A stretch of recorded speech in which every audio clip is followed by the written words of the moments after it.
All right. Welcome to another weeknight face mask testing video. So, for those that are new to this, I use this as a platform to do the data transparency instead of creating and editing a bunch of videos. So I'll be live streaming my mask testing today. I'll try to answer questions between. I really do want to focus on mask testing today, so you get to kind of come along for the ride. And I'll try to provide some commentary and other mask nerd testings.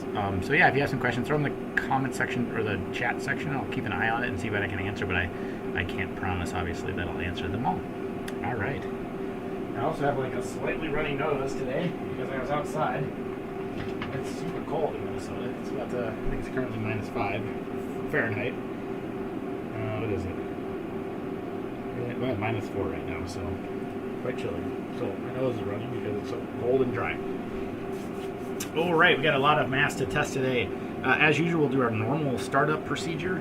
So you'll be able to see the file that we're going to be putting the data in, so you can see that live. Also, there will be the concentration data is available on the top of the screen up there, so for those that are watching along. So what I always start these tests with is, let me grab my HEPA module. It's actually not really HEPA, it's actually ALPA. So I'll connect that. We want to make sure this thing zero counts because we want to verify that the system can zero count. That's always an important thing.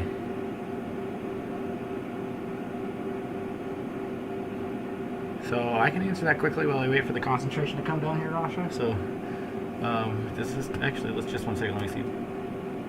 This stopped counting, so let me let's pop this back off. And just 1 second, I gotta fix the let's try this. There we go. Now we should have a plot of the data. So our background count today is about 3,500 particles per cc. So okay. So Rasha asked, do you have a minute? Would love you to explain the Korean mask testing standards and how they compare to that. So they're very similar in some ways. So NIOSH tests at 85 liters per minute, and the Korea standard is really the FFP2 standard. Will you be testing the good manner today? No, I don't think I have the good manner. I actually have the good day. I thought I had the good manner, but I have the good day. There's so many good versions out there, but yeah, I don't have a complete list of everything I'll test. I got a whole stack here to my left. So anyways, back to the discussion. So Korea standard is the same as the FFP2. So it's going to be salt and paraffin oil at 95 liters per minute of a media test as a full mask, but tested at a media level. And NIOSH is very similar. They're going to use salt, roughly the same particle size, at 85 liters per minute. So they're actually fairly similar in that way. The difference is that FFP2 actually has some additional standards. One, they have a CO2 clearance requirement. You have to have less than 1% CO2 available in the mask, or basically the rebreathing of the air has to be less than 1% CO2, which is a good thing to have. The other standard that's different too is that there's a total inward leakage test, which is that you have to take an individual group of, I think, 10 or 20 individuals, I can't remember exactly off the top of my head, where they test the mask to make sure that it fits a general population for that mask test. Now, of course, they got to pick the 20 individuals, so there's some there, but at least they're forced to at least address fit as part of it. NIOSH does not do that. NIOSH has the requirement that it'll be used in a setting in the U.S., which OSHA has as I understand it, OSHA has a requirement of a 1% leakage rate or a fit factor of 100, which drives to incredibly tight face seals and stuff like that. So if anything, the NIOSH standards is actually really confusing. It's all over the place because the fit factor comes from OSHA, but not from NIOSH. There's all these other tests that they do, the bivariate facial size test, and all this confusing stuff. There's it's not, to me, a very clear standard. Too much stuff back and forth there. So that's kind of to give you a little background about what the difference is. But basically, KF94 is the same as FFP2, slightly looser on the total inward leakage test, though. Otherwise, everything else is basically the same. All right, so I got my module here attached. The graph is now live this time because before it was not live. I connected on here. Hopefully you can see it. Now you're going to watch those counts just plummet. So I'm going to zero check the CPC to make sure that it is going to go to zero. And it's plummeting. So I'm just going to watch here. So concentration is basically nothing. Put up one count there. No, I can hit clear and that'll go to zero. All right, so you can't see the display, but I'm just going to read it out. There's currently the last 10 seconds an average concentration of 0 particles per cc. The particle light is off, which makes sense. So 0 count is good. There's no counts on the front of the CPC, so it goes to 0, and you can see there's nothing there. Now, when you watch what happens when I pop this off, counts are going to spike again. There they go. So that's functional. All right, so the next thing is I got 16% sodium chloride solution in the TSI 8026. I think it's an 8026, right? Yep, 8026. I'm going to turn that on. I'm going to bring, so their background count's about 3,000 particles per cc, so I like to bring the concentration up to about 30,000. Do I need to go that high? No. It's excessively high and results in coincidence on the CPC. But I want to make sure that the background counts are a minor contributor. I don't have a clean room, so I can't purge out the background count, so the only way I can do it is to drown it out. So I'm going to turn on the generator. You might hear it to the right. It's right here. You can see that steam coming up. And yes, I test this in my bathroom. It's the smallest room I have, so. All right, so watch that concentration kind of turn up. It takes usually a few minutes because I have a fan down here blowing up this way to try to mix the air together. So you can see the concentration starting to creep up here.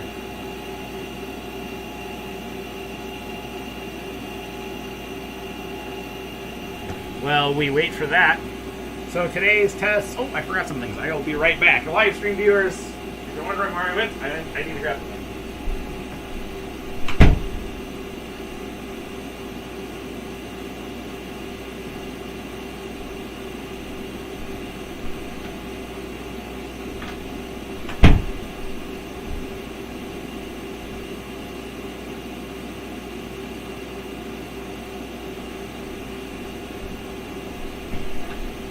I was going to test this today. Let's see if I can find what I'm looking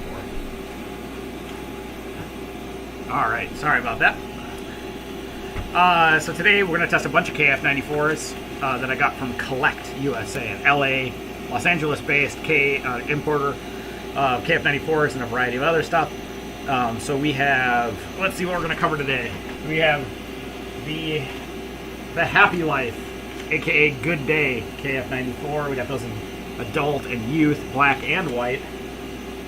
We'll be testing the Chengde technology. This is a UAE Youth or Emergency Youth Authorization Act KN95. What else do we got? Oh, these are kind of cool. These are the Shuangquan. These are SQ Medical out of the US, but Shenquan.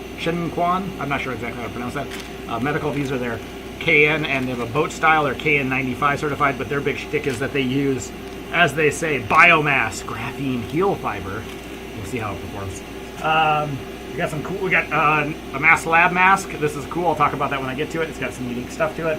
Got a MaskLab surgical mask because, as part of the cool KF series, we'll be testing some other stuff. I got the CommaComma, not trace commas, only 2 commas. So it's only a $100,000 mask. Not or 2 commas would be. Oh, 2 commas would be $1 million. Trace commas, for those that watch Silicon Valley. Very funny. This is a pink, it's hard to tell in the image, but it is a pink mask. CommaComma KF94. A lot of people have asked for the MH Care mask, so I got one of those. I also have the, I forgot what they call it, the Dobu mask. The N95, this is a NIOSH approved N95 from Dobu mask, as well as their, they have like a bifold style that I'm not sure what rating it is. I don't know. It's in my stack of masks here somewhere. Let's see if I can find it. It might have fallen. Where did it go? I don't know where it went. I just have it. Oh, here it is. We have the. Oh, it's actually an N95 approved as well. So I actually have another NIOSH N95. This is the Dobu mask, Korean mask, but it's also NIOSH approved. We'll test those out. They are small. They're not very big masks, but that's okay. And then as part of today's video, we'll also be testing some fun mask fitters. So I have a custom 3D printed mask fitter in which you can take, like, let's say this MaskLabs Surgical mask here. And then you can put this mask fitter. I also have a Fix the Mask. Sabrina had sent that over to me from Fix the Mask, so thank you, Sabrina, for sending that over. We'll test that out today. I was wearing it for a while. So it's not too difficult to install, but like it's yeah. So this is like a mask fitter. like this. So we'll test. I got upside down there, but let's see if I can get it on my nose here. There we go. Oh, I think I got the band twisted. It's actually not too difficult to install. It's easier to do in a mirror. It's hard to do on a live stream. Anyways, we'll test out the mask fitters and see how they stack up. All right, I'm gonna go ahead. Oh, I overshot. And we have the last one, which is the Badger mask. So I also have the Badger mask fitter. So Badger mask fitter, custom 3D printed one that was did a face scan to get it, and we'll test the mask thing. So we'll do that.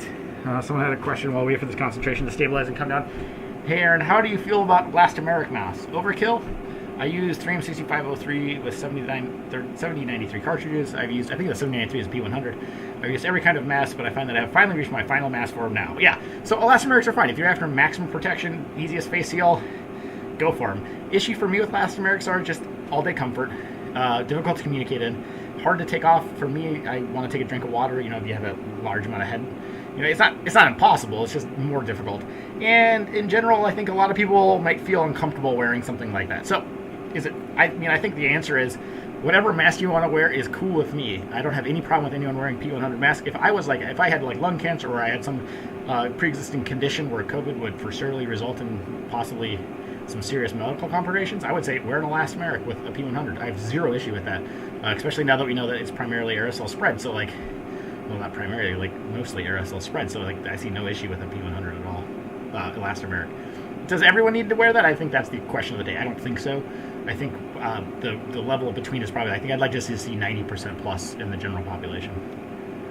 Josh Efron says, trying out my first KF94 this weekend. The Bluna face fit, really comfortable for me, decent seal. Oh, that's excellent. Yeah, I like the Bluna face fit. Fits a wide variety of faces. It's probably one of the more kind of like mid-range, like in terms of like face sizing, it fits a wide range of sizes. Ordering some soon to try to find the best fit for my niece and nephew. Thanks for the work. Yeah, no problem. Sorry, what was the source for the KN mask this time? KN mask is Cheng. My Chinese is terrible. It's CHENGDE. That is, if you search the Emergency Use Authorization database, this one is in there. So I'm not sure if that's Chengde, CHENGDE Technology Company, KN95. And in fact, they say GB 2626-2019, so they're actually to the latest standards. So good for that. A couple more minutes, we'll be back to 30,000. Elastomerics are not fun to wear for prolonged periods of time. Speaking for France in the ED. Emergency department, perhaps? I'm not sure what ED stands for. But yeah, no, agreed. Elastomerics are, they're maximum protection, but they're definitely not full day wear. So, I think we shouldn't mask shame anyone. Whatever mask you want to wear. If you want to wear a cloth mask, go for it, because it may be the situation that you've already had COVID and a cloth mask is sufficient, right? So like, I'm not here to shame anyone about what mask choice they want. I think the point I'm trying to bring up about all this is that there are good masks out there. So if you're at a cloth mask and you'd like to upgrade, there's a ton of options, and I think we should be encouraging people to wear the best mask they can. And certainly the CDC now is trying to encourage people to wear better masks. So in my opinion, it's like, look, we're at this point. We're almost at the finish line with vaccines. Like, let's make sure we get everyone across that finish line if we can. Chengde, aren't there some of their questionable possibly counterfeits? Well, I think that's the question of the day, so we'll find out, are they real or not? I think they are real. The source I got them from, which I did not think was a legit website, it's like KN95respiratorsforsale.com. The person's name behind it was Jay. He's an ER doctor somewhere out of California. Had set up this like a couple of websites kind of covering PPE. Now the choice of that name seemed very questionable to me. I was like, yeah, really, dude? That's like a kind of shady name. But everything that I've tested from there is completely legit and very reasonably priced. So I think we'll find out how they stacks up. For KN95, I'm going to start here in like less than a minute here, and then I probably won't be able to answer questions for a little while, but let's get through them. For KN95 misfit, how should it fit on the chin? I have Palcoms 1, they rest below my chin, though they seem to have still like pretty good airtight fit. So if they're airtight, then you're good. I mean, for me, they have this kind of tapered fit to them, this angle to the bottom, so it's just going to kind of rest right here. So I'll try it on and you can kind of see. We'll see how this one stacks. If you watch, we'll test this exact mask. But in general, it sits under your chin here. What you're looking for is, do you feel any jets of air coming around the mask? How do you know if you have any jets of air? One thing you can do is, like, after you wear the mask for like maybe 1 or 2 minutes, it'll start to heat up. You'll feel the breath. And then what you can do is like go like this, basically simulate a mask fitter with your hand. Feel what it feels like, and then take your hand off. This one's leaking right here. I can feel jets of air blasting right here. What I find is that if I do that, if I can eliminate all the jets of air, I can get to like 95% pretty repeatably. So I think, based on my experience of sample size 1, me, But in general, I find repeatedly that if you can get rid of the jets of air, you're getting into the 95 range. Now, is that 1% linkage like an OSHA test? No, that's going to be equivalent of a fit factor of 20. But just getting to a fit factor of 20, in my opinion, is probably sufficient for a lot of the population. Hey, Charles, Chuck's back on. I see him, Chaz B. Hello from Colorado. Hopefully you're chilling out on a Sunday night. Put your feet back. I'm excited to see how the mask fitters do. Is the surgical mask you're testing with ASTME rated? Just curious. So I will be testing with a few different surgical masks. I do have the Lutima, which is ASTME rated. The MaskLabs is ASTME level 3 rated. The other ones are not listed. One of them's to the Chinese standard. I have an Armbrust. Armbrust is, I think, Armbrust is for sure ASTME rated. I have this Revolution Acoustics mask that, just to throw in there, I have the ZHUSI.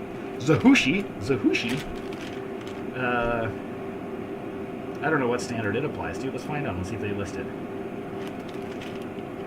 Yeah, it doesn't say what standard it applies to. Let's see. In the corner of the bag. No, it doesn't say what standard. It does say it's FDA. You can just print that on anything. You shouldn't, though. You're not allowed to. I'll actually test another test, too. This is the ASTME level 3 from Lutima, except there's 2 of them. Let's see what happens if you test 2 surgical masks on top of each other. Answering the, should I double mask? What else? What other, I have the Armbrust here somewhere. Let me see if where did I put that? Actually, I should get those already here. So we're going to get started here in a second, as soon as I can find all of the surgical masks. I got to make sure I got them all here. Oh, so yeah, I'll be testing the Armbrust and the Zubrex. So we'll have a little stack of those to test out with the different mask fitters and see how they perform. I don't know which one's going to perform the best. We'll just do some quick experiments there. All right, concentration's at 30,000. Let's see. New York City Mama of One. Does makeup degrade the mask efficiency? No. We should not affect it as long as it's not liquid makeup. So there's only liquids that can make it in there. So no, it will mark the inside of your mask. So you're going to see the inside of your mask contaminated with foundation, but I'm not worried about that actually reducing the efficiency of the mask. So yeah, I'd be fine to reuse those with just makeup, as long as it's just like a foundation, like a powder or like a pigment that's basically coming off your face, not like a liquid that you were to be spraying on there. Lotions, ooh, I don't know. Lotions might be hard if you like put it on right after putting lotion, but in general, if it's just like a little bit of surface oil on your face, I wouldn't be too worried about it. The inside of the mask will have a layer on the inside that will prevent that to get there. C. Darnia says, Armbrust is amazing. I think they're pretty good, but I think, the MaskLab's actually better. And I think the data will show that today. I think MaskLab is the leader of, outside of 3M, right? Like, in terms of the non-3M space, MaskLab's media is, like, money. I think if you double mask, the blue ones, it will test the same. Yeah, I think we'll see what happens with the double mask. Joe who says, wait, it's not Saturday night, is it? No, it's Sunday Night Live tonight. Just the day I had it. Yeah, I started to also see people, so Aline had said, I started seeing more people double masking. I've seen people double masking with surgical masks. I'm like, I don't think it's going to work that well, but let's get the data and find out. Will summer car temperatures damage them? That's a good question. I don't think so. I never tested at 140 Fahrenheit, but I had tested them when you go back to one of my other previous videos, how long can you wear a KF94? Those had sat in my car for many, many months in the summer, and in general, the performance was really well, still pretty good. I didn't go, obviously it's Minnesota, so it doesn't get quite that hot here. I think it'd be fine. I'm not too worried about it. 140 is not typically too hot. Yeah, MaskLabs are money, money, money. Very good. All right, let's fire it off. What should I start with? Well, I know exactly what we start with. The same thing we always start with, our control masks. So I'm going to don the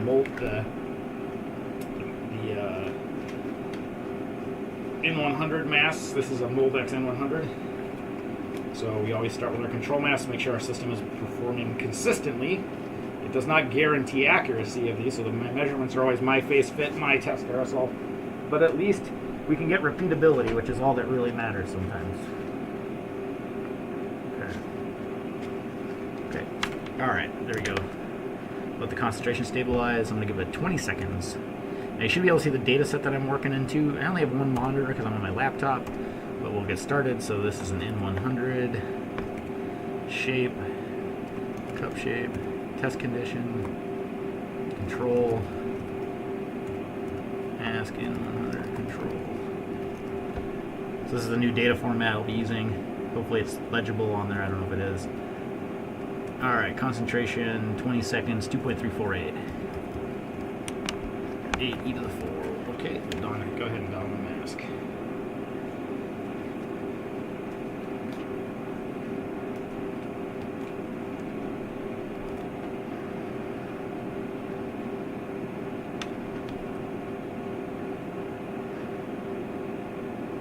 Okay, I'm going to close that window and reopen it. You can see that it plummets to basically 0. Pull it back up.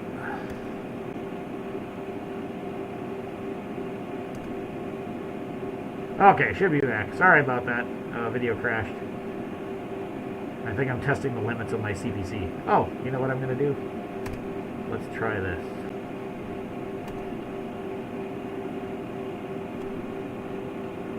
Back. Alright, excellent connection. There we go. It was giving me a spotty connection. Sorry. Okay. We gotta get moving here because I'm gonna have a bad concentration. Okay, let's get this thing fitted onto my face.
Call there 1.206 particles.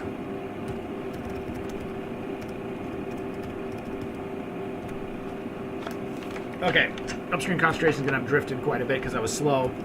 For those that are wondering what happened there, you saw those spikes, and what happens is when I talk, I generate particles. So you're actually measuring the particles that are coming out of my mouth. And so I had to stop talking and just breathe and let it breathe out. Now there's some dead volume within the system, so it takes a while for that concentration to come down that low. When we're talking 1 particle per cc, when the background concentration is 20,000, it takes a little bit to get down there. So the prick was at 20 seconds here, and then we'll record that upstream concentration. While we wait, Aaron, you get any ILWOUL masks? I did not get any ILWOUL masks. You'll have to let me know where those come from. I've never heard of them before, but I hear about new masks every day actually, so it's not new.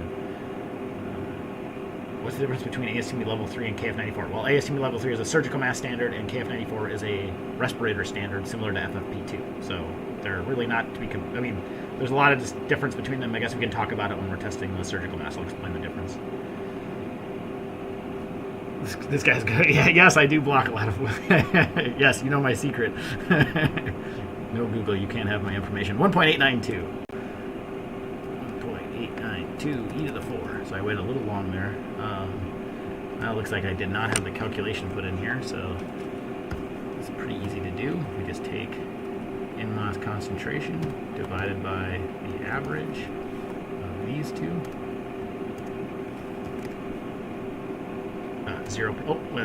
1 minus that, because that's going to be just the penetration, and then we'll make it a few decimal places, because it's going to come back 100, which is kind of what we'd expect to see.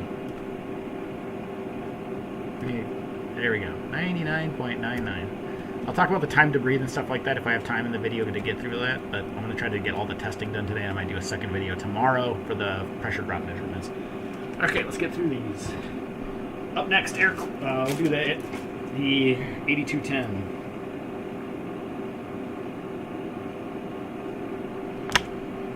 All right. Let the concentration stabilize here. See me jumping screens all the time because I can't see all of this in one screen. All right, we'll let it stabilize here for 20 seconds. Call it there, 1.91 e to the 4.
Call it there at 164. 164.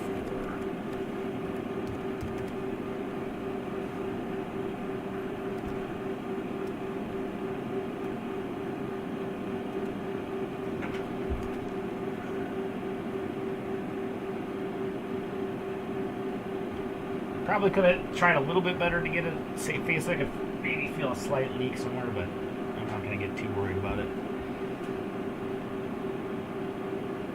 About 99.45 is usually what I'm getting here, so we'll call it there. So there's 20 seconds, 1.716. So 99.1. I think in the past I've gotten like 99.5. Let's do the Air Queen, and then we can start our testing. Some of that's always face fit dependent, so I just want to make sure that I get a range of values. Mostly I care about really the N100 more than anything else. But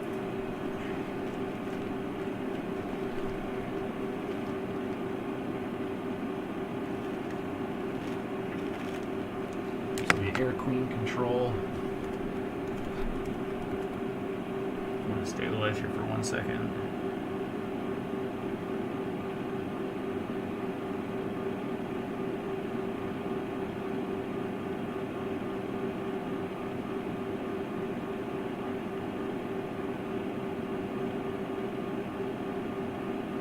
All right, 1632.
I call there 1742.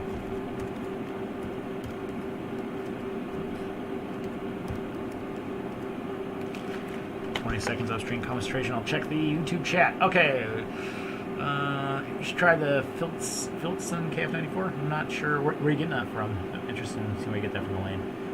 Also possible home project for your air and turn bathroom into clean room. Yes. Well, for those that know me well, there is a clean room in my house, kind of. Yeah, needs wife approval. She actually approved. Ryan Cox says, talk about decoration. Oh, Ryan Cox. Yes, I know Ryan Cox very well. Ryan, thank you for sending me that 9205. Talk about dedication. You know it's Valentines Day, right? Yes, I did. I got approval from Gina. She was very nice. Thanks, Ryan. Ryan's my cousin. He's a good guy. His wife is Jamie. They just had a couple of twins who are very, very cute. I'm excited to get vaccinated and come visit them out there. I haven't seen them in a long time. Someone else had a question about KF94s. Do you recommend KF94s? Or do I ask MaskLab? Watch today's video. You will find out if I recommend MaskLab or not. I have one last mask to test. Albert from MaskLab sent me a new mask. There's 20 seconds, should be up there. 1.496. I gotta stay a little more on top of the timing here. 496 equals 4. All right. 88.86, so that's very typical for that. So we're going to fill in the data here, 2014. 20, Air Queen. Oh, certification. This is uncertified, none. Shape vote, control. What color? Air Queen, control. Okay. All right, so Air Queen comes in at 88 or 89%, so we're very similar to that. So we're within the ballpark of every kind of test has been repeatable in this range. So if anything, we can just come back and point back to these one are they repeatable. So I want to see that the Air Queen gives me a repeatable value. I'm going to math test over and over again, and then how do they compare to the N95s that I have and the N100? If you look at my historical data, it's pretty repeatable. Basically plus or minus 0.5% for most of those, which I think is like quite reasonable for this style. So let's get started. Let's do something fun first. Let's do the Korean Dobu N95, the Dobu 500. I'm going to turn my generator back on, bring up to 30,000. It might be a little noisy in the background there, so sorry for that.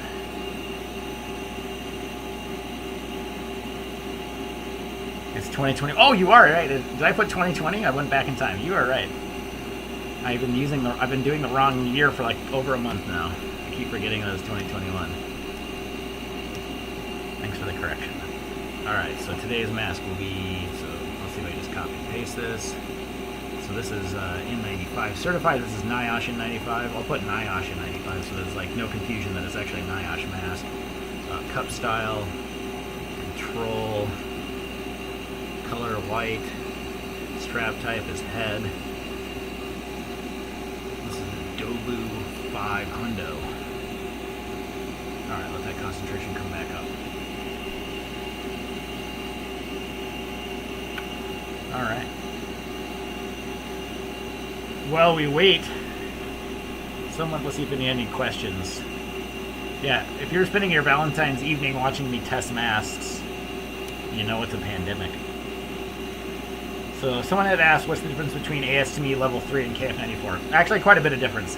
So ASTME level 3, the particle filtration standard, is they take the mask like this and they glue it.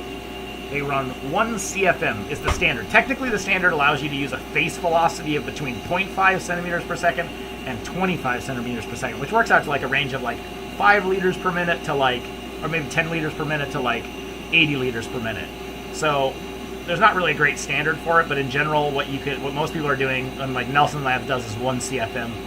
And they use 0.1 micron polystyrene latex sphere, so they're like exactly 100 nanometers, but they only test at 28.3 liters per minute.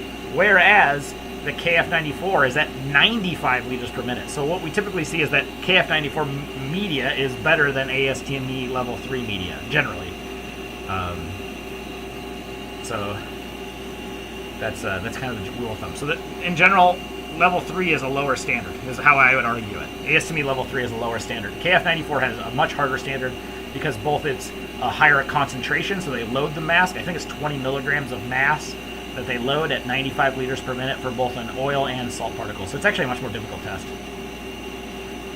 Stretchy Death says, watching this on Valentine's Day equals romantically interested in data. Well, that is, I guess, I mean, that's cool that you can just curl up on the couch. Instead of, like, by a fire, you curl up to some guy in his bathroom with a salt generator testing masks. All right, let's do the Dobu. I think we're ready to rock and roll, loaded up onto the test port here.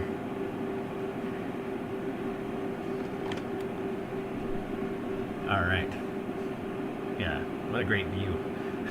Sorry, I'm watching the video's like 30 seconds behind, so I'm seeing me pulling my pants up.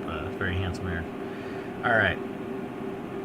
Now you notice that there's a big change in concentration, and that's really just because what can happen is, depending where that sample probe, if it's really close to the generator, it reads higher, and so there's a fan down here, it's blowing it around. It'll take a few minutes to circulate in the room to get a kind of uniform concentration. Then you see that concentration slowly draw down over time, and that's for two reasons. One, we have like loss mechanisms that cause these particles to reduce in number count. They'll go to a larger particle diameter, they agglomerate, and it's about minus 5 degrees Fahrenheit out right now, so I'm going to get leakage out from the outside of the house into here, so it's going to dilute it from ambient air. So, all right, we'll get started here. 3.204. Or that's kind of choppy there. Let's call it 3.172. 3.172 E⁴. Now this mask is very tiny. You'll have to hear me be quiet because this mask barely fits on my face. Actually, I don't even think it does fit. It's probably not going to fit. I'm going to have to hold it. I don't think I can fit this one.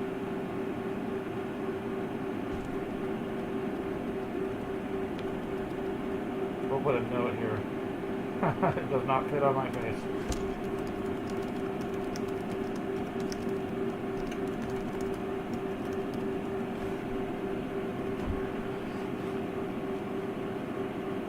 See if I can kind of get up. I pinch my nose.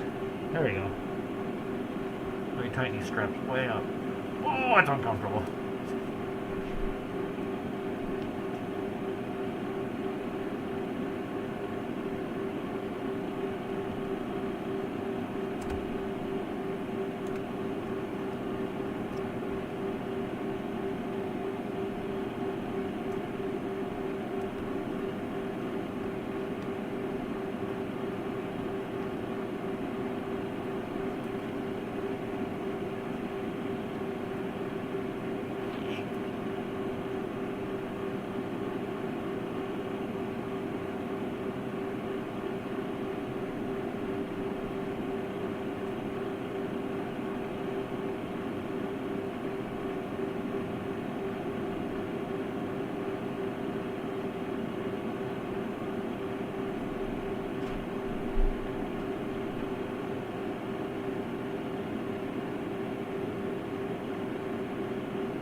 Alright, call it there 344.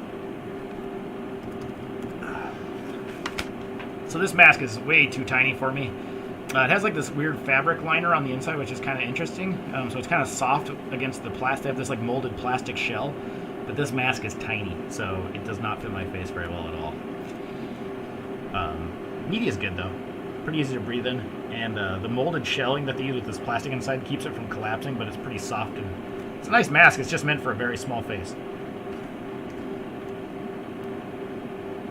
Alright, so there we go. It's going to be 3.046.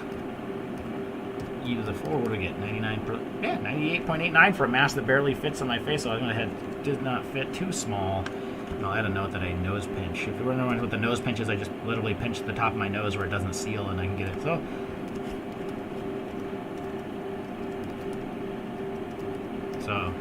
problem with my test is it has to fit my face. This one does not fit. It's too small.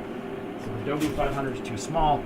Let's test the Dobu mask 201. Now this mask is the next one. The Dobu 205 is also a small mask. It's a kind of a KN style, so cone style.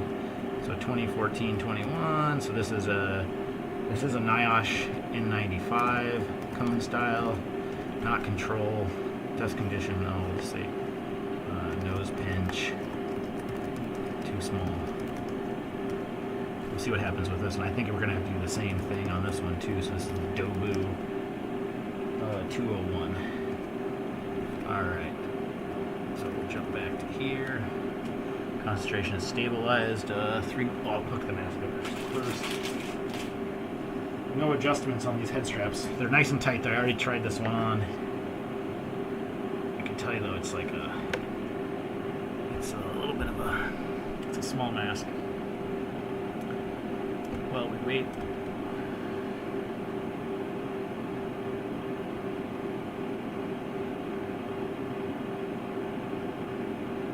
Travis says, have you gotten the vaccine? No, I have not yet. I live in Minnesota. I think my planning horizon for the vaccine is June. I think I'll be fully vaccinated by June, unfortunately. So I got a long ways to go. Here, I want to know I've shipped 120 KF94. Oh, thank you. Yeah, share it to everyone you know. I think the best thing we can do is share masks among each other and just let people know that there are good options out there. When's your next long-form review? I know, I have it in editing right now. It's just trying to find the time to do everything.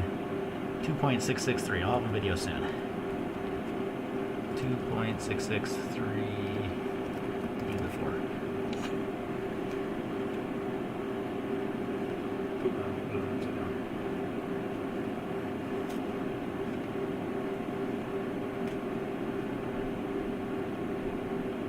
A little bit of nose leak.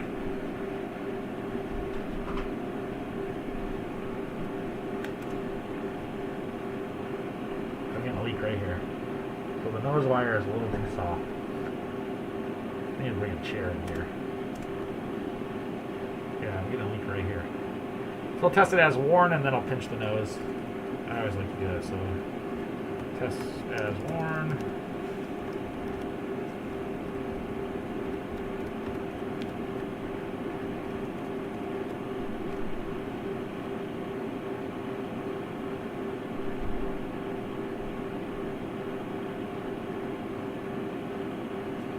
See if we can fix that a little bit. I wish I could pinch it back. Just can't. It's too small for my face.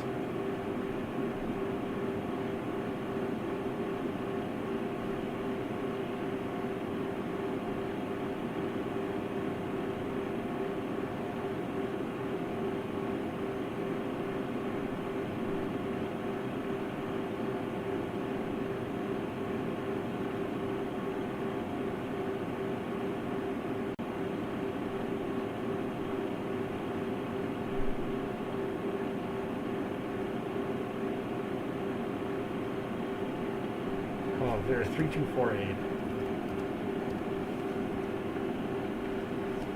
So we'll pull it off. We'll test it again. This time I'll pinch the nose. The nose wire was pretty weak on that mask.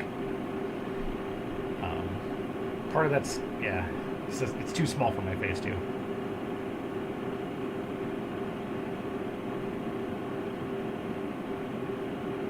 It's Valentine's Day, so I think I'd rather chat with you more than fast-paced mask stacking. Well, I got to do both. It's mostly a time constraint on my end. I got to get this done in like 2 hours, so give the people what they want to know. I wish I had infinite time. All right, I'll call it there. 2.144 even 4. Oops, what did I type? Okay, so let's just repeat this line. This time we'll do a nose pinch.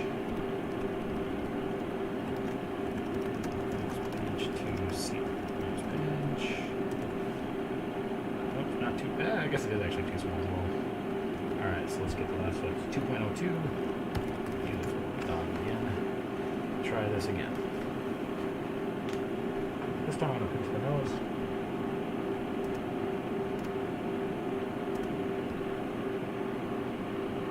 You see right away it's way better.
look, they're at 368.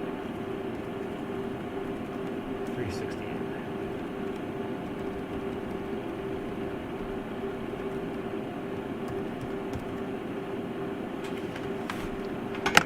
Good media. It's a good mask, actually. It breathes pretty nice. Just not... The nose wire is a little, not very strong. Doesn't work very well for me. And it's too small. It's obviously meant for a smaller face, which is, it's okay. Alright, let's let the concentration come on. 20 seconds. Let's see if I can answer one question. One question. Who's going to get their question? Let's see.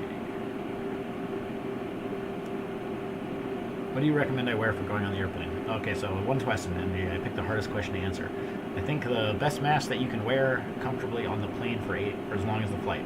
So, if that ends up being a elastomeric respirator, then go for it. I think the answer is it depends on your risk case, like how concerned you are about protecting others versus protecting yourself. If it was me personally on the plane, I would just wear a KF94 like the LG Air Washer. That's what I would be wearing on an airplane. If it's a long flight, I might go to a headband PalCom just to take the load off the ears. Otherwise, that's what I would wear. But it depends on your risk conditions. 2.128 to the 4. And Chuck, I will not be doing an outdoor version at -8 degrees Fahrenheit. One, the CPC is very expensive and I don't want to ruin it. And two, I'm not that tough of a guy. It's too dang cold. I have ridden my bike in this weather, and I regularly fat bike for maybe in the day for this weather, but not this time. It's a little chilly. All right, let's do this guy, Changde KF94 N95. So this is the Changde K95. I'll get it loaded up here, and I'll type in the details.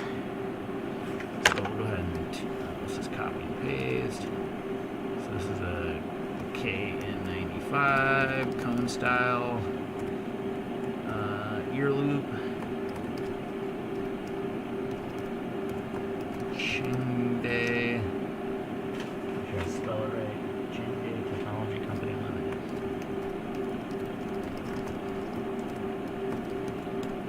Okay, jump over here. 1.974. Let's see how this one does. Also, not a great nose wire on this one. Still better than the other one, but it's a little bit bigger. Ear loops are tight though.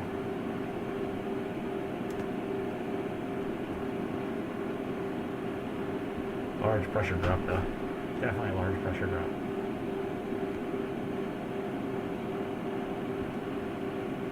Good media though. Good media.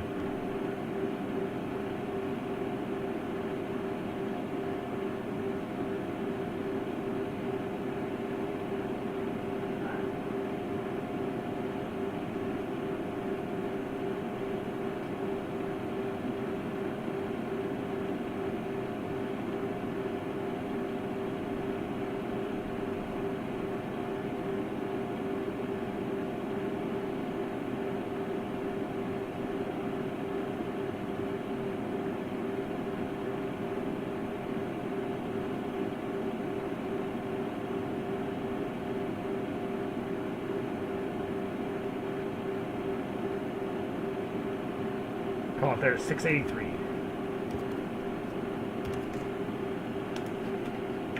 Good media, hard to breathe in though. It's gonna have a high pressure drop. Alright, one more answer of questions. Let's see. VHF says Aaron definitely gets a thumb up. Thank you. John Who says, wear the same thing you'd wear ever around other humans in a close space. Yes, I agree. I mean, it's probably a good idea to wear the best mask you have, whether you're on a plane or not.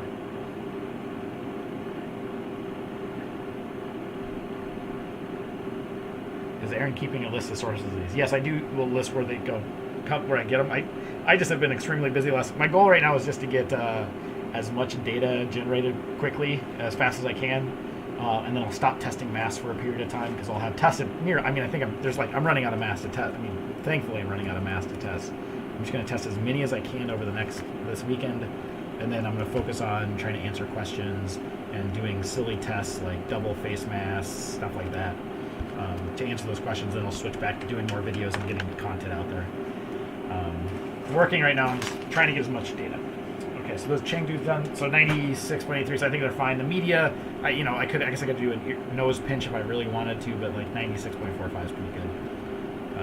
It's as good as any other KN95. All right, let's have a little fun. Let's do double Lutima. No, actually, I'll save that. We'll save the face surgical mask. Let's save surgical mask.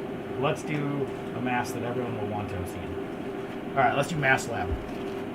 So this is a MaskLab mask. Now this one's a unique MaskLab mask. Let's find out what the data looks. I bet you this mask is going to look really good on the data. And the reason being is that I had sent an email to Albert after my last test data last weekend. Actually, I'd sent him an email a little bit before that, complaining because the nose wire was so short on that mask. So these are FFP2 certified. They only had a 70 millimeter long nose wire, which is one of the shortest that I've actually had tested at all. Most are around 80 millimeters. And I kind of explained to him, and he said, you know what, you're right, that's too short. I see the data. So he is going to tweak their process. So he sent me a prototype mask. So they're actually going to, I think they're going to cut this in. This mask, the nose wire is now almost the full length of this pocket, so it's about 100 millimeters long, or about 90 something millimeters long. I'll have to measure it after the video. It's about 90 millimeters long. So this mask has a super wide nose wire. So I think they fixed the issue. So I'm going to probably give it the thumbs up. If you're sensitive to nose wire, then what's going to happen is you're going to have to wait until this cut-in happens, and I'll ask him when exactly that is. Once I give him the data, say, yeah, it's good to go. But otherwise, let's find out. MaskLab is like super good media, though. Like, dudes are crushing it. 1.55 E0. My computer's a little slow trying to do all the live encoding stuff at the same time. This is not a powerful laptop. All right, let's rock this thing.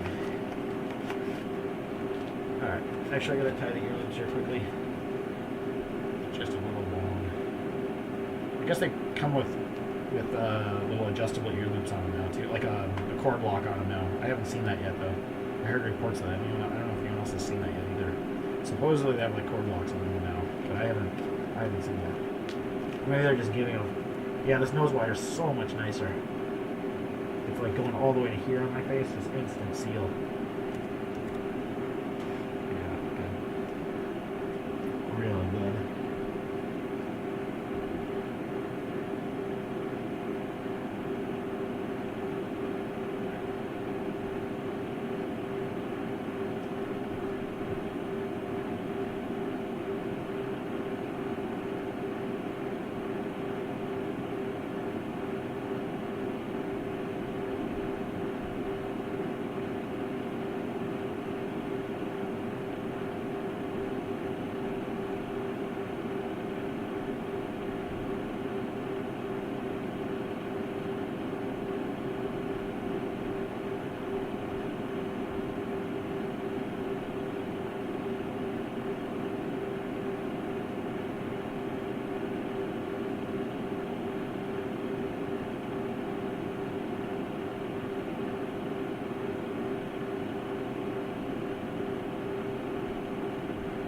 Oh, they're 264.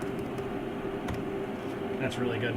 So yes, they definitely have fixed that issue. That's, as worn, is awesome.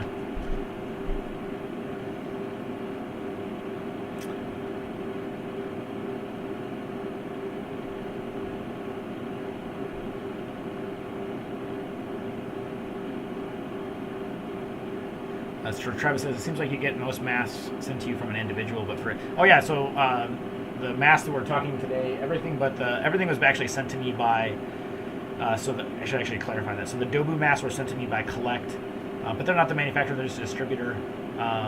So yeah, I mean, I think the answer is, to answer your question, is yes, they could send me a really good mask, knowing that the rest of the stuff they sell is garbage, but like, you know, I can't blind buy all of these masks. I'm not like Lloyd Armbrust, gonna drop 4K on Amazon masks. I just can't really swing that. I think the point is like what I've found is I blind purchase a lot of these. People will send them to me. It's consistently that if you're buying a South Korean mask, it's good. Otherwise, if they're like a good quality company, they're good. 1.538. But yes, there is the risk that they're lying to me.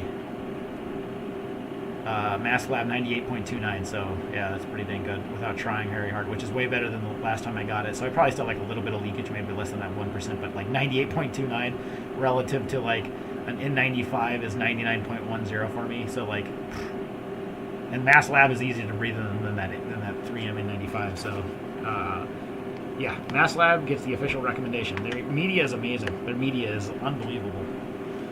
Some of the best out there. It's probably even better. Well, it's not quite better than 3M because 3M has a lot more material in there. They have some more stuff to have to deal with, but it's like it's on par with 3M media. All right, let's jump into. Let's do the CommaComma in pink. Before I have to turn on the generator. This is a KF94 rated mask. Coat style. As worn. Color pink.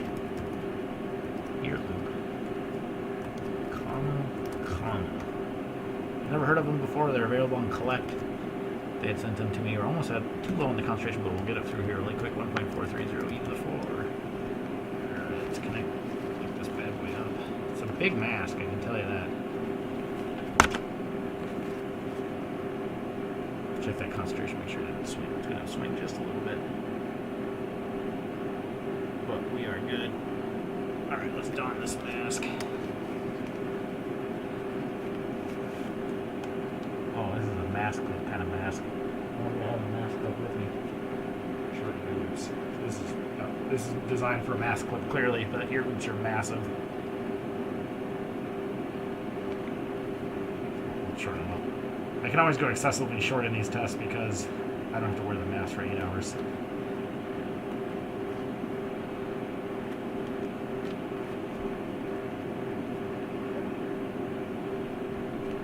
Easy to breathe in.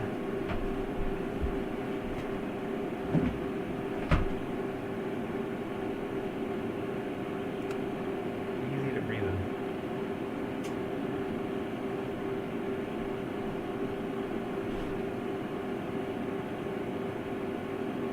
Good quality.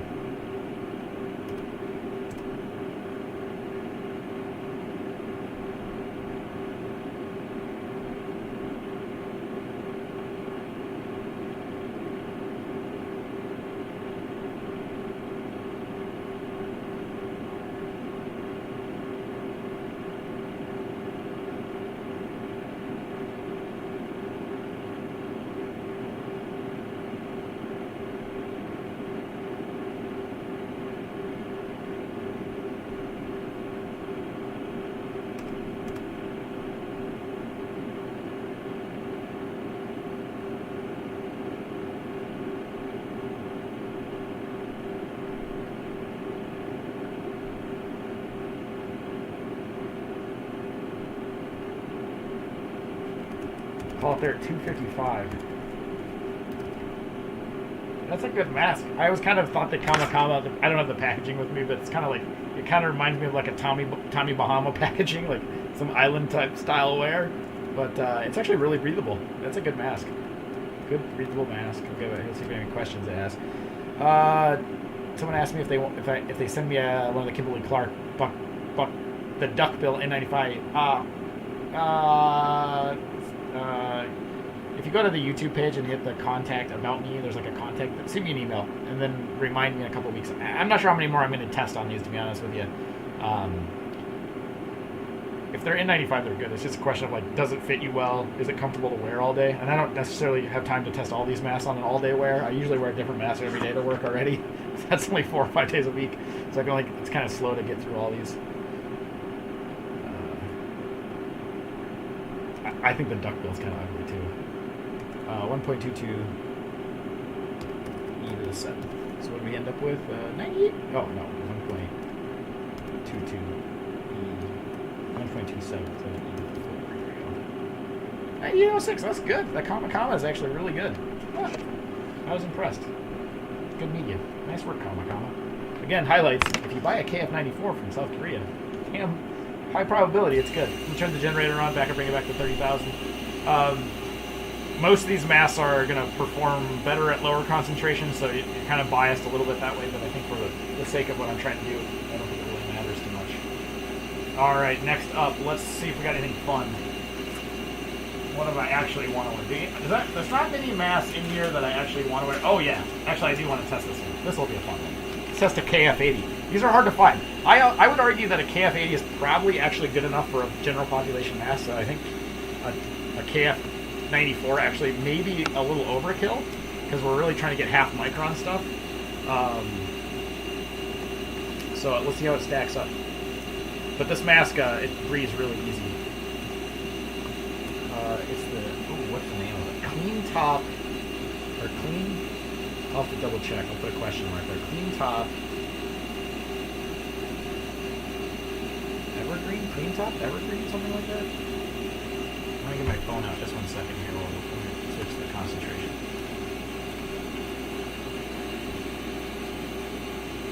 I should only test good-looking masks. Well, you know, I think sometimes it's nice to test an ugly mask to tell people it's ugly. Okay, so one thing I learned that's really cool is if you have Google Translate on your phone, you can hit it in camera mode, and then you can look at stuff. So you can convert masks that are all in Korean. I'm going to just hit it to camera mode here, and I can read what this says. Damn it, I tore off the top of this, so I can't read the top of it. Breathing side yellow dust mask. Okay, yeah, but who makes me? Who makes you? Clean Top is the Evergreen, Clean Top Evergreen KF80, so I did get it right.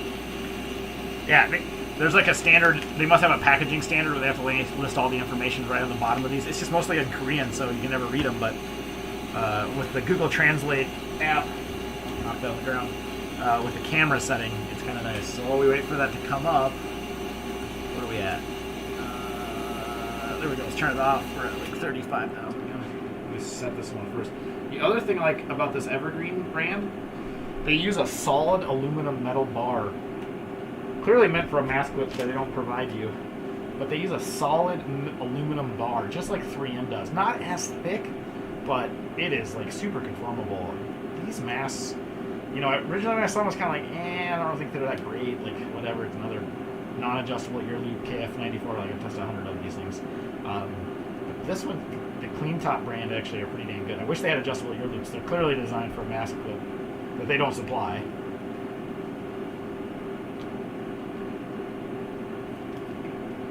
They're nice, though. So let's see how KF80 stacks up. I think it's going to perform pretty well. I bet you it performs in the mid-90s, which is, I think, my argument is all you need. And my test aerosol is way too small. My test aerosol is like 65 nanometers in size. So at a half micron, you're going to be like in the 90. You're going to be dominated by leakage, which is going to be a couple percent. So.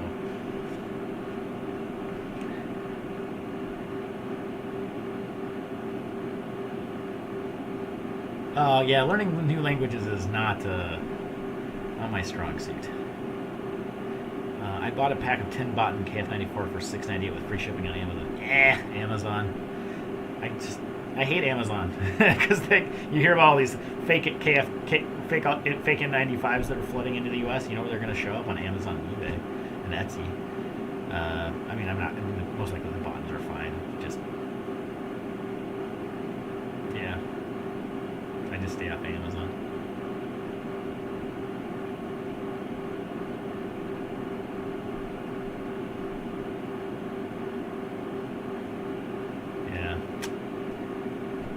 You'll have to compare them. There's some pictures. If you go to the Google Drive link that I have in the videos, I don't have it with me right at this moment because I'd have to switch a bunch of screens. But you can look in there and see what I have, like high good quality images of what all the masks look like and their packaging now, so you can compare it to that and see if it's legit or not.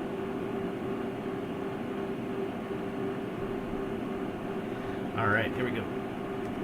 Look stabilized, looking good to me. Call it at 2.85 e to the 4. 2.85 e to the 4. Oops, e to the 5. No, that's higher than this machine could ever count. Alright, KF80 as worn. Let's see how it does. Sit in my little tiny chair here. My face forward.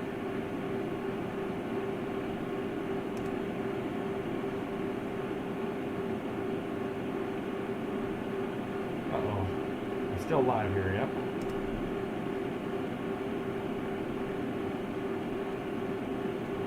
Testing the limits of my PC. Yeah, I mean, I think KF80 is all you need.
I call there 437. That is really impressive. These clean top masks are good.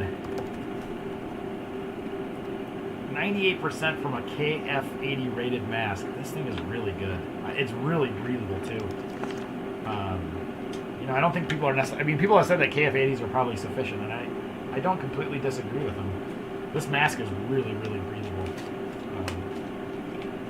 Dang, that's a good mask. We'll test the clean top regular right after this just to see it. So this is the 994 version. We'll test that one next and see how it stacks up. I tested in the past, but this is from collecting different vendors, so I want to qualify it. Jump over to the YouTube, ask any comments. The G Drive link has some dates saying you tested in January, February. Yeah, I know. I'll have to go back and clean that all up. I forgot that it's 2021. I wish it was 2020. I wish this was January, February of 2020. I was testing masks then, because then we'd have a whole different trajectory for this stupid pandemic.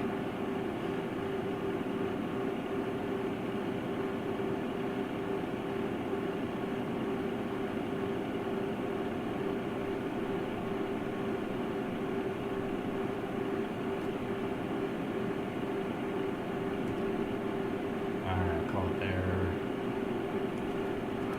2.713.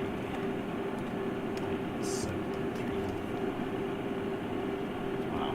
Alright, let's test the same mask. Yeah, I'll have to clean up all those D's. Oops. Only in person. I'm only human. I make mistakes all the time. Load style. Oh, I gotta use all capitals otherwise. As worn. Yeah.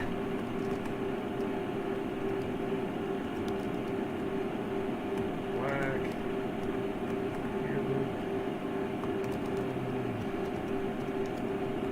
Top. Evergreen.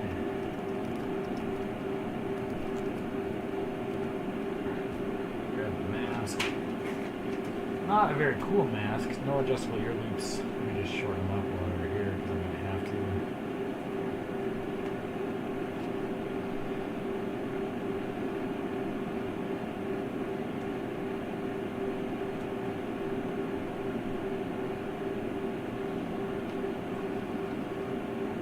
Metal nose wires, amazing.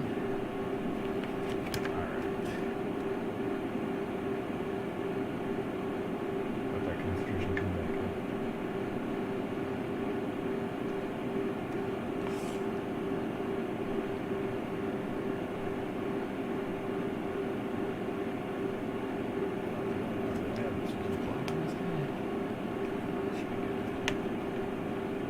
This was sampling a different part of the room. There we go. Stabilize for a second.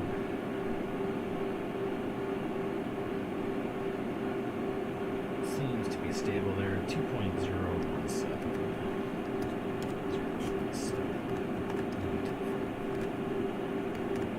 Down the mask.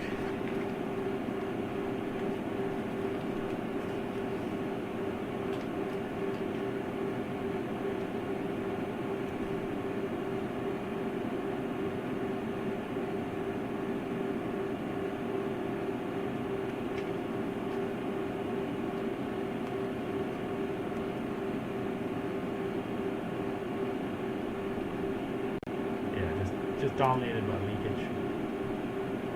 Clean Top's got some good media. I can tell you that. It might make it to my recommendation list. Good media.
there at 39.62. That is really amazing quality media. Wow. 39.62. That is amazing media.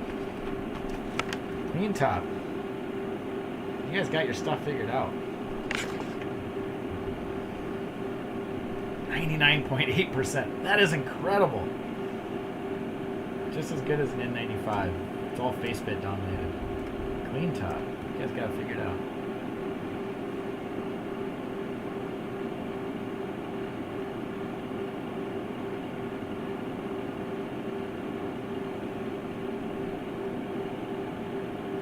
Let's see if anyone has any questions about my quick concentration. Is wearing a KN95 overkill if I'm just going on a walk with my friend outdoors? Figured I'd tell you. Is Kate wearing? I mean, arguably yes. If you're maintaining 6 feet social distance outside, you really arguably don't need a mask. I still say wear a mask to remind everyone there's a freaking pandemic happening. So, but if it doesn't hamper you from breathing, wear it, rock it. I do all the time. I mean, I have so many of these damn things around that I wear them all the time anyway. So, no harm in it. Some other people chat about viruses and stuff. All right, let's grab the concentration. Concentration is 1.924.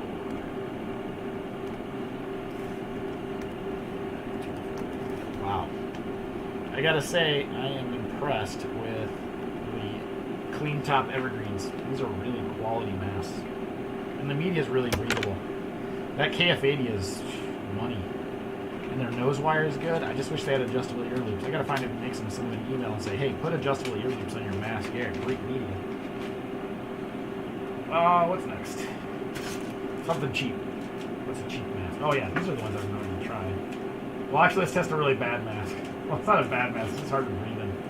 What is it? I know you're here. ILWOUL in black. The ILWOUL KF94. Hey, someone else is in the... Oh, someone else is in here with me. How did I get to the bottom here? Someone's working in here. Oh, where did all my data go? Oh, someone's... I see. Someone's working in here. Must be Josh working in here. 2021 KF94 load style.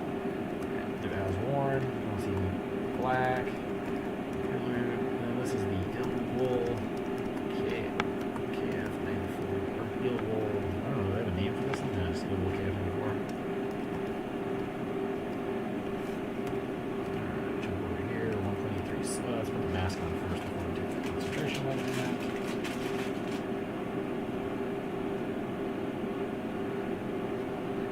This mask is tough to breathe. I can tell you that already. I might have to shorten the ear loops too. Oh, somehow I lost the comments here while we wait. Nothing is overkill. With winter, yeah, you can wear these masks in the wintertime. Keeps your face warm.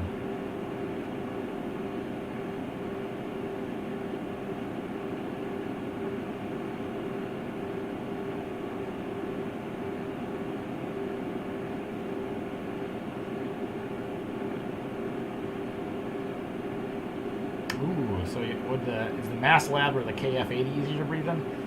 They're close. They're pretty close.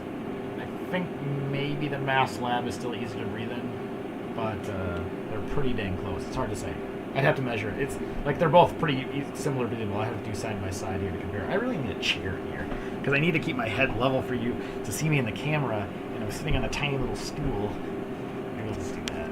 I'm sitting on a tiny little stool. My son's stool. All right, let's get started here.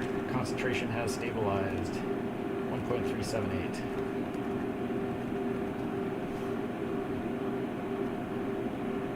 1.378. Before we'll get this generator back on here. We'll run it and see how it does. This mask will do well, but it's going to be hard to breathe in. Oh yeah.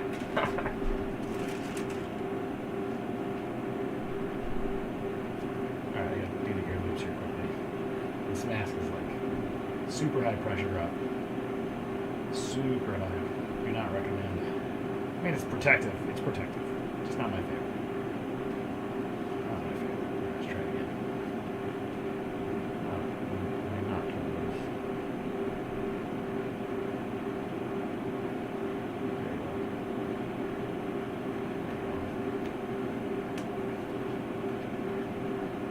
Whew. Got a lot of pressure from it.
there at 85.65.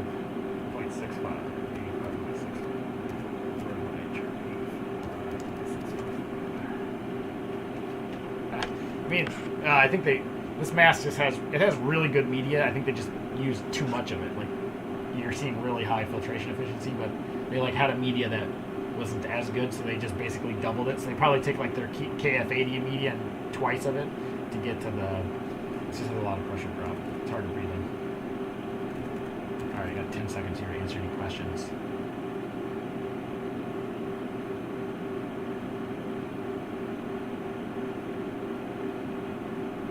When are we finally going to be able to get tattoos or GIFs? Question for Aaron. When are we finally going to be able to get tattoos or GIFs?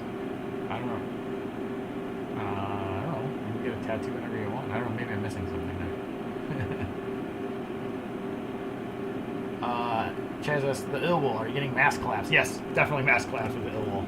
Very high, because it's so hard to breathe and it just collapses right away. I'm going to record the concentration here at 1.519 which highlights the there we go. So that's pretty good. All right, let's pop this guy off and let's do the next one. So the ILWOUL, highly protective, but a large pressure drop, so not my favorite. You can get them cheap though. I think the ILWOULs are like, you can get them for less than $1. So sometimes a good idea. I just have for me I have the advantage that I have a lot of these, but it's nice just to stick a couple in your glove box. You never know when you're going to need a mask. All right, let's do the MH Care. A lot of people have asked about the MH Care. It's black. No adjustable ear loops. I think they're cheap. That's why people ask. I've never worn it before. Double nose wire. Big. It's definitely big. I'm going to shorten these ear loops. Sorry, you can't see what I'm doing here. I'm just going to shorten the ear loops. Apparently my ear to face distance is shorter than the average population of the world. Or I just like a tight mask, which is helpful in this scenario because I want to simulate kind of real world conditions. All right, last one, and then we're going to have to kick the generator back on. So I'll be able to answer some questions there. So I'll wait while this comes up. So I can just copy all of this because it's the same, except this one is the MH Care. Now they might have some other name for it. All right, let's give it 20 seconds to stabilize. Yeah, we're basically right at the bottom edge of this concentration. Yeah, bring it back up. All right, I'll call it there 1.287. 1.287.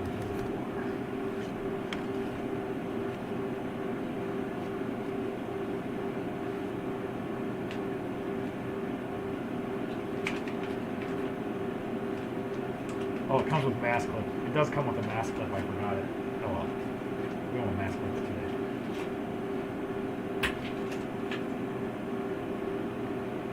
It's a big mask. Good though, I can tell you that. Good mask. Which highlights again. Every KF94 I wear is really, really good.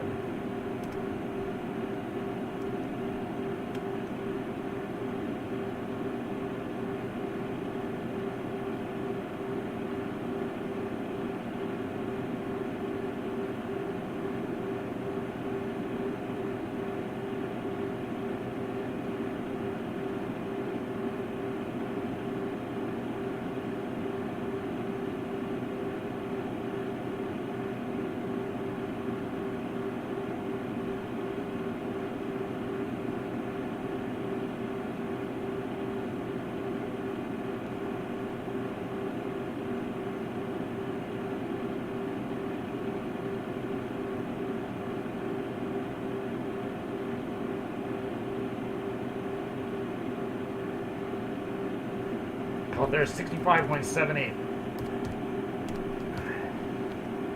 Like, how is this possible that in South Korea you can go to the pharmacy and literally buy dozens of masks that perform just as good as an N95 for 50 cents to $1? In fact, the government sponsored it for a while. The government was paying for people to, they were subsidized. I think they're under $1 a mask. Absolutely bonkers. 20 seconds here to stabilize, and then we're good to go on the next thing.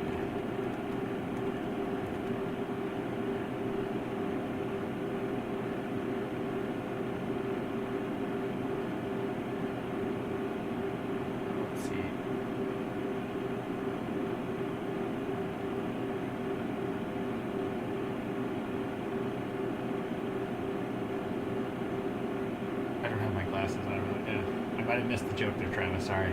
Trying to multitask. I'm sure it would have been funny had I been paying closer attention to what was going on. I do not have my glasses on. Normally I wear them, but you'll just see the reflection in my eyes, so I have to squint a little bit. 1.3834. So we're approaching, I'm guessing the concentration outside. Someone probably has a fire going outside.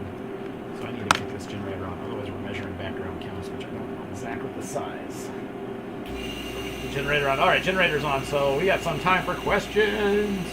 Okay, well, here's a good question. Why would anyone go big when they could go home? Oh, yeah, that's a good question. Why would you go big and you just always go home? You see how Be Healthy got crushed by mirror mentions and articles, not enough KF. You know, actually, Joe, or Jo, I'm not sure how to pronounce your username there, so I apologize if I mispronounce it. So, I have talked to a couple KF94 manufacturers, and many of them have lines that can put out over 1.2 million masks a day. I think if I was in the government and I needed a general mask solution, I'd be reaching out to the Korean government, asking them to work with their mask suppliers to be buying 10 million a day, 5 million a day, right? You could populate, I mean, you could do the entire population of Minnesota in one day. You could have most of the masks for the U.S. population in 10, so 5 million a day, population's 500 million I think it's like 500 million in the U.S., so like in a couple months you could have everyone have a KF94. So I think it's totally doable if we wanted to do it. Where is the document he's writing on? I only have the Facebook master data set. It's in a folder called Work in Progress. Go to the Work in Progress and then go to the mass testing data staging tab. We're working on cleaning that data up, so I'm moving to the new format. Josh has been helping me with that, so we're just going to move to a new format. The other one was just like a workbook for me, so I'm going to be moving away from the random workbook. Elaine says, yeah, mask wearing is very common. Yeah, they're called yellow dust masks because of the yellow dust that blows in from Mongolia. So.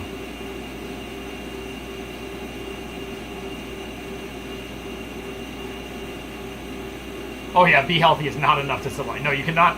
The U.S. mask needs cannot be met by Be Healthy. I think my point is just, when I first started this is like, hey, whoever wants masks, at least point them in the right direction. And I think the more Be Healthies that are out there, companies like that Collect now, Everyday Beauty Lab, like the more people that can import KF94s, the better. What is the y-axis on the graph? Binge Bakaraka asked. The y-axis is concentration. Sorry, I should label it. I'm not very good at Python, so I'm learning it a little bit. It's the concentration of the particles. That's particles per cc. So 1 cubic centimeter. So yeah, it's kind of crazy if you think cc is about the size of a sugar cube. In the air that I'm breathing right now, there's 30,000 particles in just 1 sugar cube of air, and I breathe in probably almost 500 cc's every breath. So I'm breathing in 500 times that. So it's like almost 1.some million particles every breath. Pretty crazy.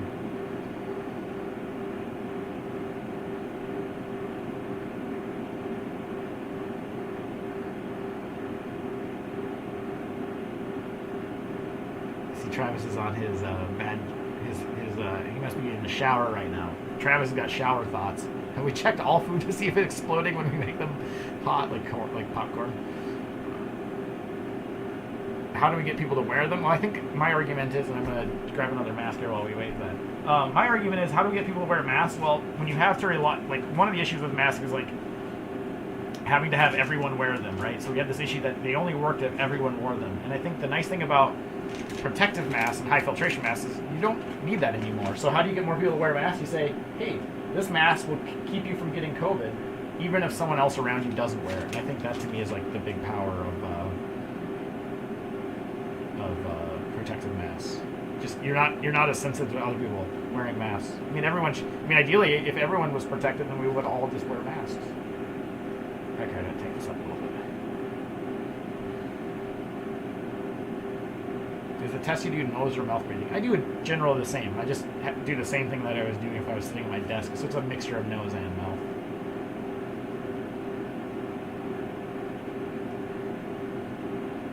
Oh, what the heck?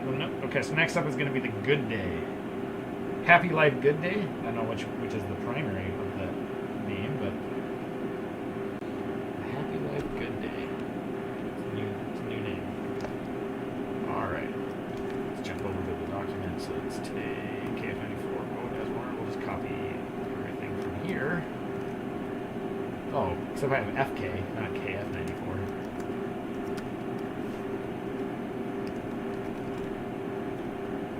This is white. Ear loop. I'm just gonna guess. I'll have to get my translator out. HAPPYLife GOod Day KF94. Let the particle concentration stabilize.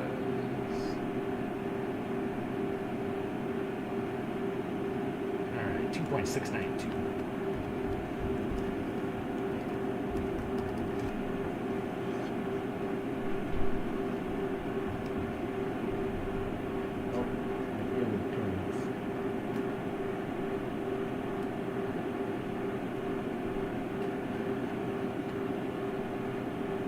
Big mask. This is a good day. English language. Oh, it's actually the brand is HAPPYLife. The brand is Good Day. The version is HAPPYLife.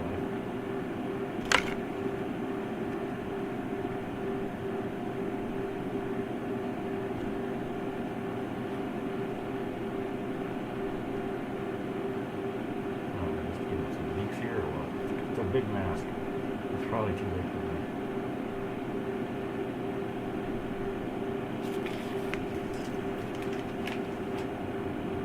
Close this one.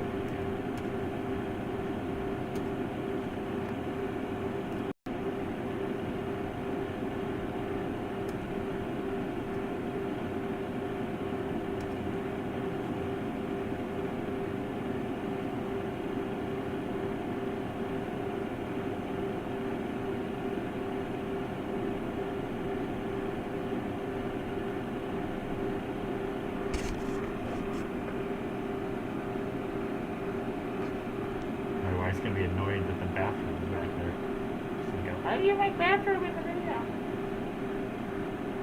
Sorry. Testing my bathroom. Alright, we reached steady state.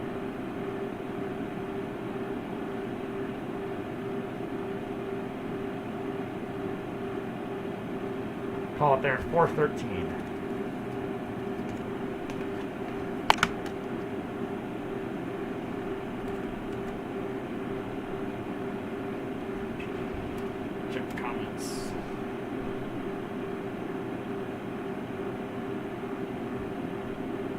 Good night, Travis. Thanks for swinging by and watching for a little bit.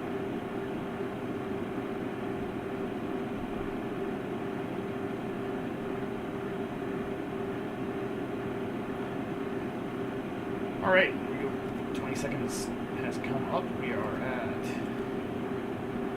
2.646 even.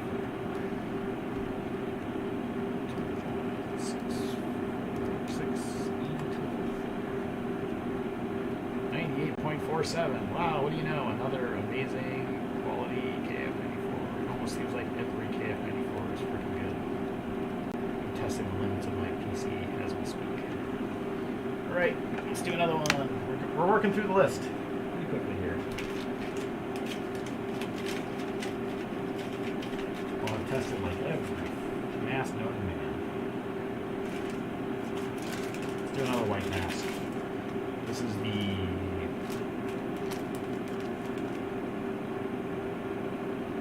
folding type yellow dust mask. What the heck brand is it? Product Lab Co. Okay. Get it set up here. Definitely got long ear loops. So we'll need to shorten those up again.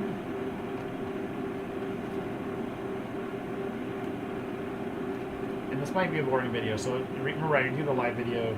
Well, one, if people want to sit, hang around and watch me how I test this, but remember it gets recorded, so this will be where you can, if you ever want to see how I'm doing the test, you can watch the data live, you can see how I'm doing the test. There's no funny business. I'm not paid by any of the mask manufacturers. I sit in my bathroom on Sunday nights and test masks.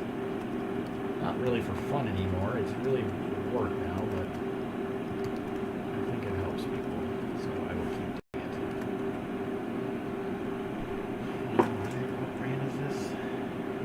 Product Lab. Product Lab. Brand. Product Lab Code. Product Lab Code. Alright, you want to guess as to how it's going to perform? I'm going to guess, well, 2.33.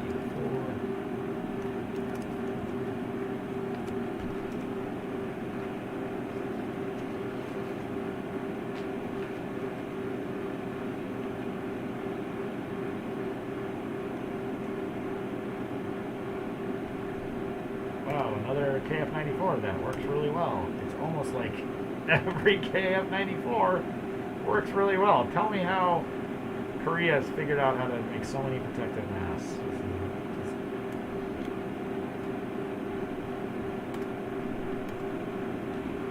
Absolutely bonkers. But, oh well. We'll figure it out eventually, America. We will.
Oh, they're at 5406. That is incredible.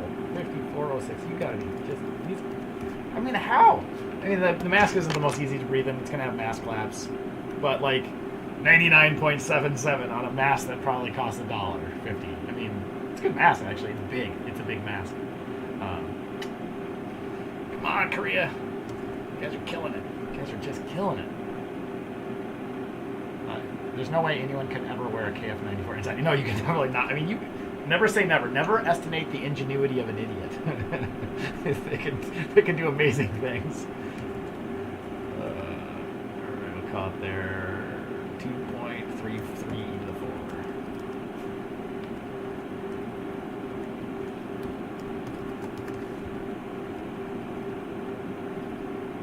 Oh wow, that's like exactly the same concentration. Pretty rare that happens. Alright, another KF94 that shockingly performs amazingly well. I'm kind of... Maybe the reason I'm over testing KF94s, I'm just tired. I mean, I'm not tired, it's just I've done a lot of these, is that it's not as fun because everyone's real. It's like every mask. Let's do some black mask. Oh, let's finish the white mask. We got 2 youths and a... Let's do the youth mask. Finish the white run. Alright, now we got the youth size for the Good Day. This is the Good Day. The HAPPYLife KF94. So let's do it here. Copy this. Oh, I think my computer just froze. Possibly. I'm doing too much at the same time, so I'm not surprised. Let's see if it froze. There we go. HAPPYLife KF94. Just post this there.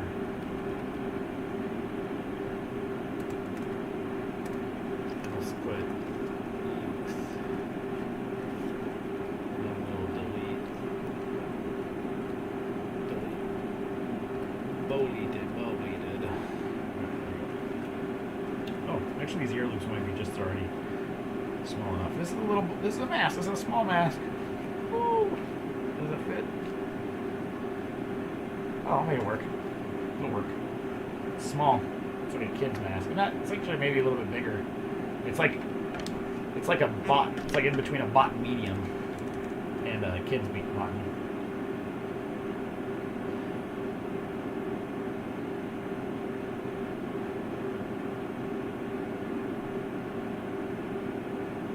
Yeah, I wish you could buy KF94s everywhere. I agree. New York City Mama 1 agreed. I wish they were just everywhere. Benjamin Baccarat said, what good KF94 can I get 10 for like $15? That's going to be tough to get them in that price range at that small of a quantity, but if you're willing to order more, you can get the Be Healthy had the ILWOULs for like that same price.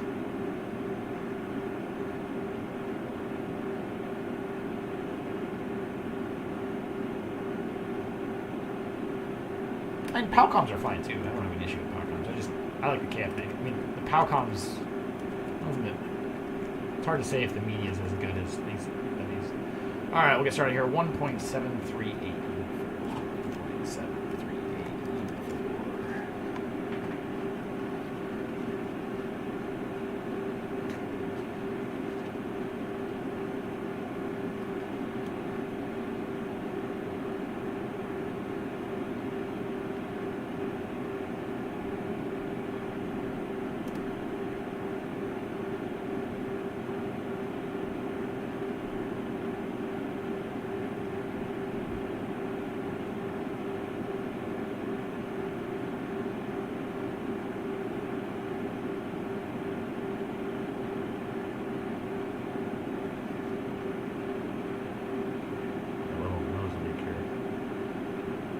Leak on the nose. But it's a kid's mask, so it's more like a medium. I'll be quiet so we can get a good data set here, sorry.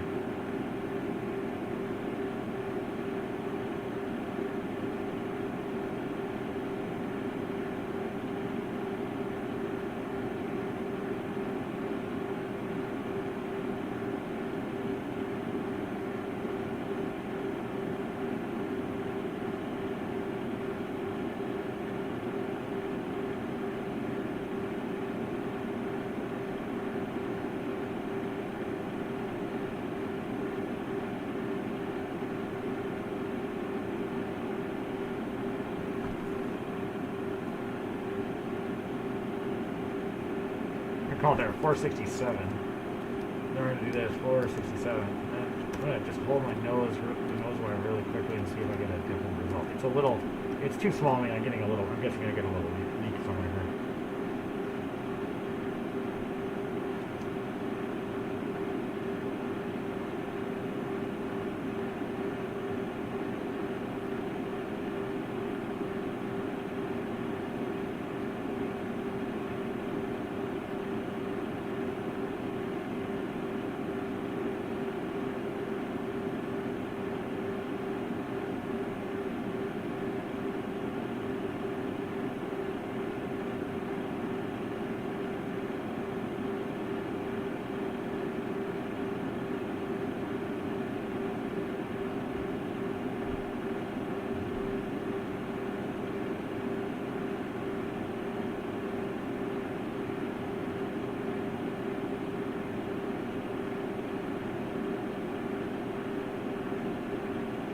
Well, they're 231. So it's really just dominated by leakage because it's too small of a mass for me.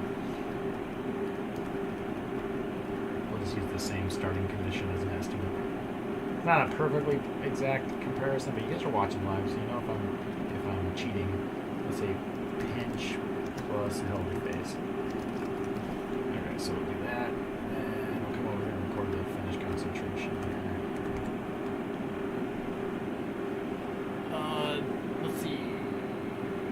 David Bloom 84 says, I have a MaskLab that says it's FFP1 is the issue concern. So that's a broader question about MaskLab. So if you have the Malii, which is the printed one, fish, or all of that versions, those are actually FFP2 media in it. They just hadn't updated the packaging yet because were waiting on the certificate.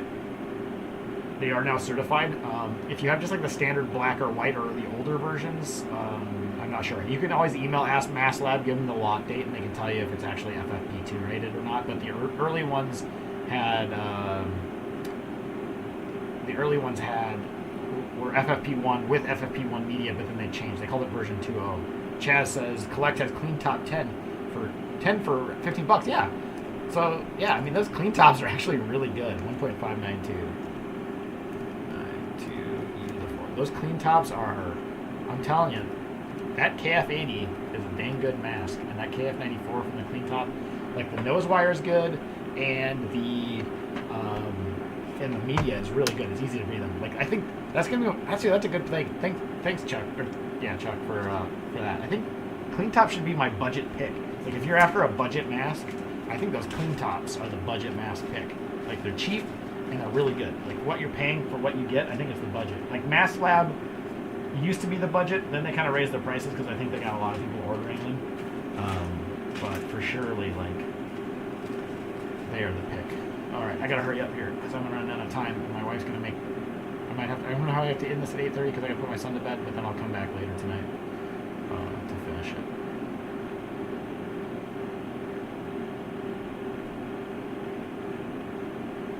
I think the blue KF94 3D mask at $88 for 100 is a pretty good deal too. Yeah, I agree. I think the blues are also really good. I mean, I like the blues a lot. They're still my recommended one. The only issue that I have with the blues is that you gotta buy 100 of them, right? So I wonder what the clean top pricing would be if you could buy 100 of them, right? I mean, like, that's so cheap. I mean, and that just blows my mind. Like, for like $2 a mask, you're getting like pretty dang good at low volume, low quantities you gotta buy. I don't know. I'm always disappointed. Yeah, the Collect stuff is all the stuff I got tonight. So I got a bunch of stuff from Collect. I'll be testing that tonight. I'll also be doing surgical masks, but I might have to do that after I put my son to bed. All right, we are going to test the Good Days again. HAPPYLife Good Day. Well, we'll just do this one here. Boat as worn. It's actually black. It's the adult.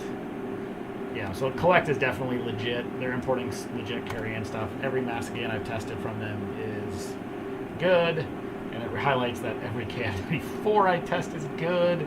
Like Korea, you guys got your stuff figured out. We could all take a note from them. 1.4340.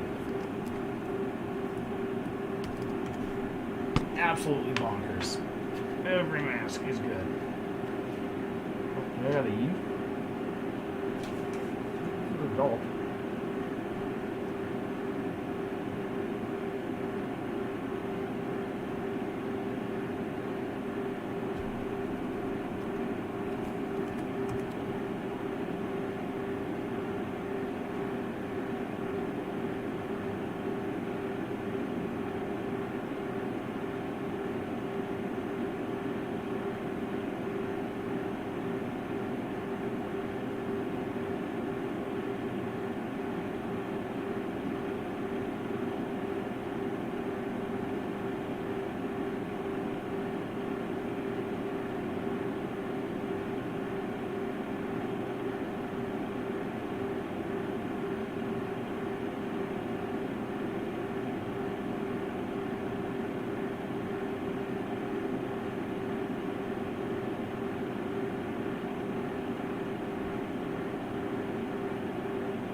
Call it there, 33.26. I mean, that is utterly ridiculous. I mean, how do they make so many masks that are so good? 99.77. Get out of here. God. It's not fun when everything's good. It's more fun when I have a bad mask every once in a while, so I can have something to complain about. MaskLab US prices are up because of yeah, I'm sure the shipping is expensive now too. I mean, I'm not blaming them for raising their prices. They got to make money on the deal. So, you know, it's the way it goes. Did they send you AER stuff? They do. I have a ton of AER and the Tiqua and all those. And the bifolds, in my priority list of testing masks, bifolds are so far down the list. They're so face specific because this distance is like super critical on the Korean style bifold, so I don't test a ton of those. I don't know. Maybe I will. Maybe I mean, there's not many masks left for me to test. I think I've pretty much hit them all. 1.397.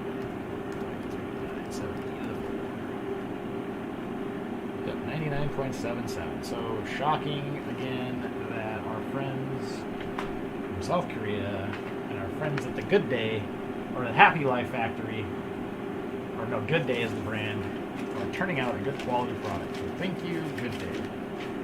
Another legitimate KF94 from Collect. Oh, do I even have left? Alright, we'll do the... I'm down to the last 2 masks, and then we're going to move on to surgical masks. Oh no, that's a lie. I have 2 more masks. Hey, I'm missing a mask actually. I'm short 1 mask. Where'd I go? Oh, alright, never mind. I got some interesting ones. I do have some interesting ones. We'll save those. Alright. I'm talking to myself too much. Let's do the Good Day Youth. I'm just going to pinch it this time and do right to held to my face, because the point of this test is to test the media when the kids mask, because they don't fit me. So what am I trying to prove by that? So let's just do it from the get-go.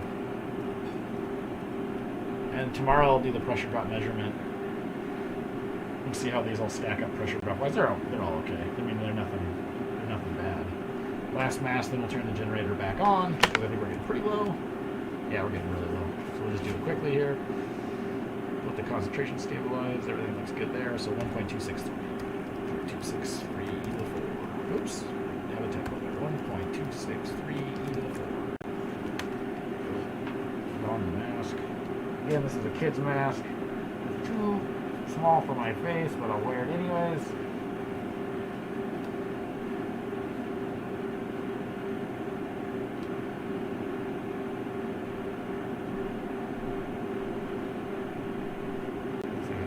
It's leaking by my nose here because it's my face is too wide for it. Oh, didn't want to do that.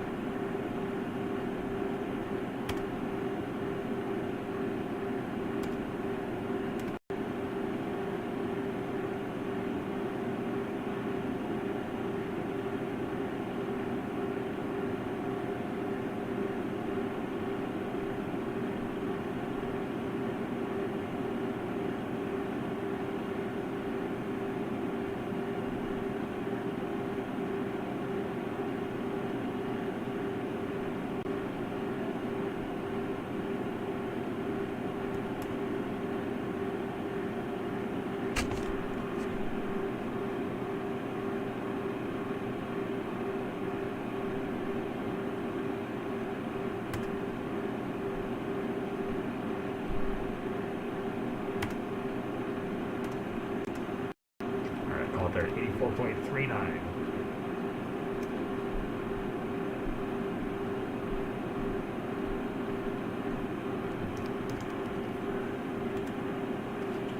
Let's see. Yep, again, another high-performing mask. Oh, what's going on here? I think there's too many people in here.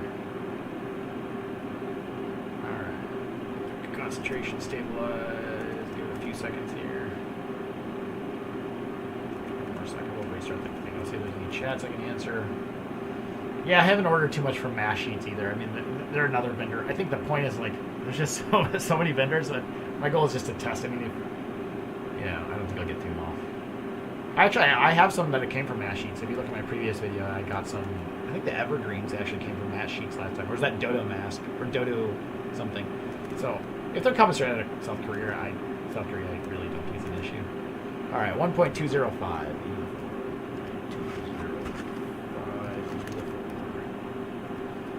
All right, 99.32 for the youth version. So if you want to keep your kids safe, and it's kind of like halfway. It's a little bit bigger than the most kids' masks. So it's kind of like a young kids. So these actually might be good for like if you have teenage, like elementary school to middle school kids. So between the ages of like maybe like 7 to 12, something like that. Okay, that's done. What we got left? Let's finish off the boring masks, and then we'll move to the fun masks. I need to turn my generator on, so if anyone has any questions, now is the time to ask them. Bring the concentration back up. Yeah, Dodo mask, yeah, correct. The Dodo mask. How big are the kids' masks? Would they fit a smaller adult woman? Yes, I think if you have a smaller face where the Bluna face fit, if the Bluna face fit or Blue 3D is too big for you, then try the Bot medium and the Dr. Puri medium. If those are still too big, then something like this, the Good Day, which is from Collect USA, they're out of Los Angeles, or like some of the kids' masks may work. But I would typically think that like a Bot medium would probably work for most adults. Sue Capina asks, where is this data located? Here, I can just share a link to everyone, I guess, since we're waiting here a second. computer's really slow right now because I'm trying to live stream so many things at the same time. Here, I'll put it in the chat. So, yeah, collapse is definitely going to be a problem with the Good Days. I haven't tested that. In this case, I always hold the tube to the probe so the probe doesn't suck to my face. So I just threw the drive link in there so you'll see that.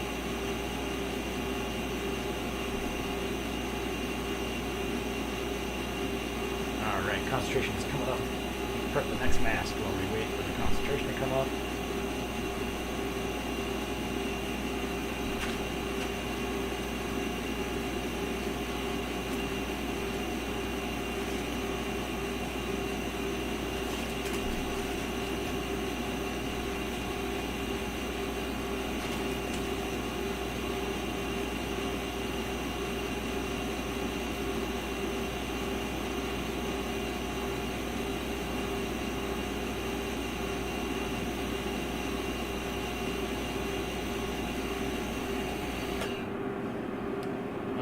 Concentration up to about 30,000. Let it stabilize. All right. Ooh, nice stiff nose wire on this. So we'll be testing the product Lab KF94. Anyone want to guess at what the value will be? It's going to be the same as like all the other KF94s I've tested, which is really good. It's not even fun anymore. Like, it's kind of, it used to be fun to find fake masks every once in a while, but I stopped looking. Now it's just kind of like, hey, another KF94 that pays amazingly well. What was the name here?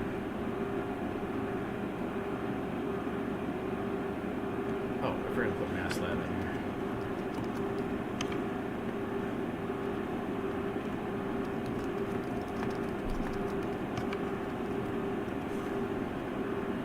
So this is the product Lab company.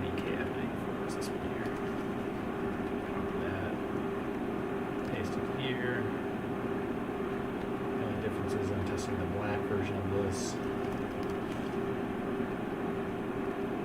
So the last one was 99.77. Currently concentration is stabilized at 3.172. E to the 4. It's 31,000 particles. So for those that are watching, the concentration, live concentration, is up in the right-hand corner. 5-second average and 1 second average. Yeah, the product Lab has, this black has a lot of pressure drop. I'm going to close it so that we can watch this a little bit more live. I don't have it automatically updating the axes consistently, just because I just kind of learned how to program Python, and then it worked, and then it's kind of the limit of what I did. Alright, so I'm going to focus on just being quiet here to get an accurate reading, so we're not all watching my otherwise, when I talk, I generate particles. A little leak right there.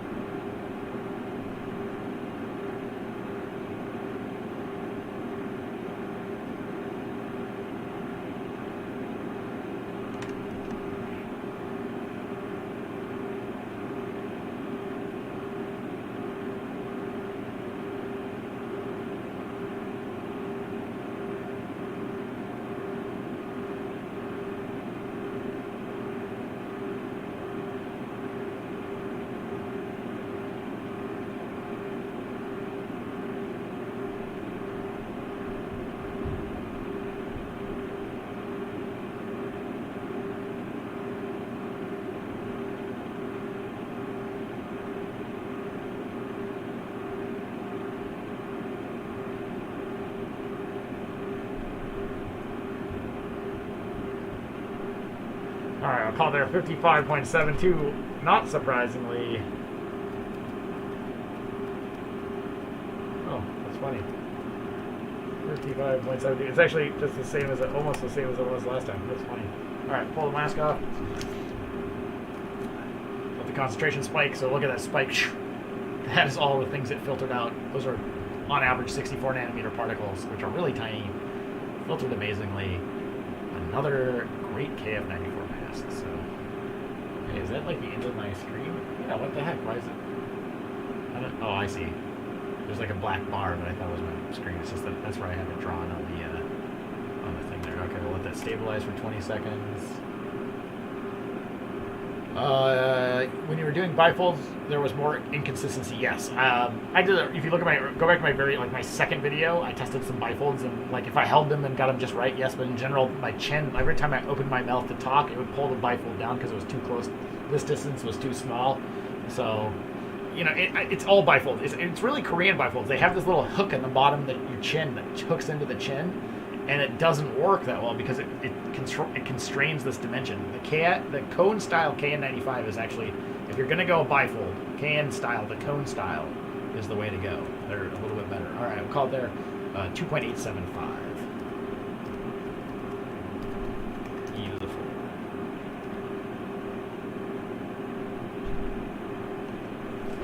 Okay. So 99.82. Wow, congratulations. Another amazing KF94.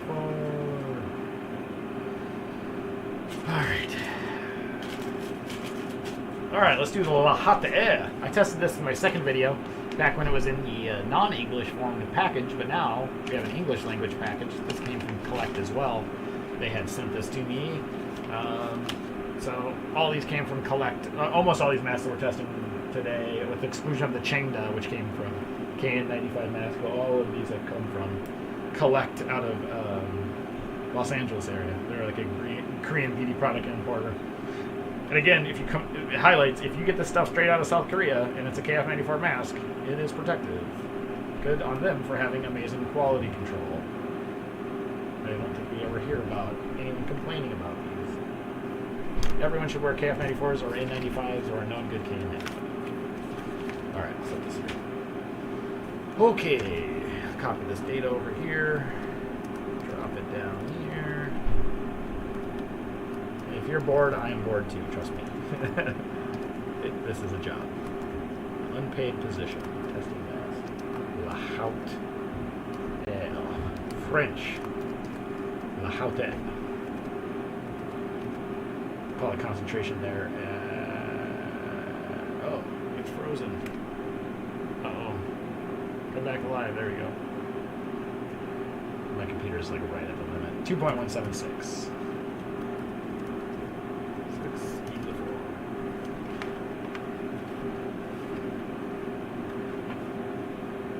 Ah, dang it. Your loop slipped.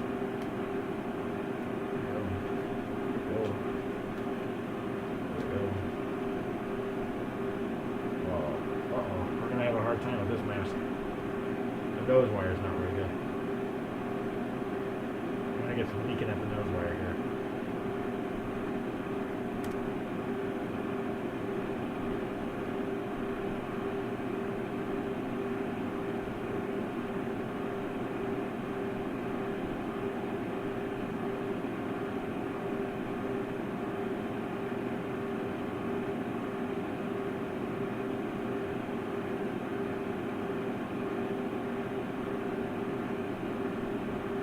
I got a leaky nose wire on this one.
I called there at 55.38. It just kept coming down and coming down and coming down and coming down.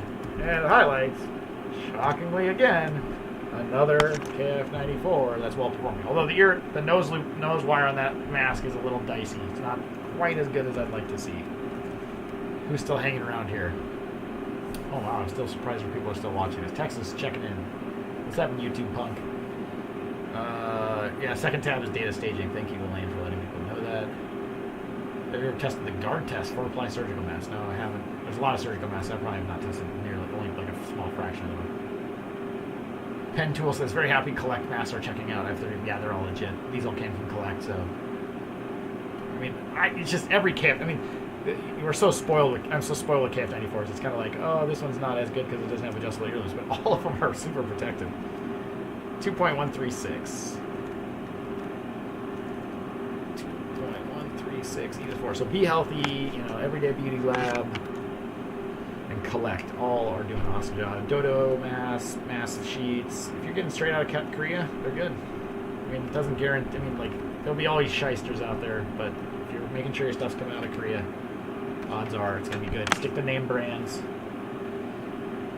If it's too cheap to be good, it's probably not good. Unless it's coming from Be Healthy or Collect or one of these other vendors, because eventually they'll get cheaper masks that they come in. Okay. All right, some interesting ones. These are SQ Medical out of the U.S. Shinquan. These are the boat style. These are FFP2 rated. And they do have a CE2834, so they are registered. For those that don't know, the CE number and then the 2834, the 4-digit number is their registered CE number. They have to register these. These are a boat style. Now, their shtick with these masks are, as they say, the gray non-woven material in the face mask adopts Shenquan Group's biomass graphene heel fiber. Biomass graphene is a new functional carbon material containing single and multi-layer graphene, which is made from corn cob cellulose through high-temperature catalytic carbonization. Well, I'll tell you what. Let's find out how they work. Let's see what the data looks like here, my friends. But my guess is if you're FFP2 rated and they got a little foam on the nose bridge, they're probably good. My wife is doing laundry. I can hear it next to me. Hopefully she's not annoyed with me yet, talking so much. Say these are white. Oh, these are not KF94. Sorry, these are FFP2 rated. And this is probably supposed to use a mask clip, but I do not see one included with the packaging. They show ear loop, but I'm gonna definitely have to shorten these ear loops, so let's just shorten them now. Ear loop quality looks pretty good. It's a little, I think they could have done a little bit better job with the ear loops. They're a little, I don't know, we'll see how they feel. But I shouldn't judge them before I put them on. I normally like round ear loops more so than the flat ribbon style. So this is SQ Medical FFP2 go.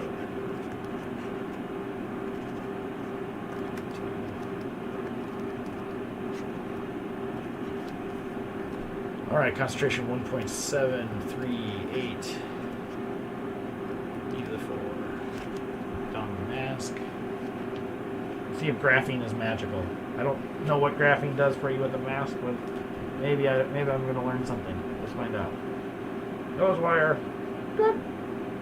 They are smart. They use a stiff nose wire when they combine it with foam, so good for them for being smart about it. Fits.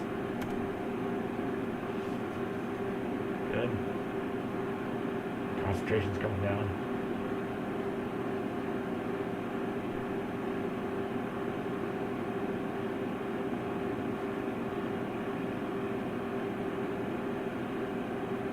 As I suspected, it's leaking at the end of the foam. I wish they wouldn't have put that foam on there. Well, it's fine. We'll test it as worn.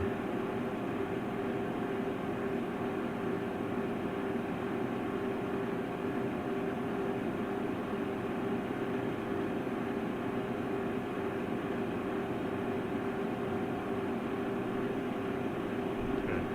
Bring it up my nose. Sorry, I gotta bring this up my nose a little bit. Slide down.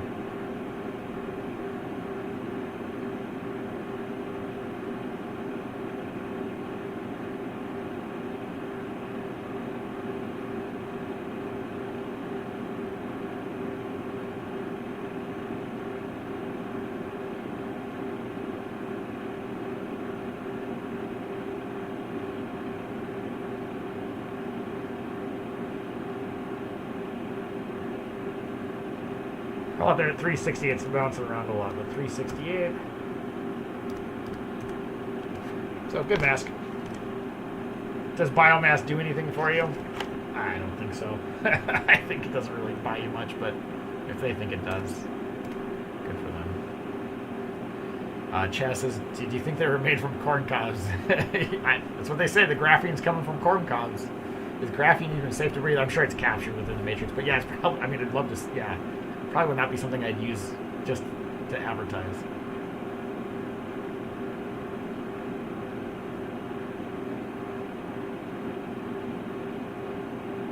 No, I don't think graphene would be like asbestos. I mean, graphene is thin, flat sheets, so it's not. I'm not too worried about it. But it's a marketing ploy. Is it really graphene, or is it probably graphite at that point?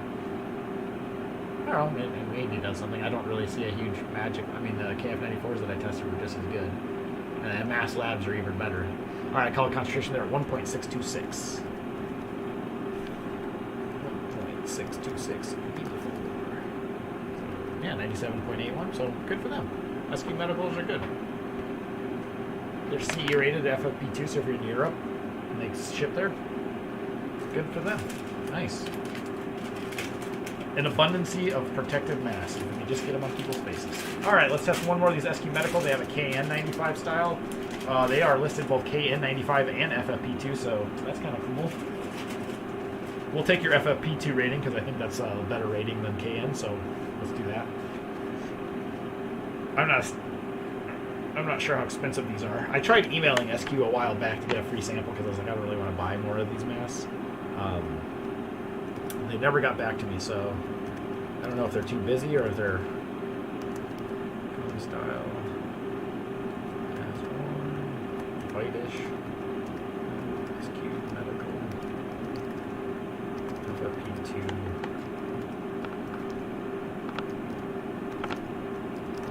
KN95. Alright, upstream concentration. Oh, we're going to have to wait a second here for this to stabilize. But I think we're going to have to turn on the generator in a second. 1.364. 1.364. I should have wrote like a program where I could just hit a button and it would pull the concentration and it would do all this for me automatically. Now they do have a foam nose seal on this, so I'm getting a little leak. I can feel it, which highlights like if you feel a leak, you're still in the 90s. If you got it sensitive enough to feel a leak.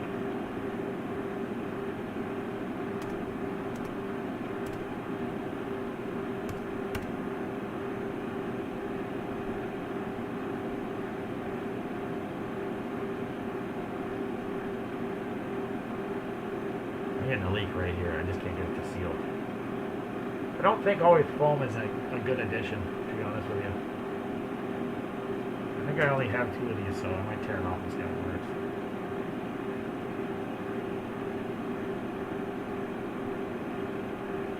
Yeah, I'm getting a bad leak. Well, we'll test it as worn, and then we'll nose pinch it and move on. It's just leaking like somewhere right here.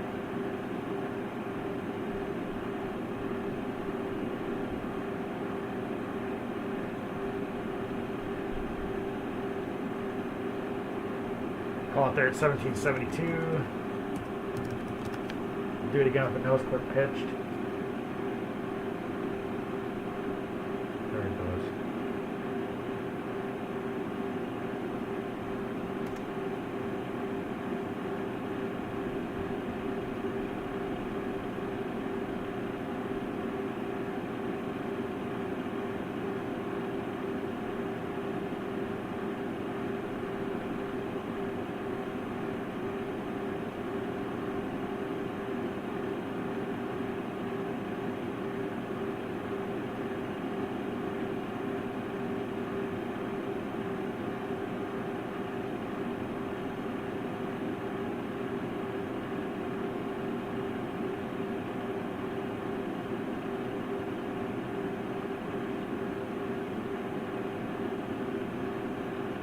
Oh, there at 301.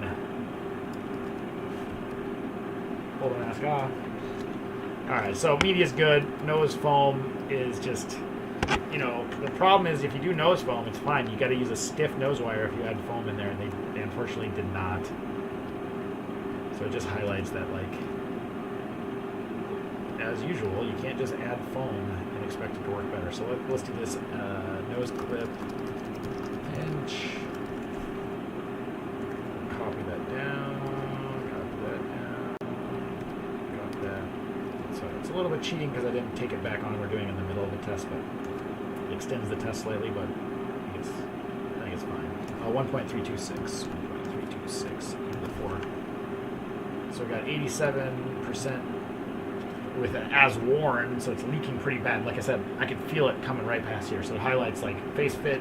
Like if you feel leaks, it's good. I'm just gonna peel the foam off. Let's see if I can peel it off.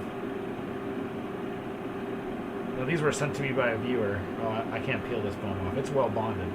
I'll give them credit for like a well bonded foam. It ain't coming off, so I can't peel it off. Media is good. It's just you just can't. Like highlights, you just can't you can't stick foam on with like a standard nose wire. I mean, they're using a pretty dang good nose wire actually. It's an LG, but like the foam, I don't think gets you anything. It probably adds to comfort, but I would have failed a face fit on that. The media is good, so the boat style for me always fits better. Probably, you know, my guess is that this mask is a little small out of measure. Okay, so that's the end of all the interesting stuff. Let's move to some fun stuff, and then I'm going to call it a night. We turn the generator back on. I'll answer some questions, and we'll do some fun surgical mask stuff. Like, what happens when you wear 2 surgical masks? We're going to test double surgical mask. Let's see. Yeah, foam leaks for me too, says Yahoo. Patrick Bay says, so Amazon now allows N95 purchases. Any story behind that? Because there's so many N95s, let people buy them. I'm glad to see that. And hopefully, yeah, exactly, John. And I don't know if I'm mispronouncing your username, Johu, but yeah, probably that New York Times article is the same thing, that people are realizing, like, there's a ton of N95s. Just block the 3M ones. That's all you need to block for, 3M. And even then, like, I would argue you don't even need to do that. Hospitals have first dibs at them anyways. Hey, Aaron, do you think the CDC mandate for no double masking with KN95s apply to KF94 as well? Yes, you do not need a double mask with one well-fitting high-filtration mask. Don't do it. It's not worth your time. Yeah, the double-double. The double-double. I mean, it's going to be excessive. Here's the thing. My hypothesis is, I'll test single and we'll do double mask, and then we can double-double. I don't have a cloth mask in here with me, but we could double-double. The point is, like, double mask is not really about 2 masks. It's about basically creating a mask base. We'll test 2 of them, and we'll see how much filtration efficiency improvement I get. I don't think I'm going to get any. It's just harder to breathe in. And those wondering, I did cut a small hole in the mask so I could push the nose piece through. So it's not perfect. Normally I like to punch through a double mask like this, but I just didn't feel like doing it, so we'll see what happens. All right, concentration is coming up, so we're almost at 30,000, almost there.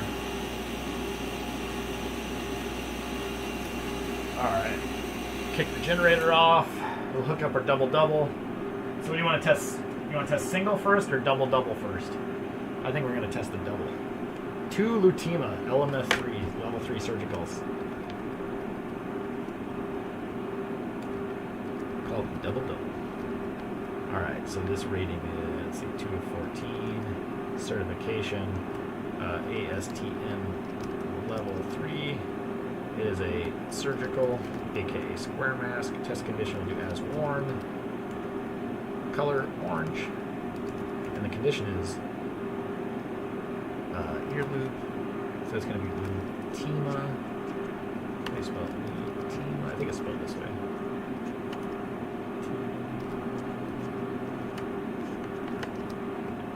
Plus Lutima surgical, aka total surgical mask. So last time I got these, I got about 80% filtration efficiency. So let's see what they get this time. 2%. So what are your plans for the weekend? I'm going to hang out in my bathroom with some internet strangers. Yes, my wife is a very friendly person to let me get away with this on Valentine's Day.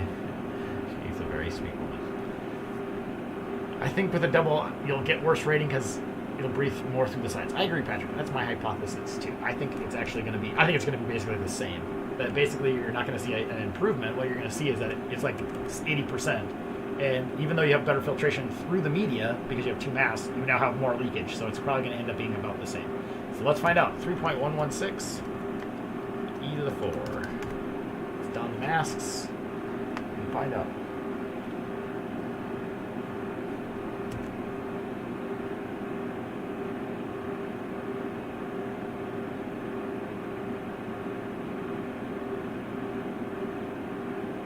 It's leaking a lot.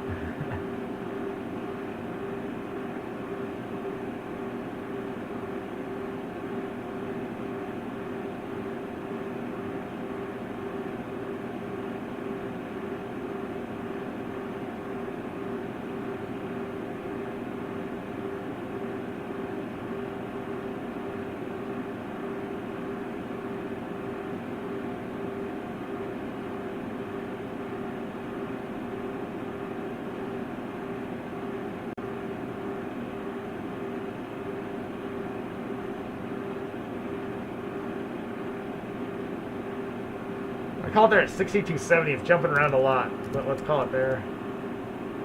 And we'll pop it off.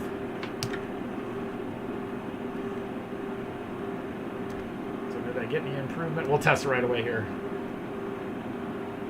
No improvement from what I got last time, but we'll test here just 1 second. We'll let it stabilize. I'll take it, go back to a single mask so we have a nice same time, same test conditions, 1 versus 2 mask.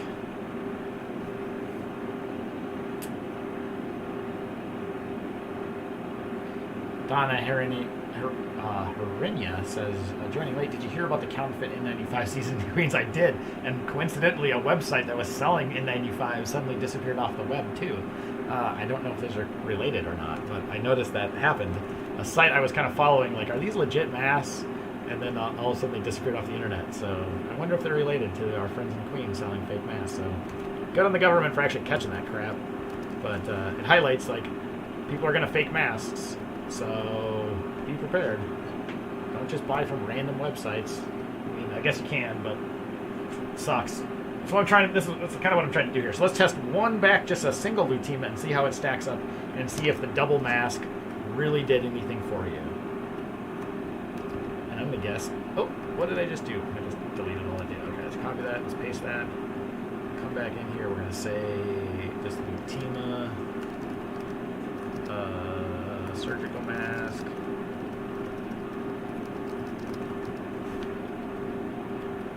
Should have about 20 seconds up on the clock there, so I can just pull whatever that concentration is.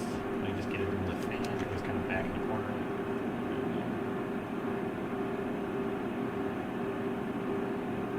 Alright, call it 2.623.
I call there at 6744. So I think there's going to be a... So technically, I think you're going to probably get a very, very slight improvement in today's test. Now, that depends so heavily on face fit. When you're in that space, like, that's just... Could be that I happen to get a better face fit with 2 masks more than anything else. But it really highlights, like, yeah, you added 2 masks and you got a 4% improvement in filtration efficiency, which is within the range of this measurement. So I bet you if you repeated this measurement 10 times, there probably would be probably almost no statistical difference between the two of them. So, you know, it's just, don't test. Double surgical mask.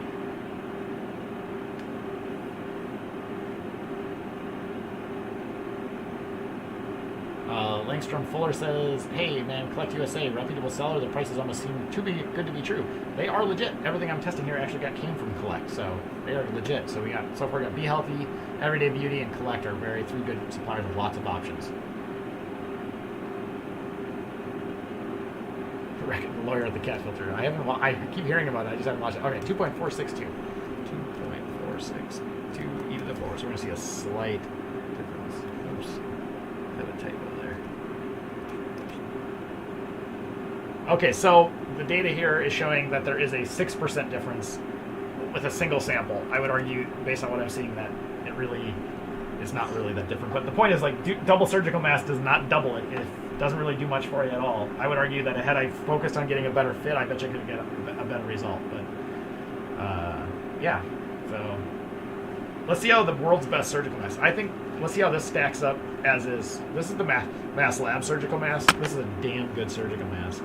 MaskLabs media is off the charts. I don't know what they're using. Oh, I do know what they're using, actually. They told me.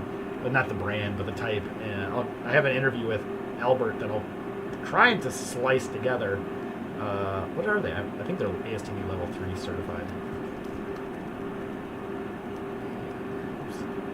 ASTM level 3. I think they're level 3. Surgical. Oh, come on. There we go. As worn. Print it. Print. Ear loop. MaskLab Surgical mask. Now these I bet you're going to do really well. We're going to get moving concentrations dropping. 2.194 e to the 4. 2.194 e to the 4. Alright, let's do this thing. Still going to leak like a sieve, but because the media has such a low pressure drop, I wonder if I get good results with that. Nose wire is not great. Do I have it on there? Yeah, I have it on my side.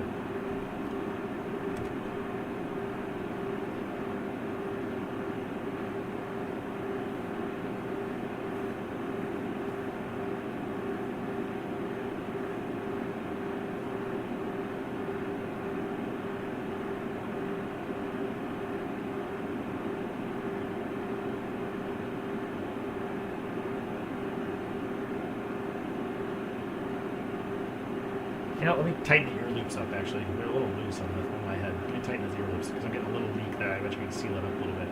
This mask is, you know, the advantage of this surgical mask is that it has such low pressure drop that you actually get less leakage. You can have a poorer seal, and less will go through it because the mask has such good media in it. Ah! My knot came out. Oh, I gotta hurry up. Otherwise my data's gonna be skewed by time. I want good data.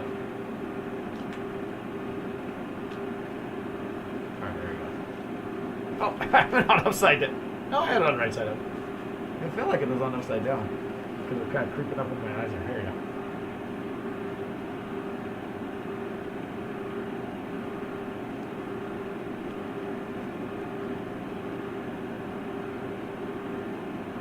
That's amazing for a surgical mask.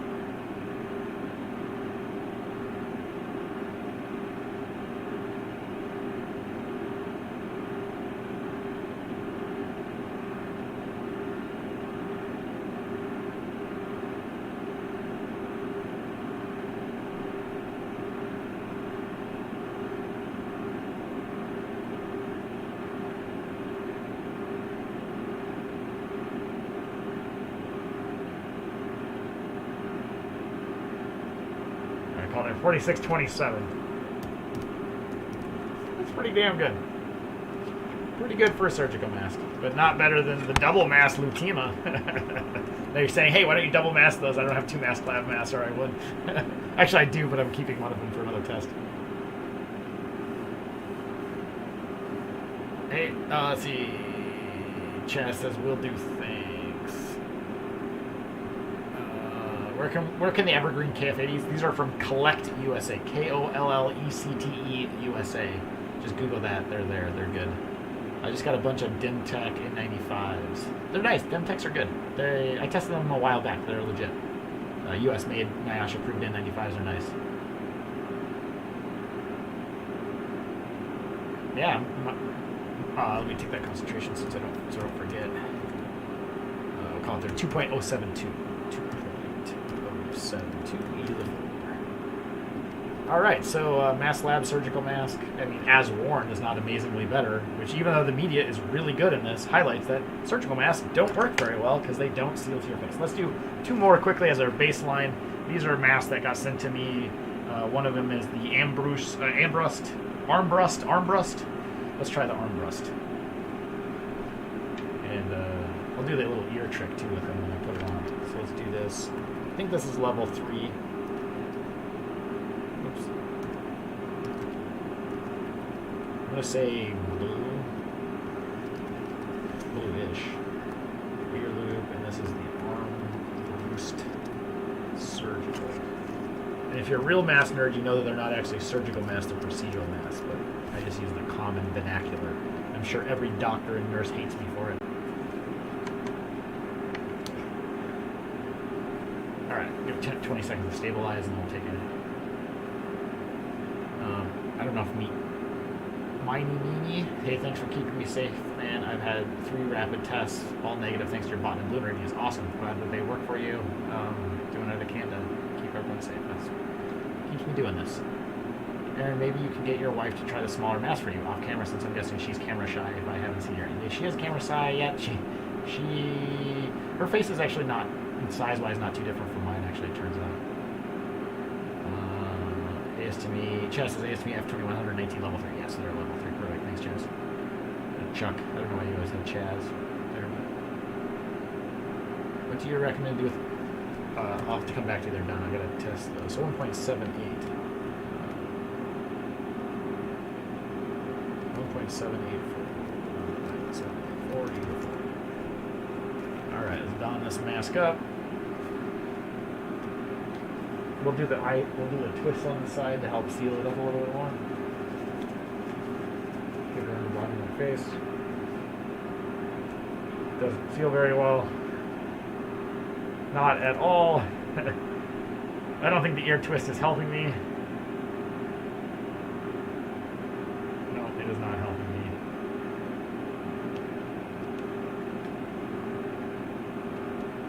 No, it is not helping me. I think I'm better off just shortening the ear loops up. I'm going to close this. I think it just crashed. Hopefully I'm still alive here. Try it again. It was just, if I run it too long, I think there's a little bug in there. There might be a memory leak or something in there. So I don't think crossing it over worked well for me. Everyone has a different face, so just, I could feel jets of air, large jets of air coming in. Here we go.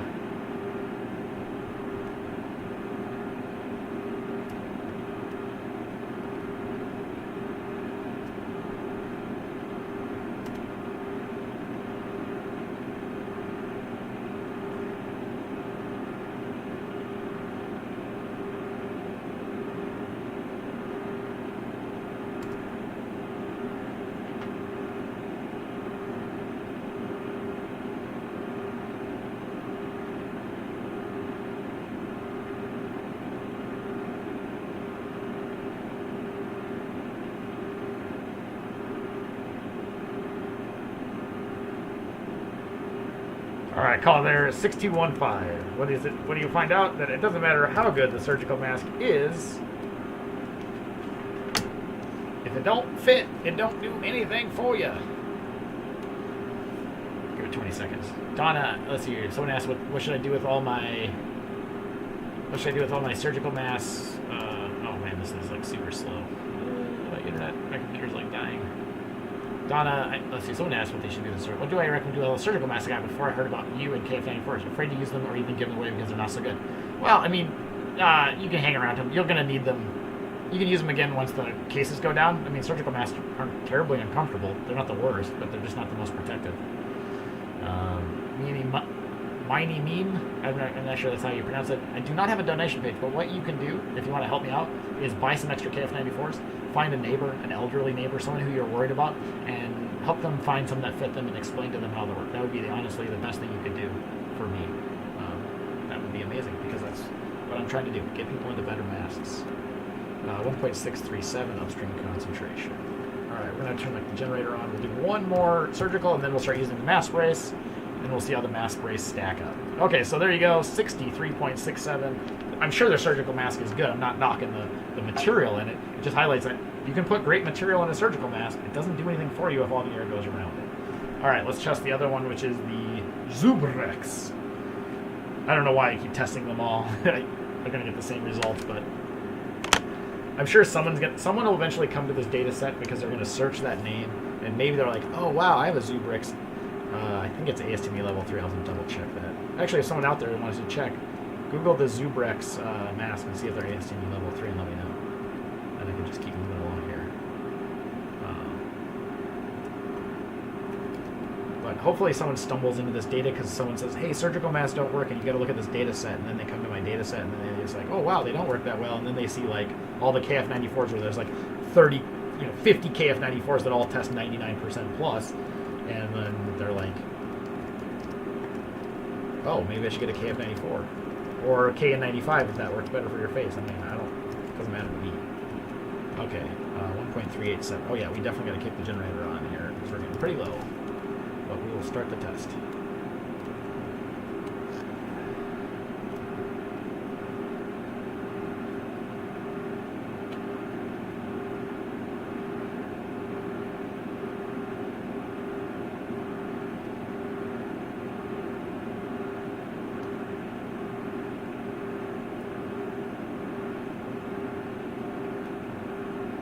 I'm just going to shorten the ear loops a little bit.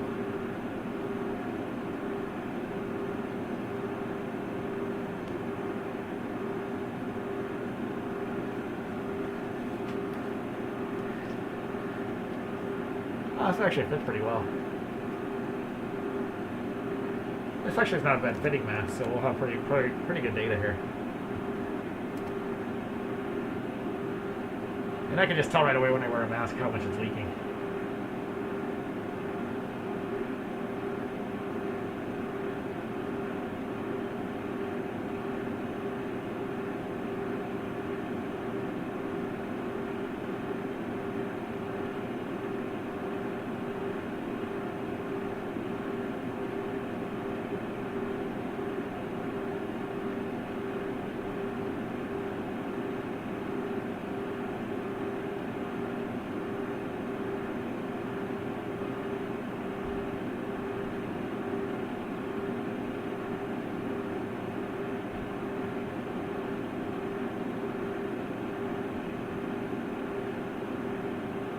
Alright, I called there 861. So actually, again, when we put the mask footer on these are all going to look really good. That mask just happens to fit my face shape better. And that's the problem. So surgical masks have the same problem that if you just wear them as is, they have all the dependencies of face fit too. 93.79, damn, that's really good actually. That's really unexpectedly high. It has nothing to do with the media. It has nothing to do with the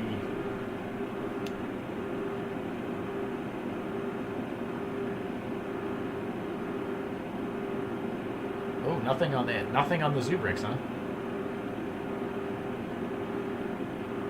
Oh, okay. I'll leave it as a question mark then, so maybe they don't have anything.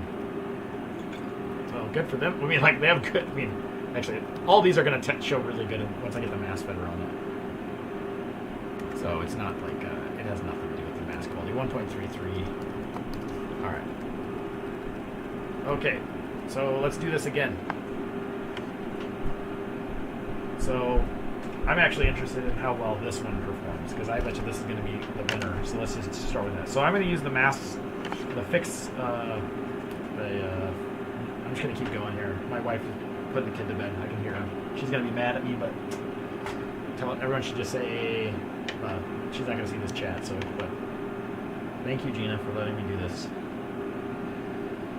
All right. So how the heck? Okay, so this is the mask fitter is a little hard to get on. It's not like super complicated. It's just you gotta find like the start of it. And I haven't practiced enough. I mean, once you get used to it, I'm sure people can do it like really fast.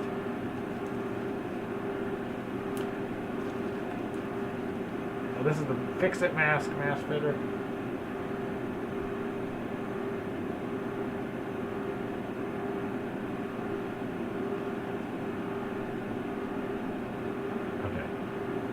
So in this case, since I can't easily take the mask on and off, we're just going to have the tube open to the air, and then I'll just connect it to the port. That's the only way I'm going to be able to do this because I can't easily take the mask on and off, and I just don't think it's going to make that big of a deal. So I'm going to take the notes once I'm testing here. So, well, actually, what am I doing? I need to turn the generator on. So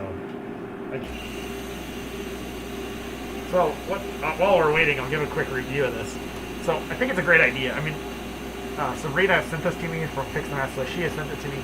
The cool thing is like they have these like fingers on the nose bridge that help hold the nose bridge together. It's elastomeric, so you get like a pretty dang good seal.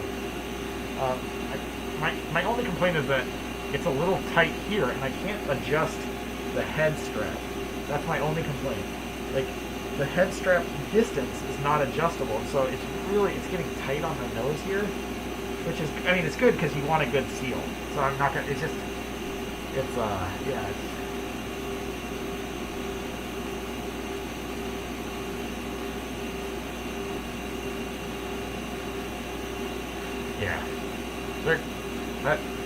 You know, if you had to ask me what's better, a KF94 or a mask fitter, like if you could find a KF94 that fits you, I think it's a little bit better. The thing I don't like about the mask fitter and just surgical masks in general is they just touch my lips and that drives me nuts. And I feel a little tension on my jaw. So she had said that I might be a long jaw type if it's too tight here to here. So they have a few different sizes. They have small, medium, large. Then they have a long jaw, which I think increases the distance from here to here a little bit more. So it'll be interesting to see what those are. All right, concentration's coming up. I'm gonna stop it at 30,000.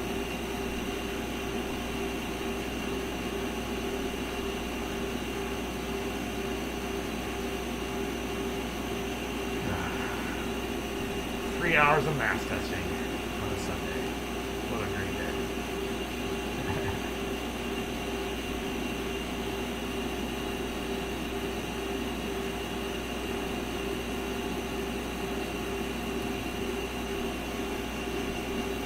Alright, if anyone has any questions, throw them up in there. I'll try to answer them as we go along. I'm not sure if I'm still getting messages or not on this chat thing. I can't believe there's 42 people still watching this after 3 hours and we're sitting in my bathroom testing masks. But thank you, I guess.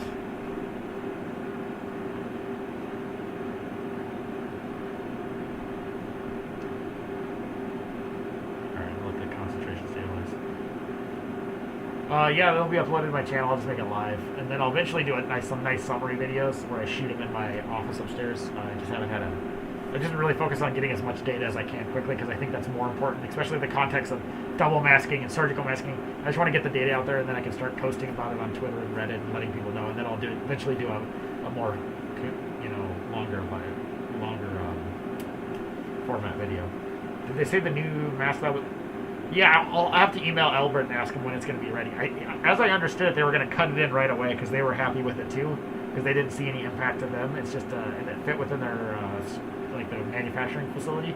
So I'll have to email and ask him when that date of cut in will be. With the longer mask nose wire, I mean, it seals like money.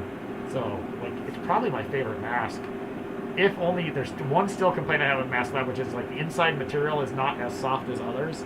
It's a little scratchy. And I think that they could just like, if they just like put a softer material on the inside, it would be like, and they only have one size too, so I guess there's that issue, but they're otherwise really good. So we're going to start here at 3.591. 3.5591 e to the 4. Alright, now I have to kind of reach through here and plug this in.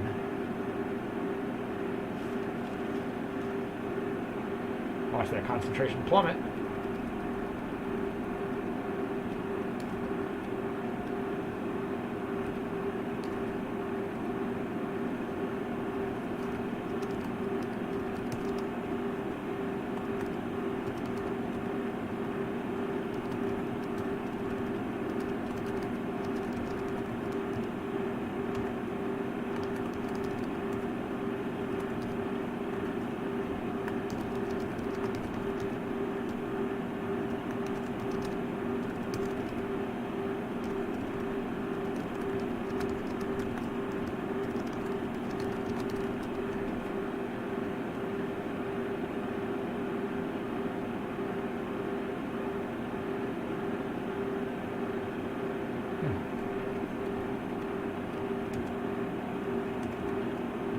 bad news. It's not better than just a regular MaskLab. I don't know if I'm still getting a little bit of leakage somewhere, but I don't think so. I don't feel anything. I think it's through the media itself. So we'll just finish the test, but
call it there at 961.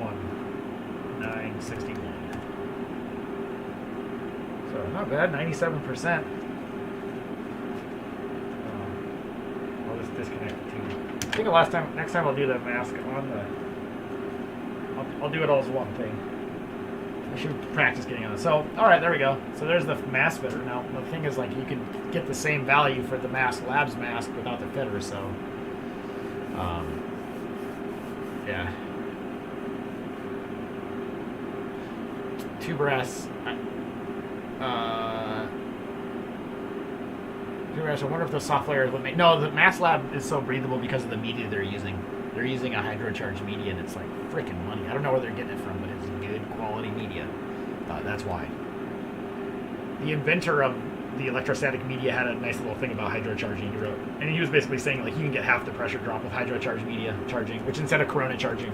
So I want to see every manufacturer go to that.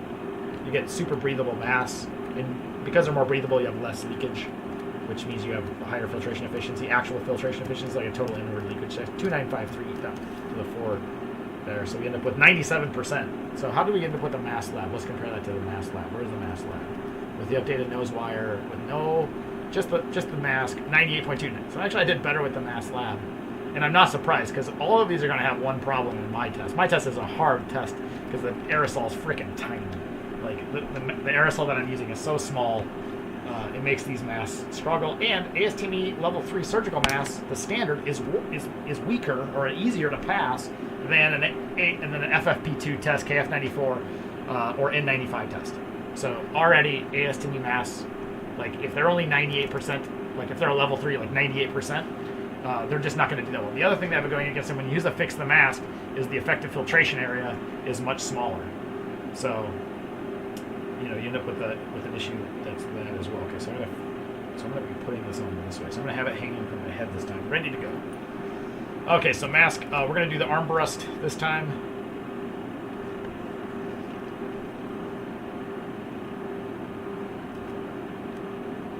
Uh, 2.728. I'll write in the details once I'm running the mask and being quiet. I have to be quiet because I generate particles when I talk. So go ahead and use the Armbrust with Fix the Mask. Okay, then I can do this. Oh, I guess that doesn't that doesn't quite work how I thought it was going to work.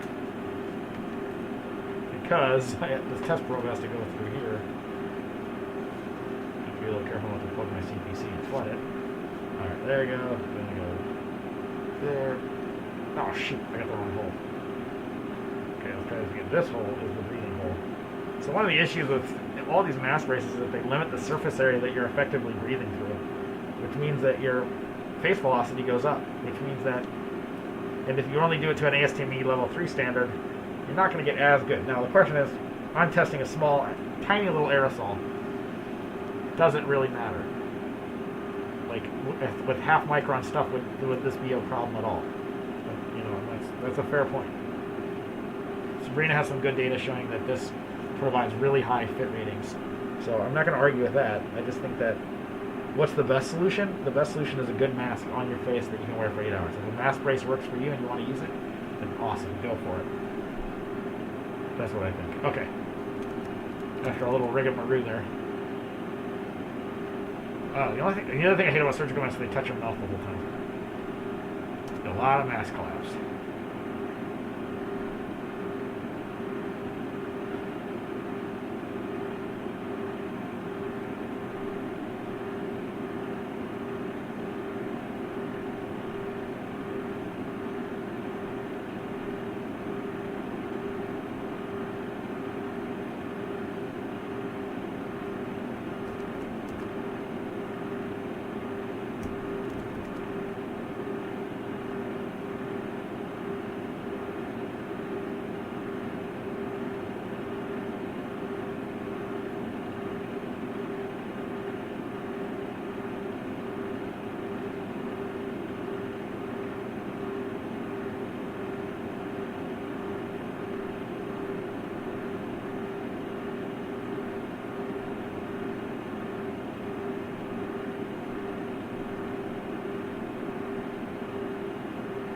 I caught there at 7:33. So here's the gist. What I'm getting out of this so far. Let's see if I can take this thing out. I guess, can I do this? Yeah, that works. So here's the gist of this. I wish I had a half micron aerosol. I'm not gonna be able to draw really a strong conclusion with the mask fitters. I'm gonna show that the media on KF94s is better than what's in surgical masks. And I don't think it's because the media is better. I think it's because the effective filtration is smaller in the surgical mask with the mask fitter increasing face velocity, making the effective filtration performance worse.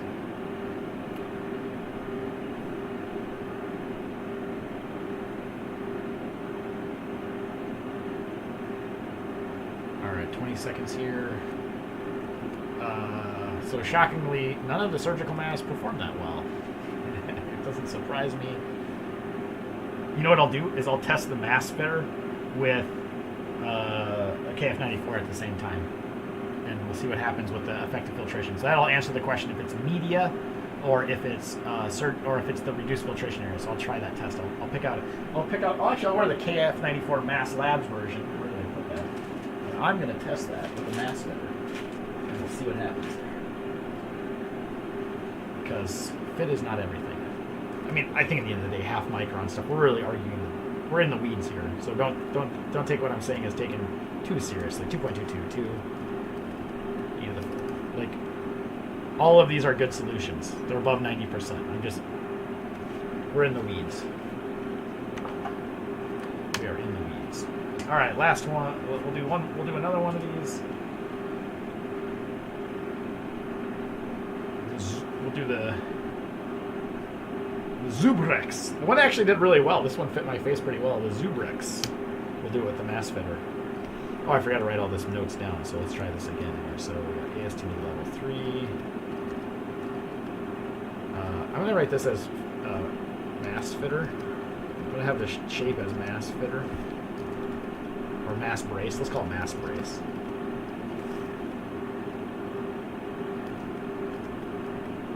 Let's fix the mask.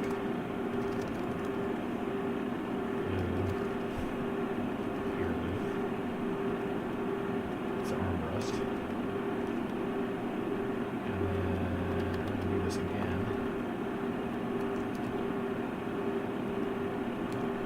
I don't know what the Zubrex is. If it's ASTME rated, I'll have to look that up.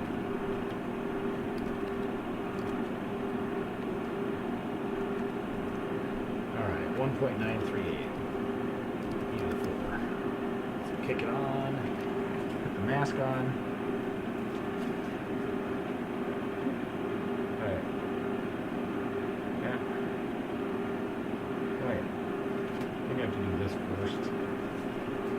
this. Then I gotta do this. And it's only so difficult because of a tube that's going through the middle of it. How did I do that wrong? That was real slick. What the? Sorry. This is hard to do with just a tube there in the way the whole time. So like this. We'll hit this on there. We'll reconnect the tube. I will say that the mask fitter takes a little practice to install. It's not like super difficult, but it's another thing you got to put on. I have this whole thing twisted up now. I don't have a mirror, so I have to look at the mirror. Let's look at the mirror because I'm doing it here.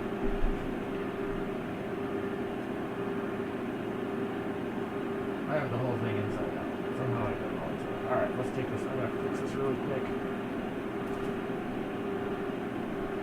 I got it all mixed up here. When they got the tube in the way because I have to put the tube in.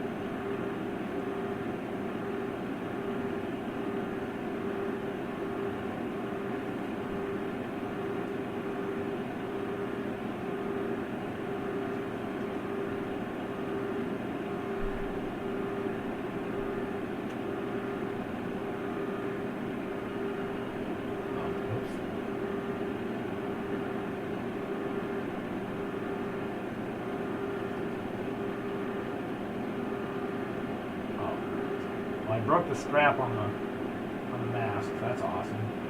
God dang it. Ah! This thing's kind of hard to work with. I'm going to start this test over again. So I just broke the strap on the mask. That sucks.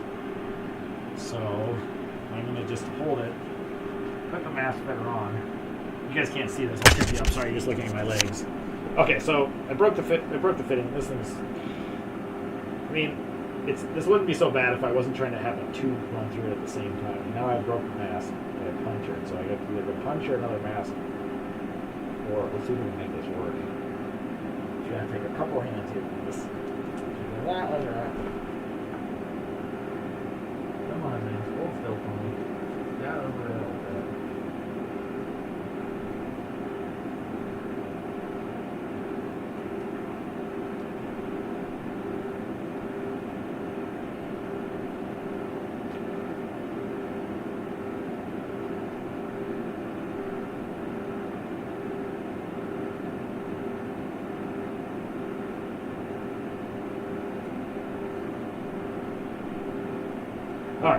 Alright, there you go. Sorry about that, everybody. What a complex freaking thing to get on when you have like all these failure modes that happen at the same time, like breaking the strap. Okay, so concentration, we'll start over again here. 1.81 e to the 4. Okay, and we'll see what the filtration efficiency is.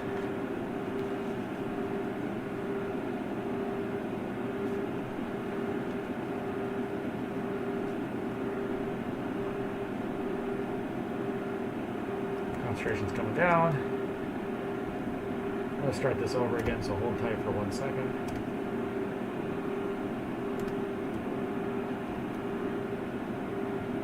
It's going to come back. There you go. We got a good seal.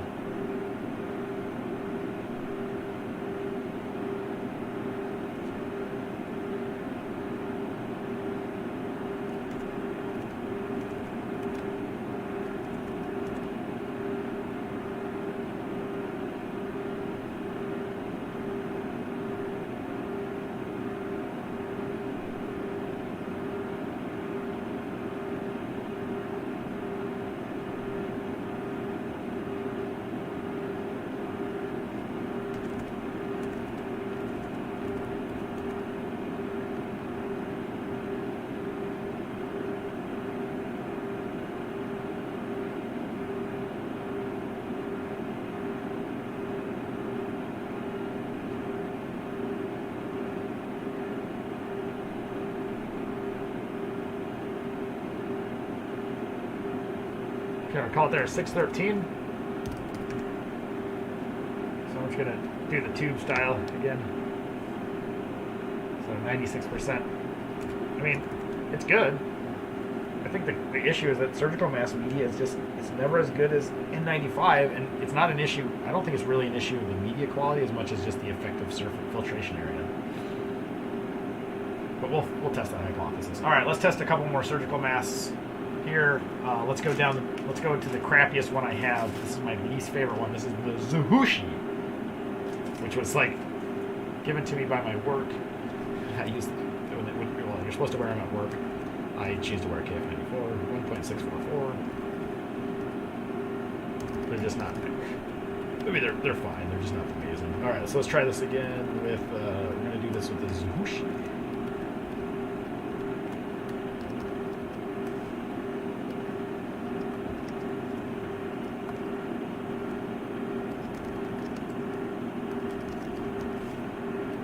So again, I'm going to put the mask on first, and then we'll plug the she's here. Then we'll plug the port onto it and go from there. All right, so put that on,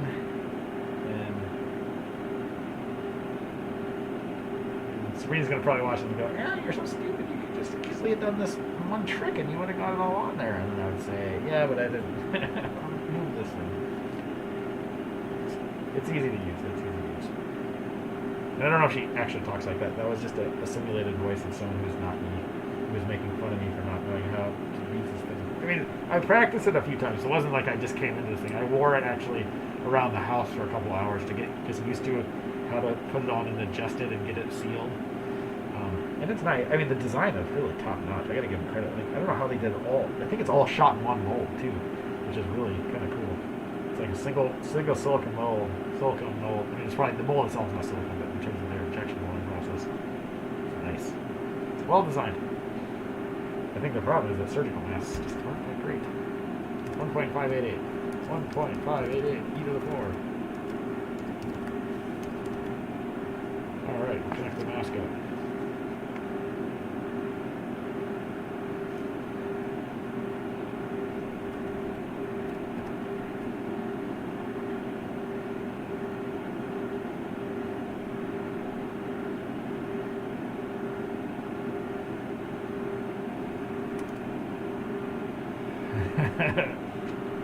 Which highlights an issue with the Fix the Mask. It only is good as the surgical mask that you put on it. This is not a good surgical mask.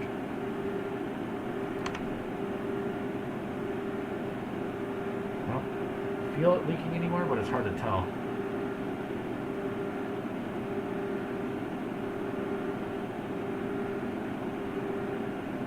No, it's definitely not.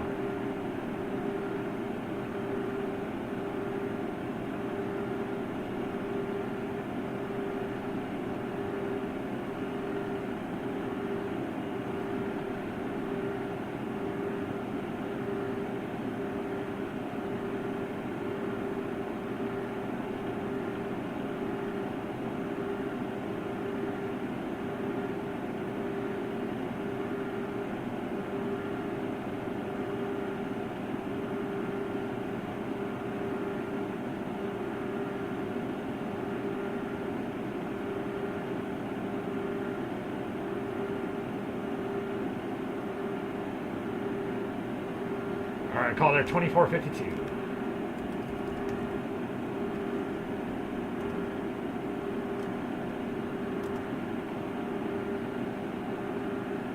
So 84% filtration efficiency. So considerably worse than others. It's not a rated mask. Actually, did I put it's unrated, so I think I actually lied about that and said that it was a rated mask. It is not. It doesn't say the rating on it anywhere. Oh no, it's a YY0469-2011. Oh yeah, and those that standard is crap. It's the Chinese standard, but it's even like not even a hard standard for them to meet. YY0469-2011. So wow, 84%. Rather wear that KF80, that did even better. All right, call there 1.434. So what this is highlighting is that it doesn't matter. The problem with Fix the Mask, it's a good solution. It's just you're still reliant on a good surgical mask. What's the best one I got here? Oh, this is a mystery one. What is this one? It's not labeled. What was I going to do with this one?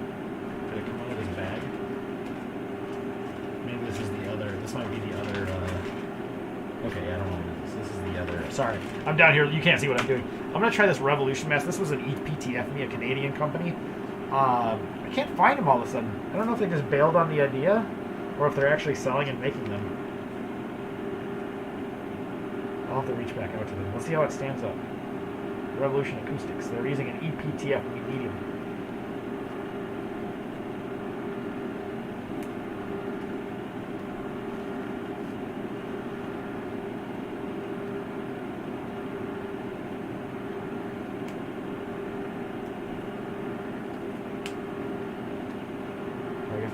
I don't need the ear loops on once you have this thing on. Maybe I'll leave them on just to be safe.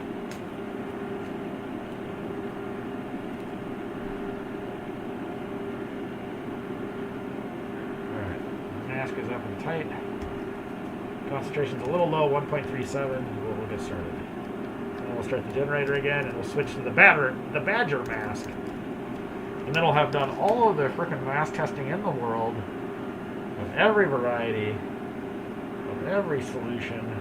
We can figure out what's the best for you. Again, the best mask is a mask that you can wear for 8 hours comfortably that provides good protection.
Call it there at 1356.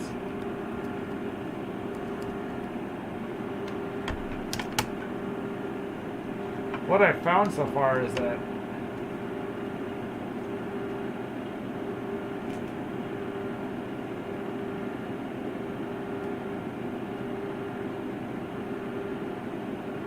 oh, I forgot to do the Lutima. Duh. I'm missing one. I was like, well, there's one mask I wanted to do here. Lutima. So we got to do the Lutima by itself, because in other videos I've done the Fix the Mask hold where I do this, and I didn't have a Fix the Mask yet. So let's see if the Fix the Mask hold can compare. Let's turn it on again here and see how it stacks up. Stop at 20,000 particle efficiency. All right, I haven't seen anyone. I haven't been paying attention to the chats here, so let's jump in here for a second. The fact that there's 9 p.m. on a Sunday and there's many people in here, you guys are all mask nerds, so welcome. Come across any BYD surgical masks? They're the Chinese company, California. Yeah, I haven't actually come across. I haven't really searched for any any BYD stuff just because, yeah, a lot of it's being sold direct. And I think you get it from Office Depot and stuff like that. I'm sure they're fine. Noticed that Costco first had BYD and then switched to filter. Yeah, I saw that too.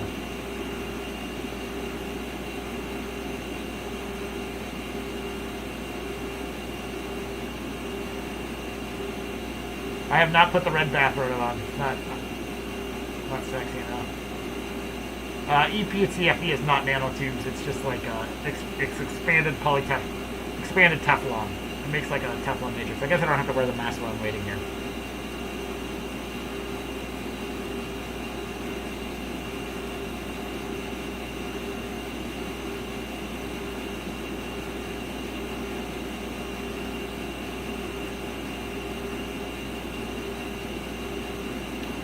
Aaron, can I send you a surgical mask with a chin wire to test? It's the asymmetric level 3. Oh, I don't know if I'll ever get to testing them, to be honest with you. I mean, I appreciate the offer. I think the reality is, I don't know how much longer I'm going to keep testing for. Just because I'm, like, I got to eventually make this data useful to people. And so I can keep testing surgical masks, but I think the data is showing that, like, the $1 million question is, you know, should you wear a Fix the Mask? I think the answer is sure. I just don't think surgical mask media is as good as KF94. So if you're like, if I had to choose between a surgical mask with a Fix the Mask that had the same pressure drop as a KF94, if they both have the same pressure drop and this one performs better in this test, like the KF94, I would just say go with the KF94. I mean, it's hard to know what it is at half micron. I don't have a test to do that I can do at half micron. I wish I had the ability to test half micron particles, because that would be like the sweet spot. Like, that's what we're worried about, is those particles or larger, you know, probably 2 microns. So, you know,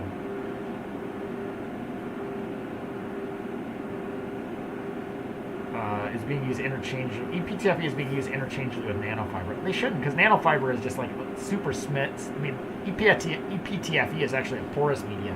It's not really a nanofiber, whereas like nanofibers are like, you may call it a nanomaterial. You could maybe call it a nanomaterial. I don't think the nanofibers are Teflon. I think they're, I don't know what material they are. I don't think Teflon's kind of hard to extrude like that. Maybe. I don't know. I'm not an expert in that space. All right, let's load this thing up. Do another test. Now let's be smart this time. I'm going to put this over my neck first. Then we're going to put this up like yada yada. Yeah. Toss this up like this. Yeah. I think in general, the KF94, I mean, I'm getting pretty good right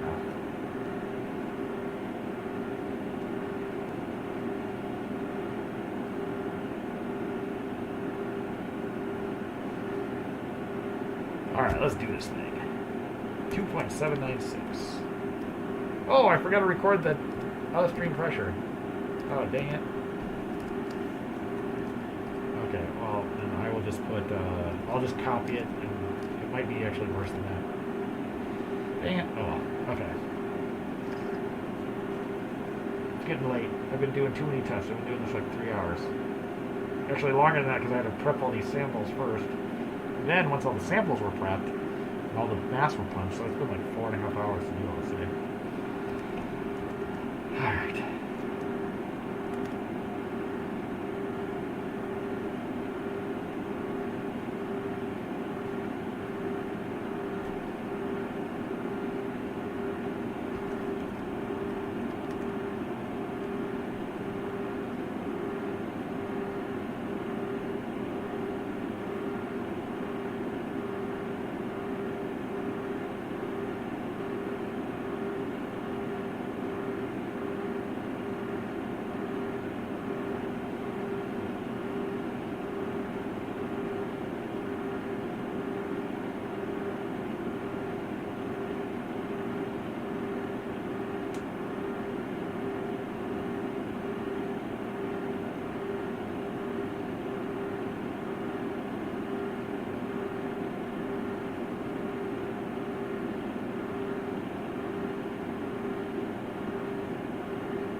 Stabilized around 1471.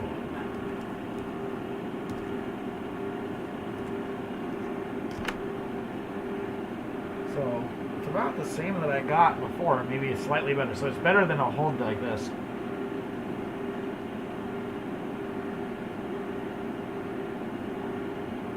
It's definitely better than that. But that Lutima is actually another good surgical mask that they should look at. Alright, let that stabilize for 20 seconds, then we'll do a fun experiment. Let's take the MaskLabs, this mask, and we'll put, I want to see if the media is better in this mask than in other masks. So the big difference is, if you look, how much area this can suck through, so you get an advantage of the base velocity is so much lower. Alright, there we go, it's going to be 2.4880. 2.480.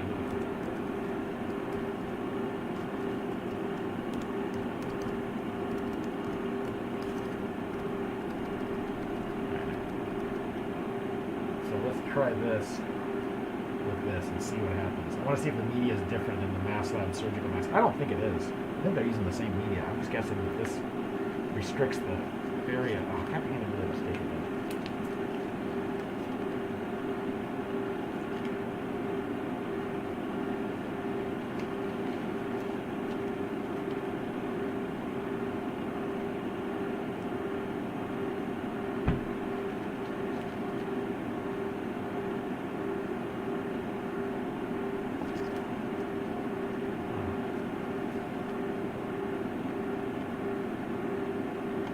Oh, yeah, wait. Sorry, I gotta get that upstream concentration first anyways.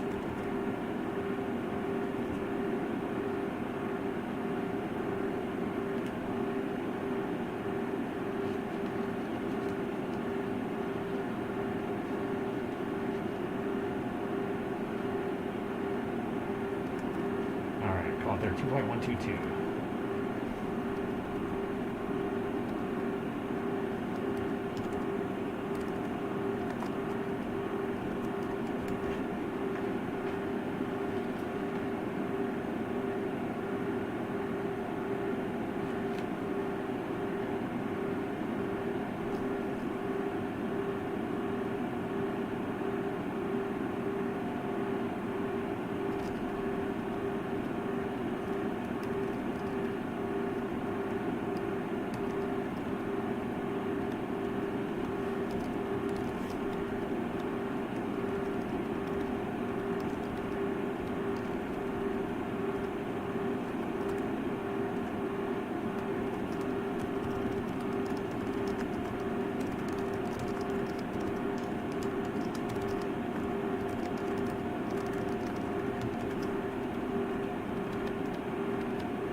Call it there at 130, oh, 156.6, sorry, 156.6. Yeah, the media is better on these. Unequivocally, the media is better. So why are we messing around with surgical masks? This actually, with this Fix the Mask on here, this breathes easier than the surgical mask. Plus, you can notice I can talk easily. It doesn't touch my mask. Like, why KF94 masks are better? So, I mean, I don't know why we're messing around with surgical masks. They're just, I mean, I guess you can do, I mean, it's an option. I don't know. It's late. Maybe I'm just being cranky because it's late.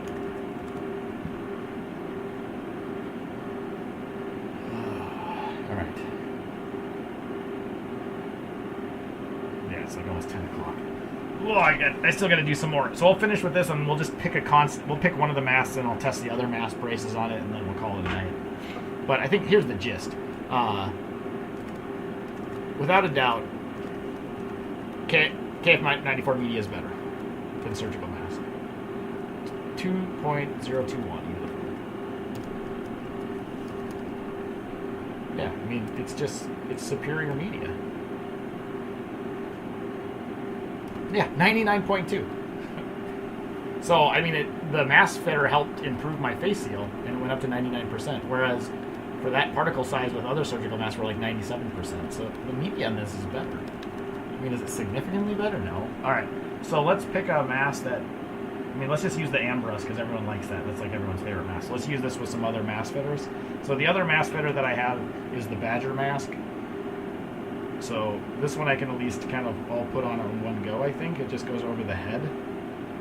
So we can do the mask alone, and then I'll do the cool 3D printed one, and then we'll call it a night. All right, so it's actually not KF94, it's FFP2 rated. So let's go to that, let's go to that. So this is, I think it's ASTM level 3.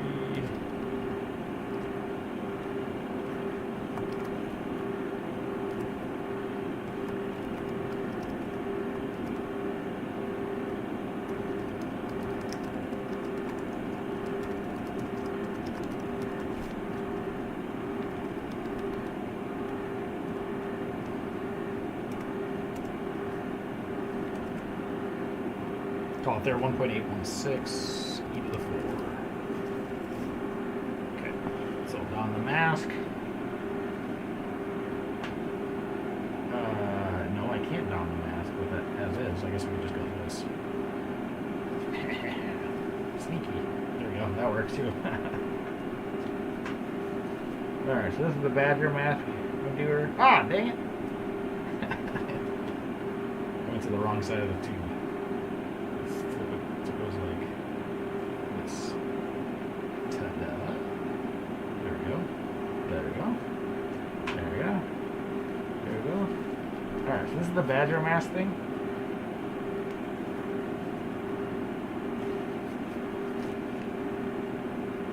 A little more work. Oh, it didn't come off. Huh. Not the coolest looking thing, but it worked pretty well.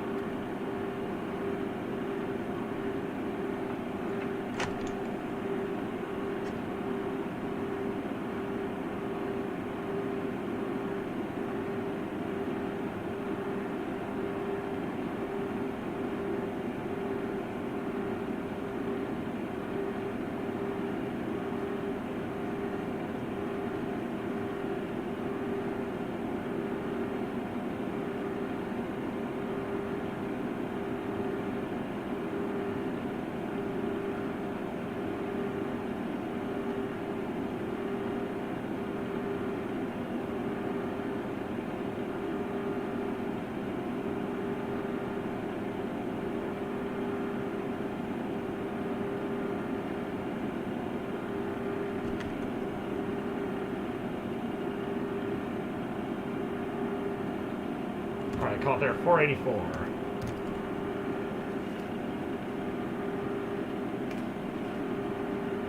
You know, honestly, I think the Badger mask is a little easier to install. I'm not sure it's which is more comfortable.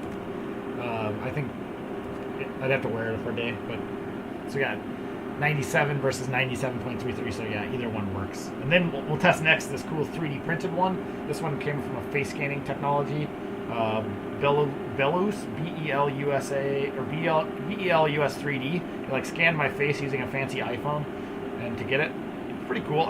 It's not that comfortable because although it scans your face, it ignores the fact that I have my cheekbone right here, and I would have preferred it like right down here on my face. And so it's like sitting right on my cheekbone, it hurts. But we'll test it out. It's kind of a cool concept. It cost me $1, well, plus some 3D, some FDM plastic. And then we'll answer a bunch more questions. I'll go through here and see if there's anything in here. All right, that should be good for that one. 1.63. So 97.19. So yeah, it's basically exactly what we got with that one. So let's do it again. This time we're going to use the 3D printed version. And make sure the loops are on the right side here. Oh, it came off. I gotta fix it real quick. And then I'll look at the chat and see if there's any requests. If there's not any requests, I'll answer some questions. And then I'm gonna go to bed. It's 10 o'clock. I'm testing mask all night. My wife's gonna be in the way with me, as she should be. A lot of time I spend on this, and I'm not sure how much value there really is some days. That didn't work so well. I'm trying my best to tie a knot because I just cut up a bunch of masks that I cut off the ear loops too to make it turn into a headband loop. I didn't buy any material. I just have so many masks around. I was like, screw it. I'll just. Oh, come on, you thing.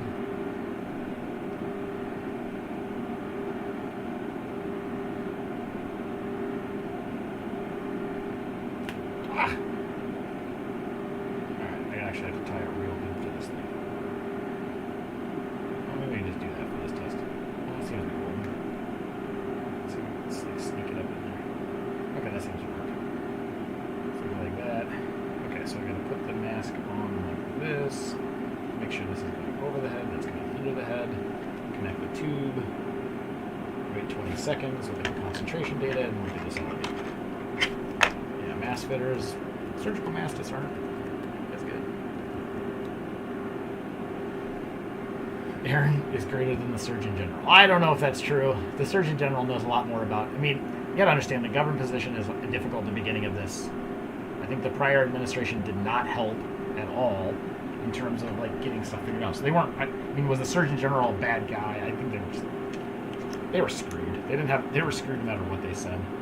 That's the reality of it. 1.416.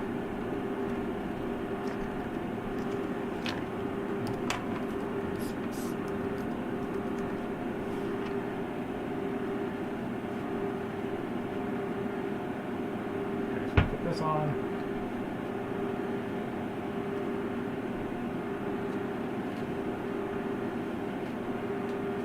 Okay, I got that on. Now I gotta put this on, the head strap. And then I gotta go around my head. Because I didn't tie it on there, I'll just catch the loop here. I can tell you this one is not very comfortable. It is not so bad actually. The head loop's too tight, that's for sure. I guess I can take the ear loops off, you don't need them. Okay, there we go.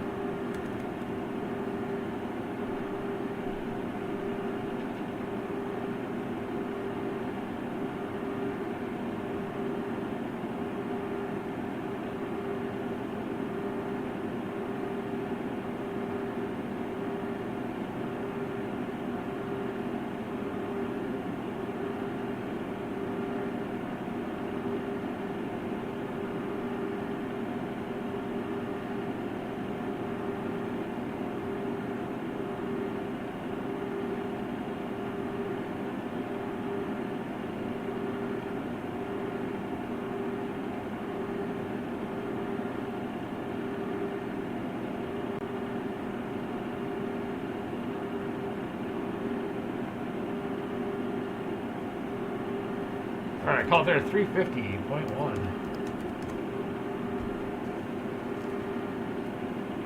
Take all the things off. Get the upstream concentration. And again, 97.53. So not shockingly, we're probably within the noise of the measurement. So none of this surprises me. Surgical mask. So I'm going to do one more test. Let's find the best KF. I think the best KF94 I had was that Evergreen. Let me find that Evergreen. From today's test, at least. Where's that Evergreen? There it is. Clean top. This one.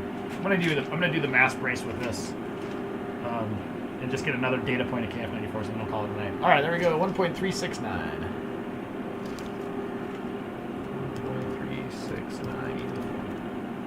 97.49. So I mean, I wouldn't plus or minus 0.5%. It does not mean anything. So there you go. Surgical mask and fix the mask. Does it work? Yep. I don't know if it's the best solution. Not convinced either way. All right, let's do one more. Let's kick the concentration up. I'm gonna do one more. I'll check the comments while we wait. I still can't believe 48 people are watching this. You guys are super mask nerds, so welcome. Oh my god, so many comments. Let me go up to the top here. If I miss anything, I'll hang around for the last 50 minutes and I'll ask as many questions as I can. Hater Malik says, can you share the link to the live test mask data? Yeah, I think it's, let me get it for you. If you go up to the chat before, you'll find it in there, but let me see if I can get it for you.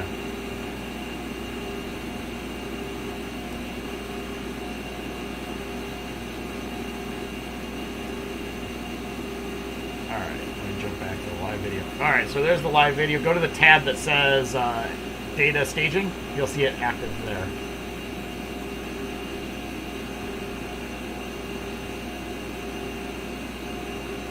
Alright.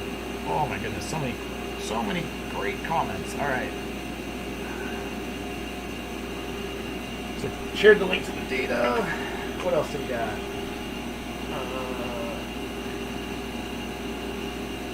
Air clean during some air cleans are good. I mean, they're kind of like surgical masks in terms of their performance. I think that's why they're not many FFP2 rated. Have you tested the United States mask N95s? No, I haven't tested them. I emailed them to see if they would send me some, but they never got back to me. Because I was like, hey, I test masks. Let me help you out. Sounds like you want people to buy them. Let me feature them on my channel.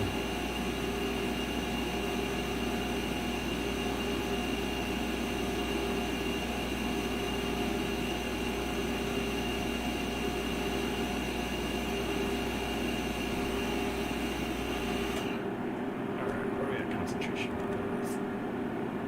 Okay, perfect.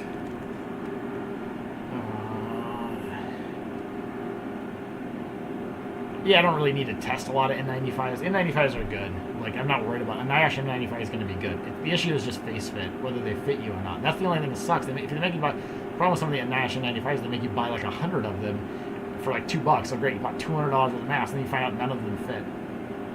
Yeah, just avoid Amazon. That's a good recommend. Matt Levesque. Yes, Bonafide masks. They are the official importer for Powcom.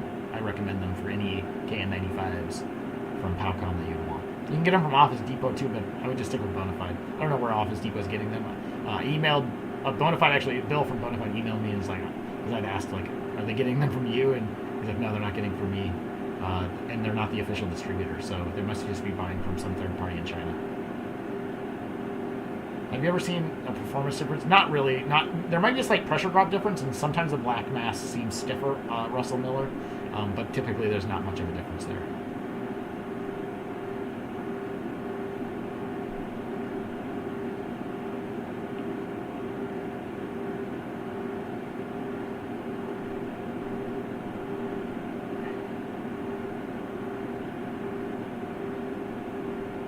Donna says, oh, she's talking about Reddit Mask Route. Yeah, you can check over there.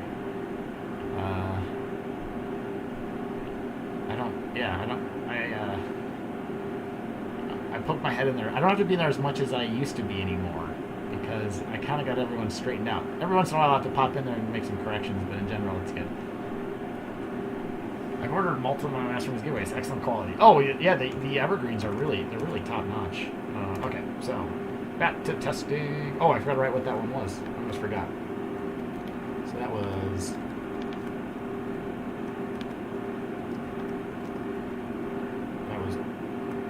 Armbrust plus Bella 3D.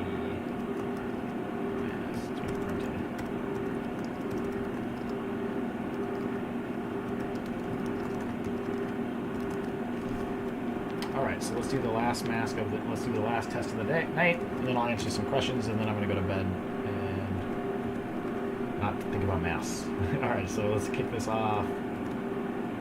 2.994 e to the 4.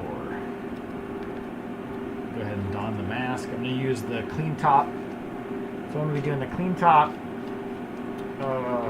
KF94, which had really great media in it. On top of that, I'm going to put a mask brace to just further improve the seal, and we're going to see where we stack up. If I can hit like N100 levels, it would be absolutely bonkers.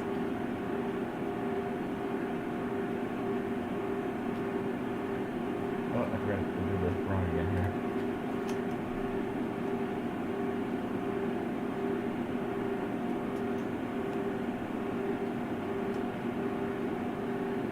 Alright, so we got a mask brace on a KF94 mask. Just really sealing up any possible leaks.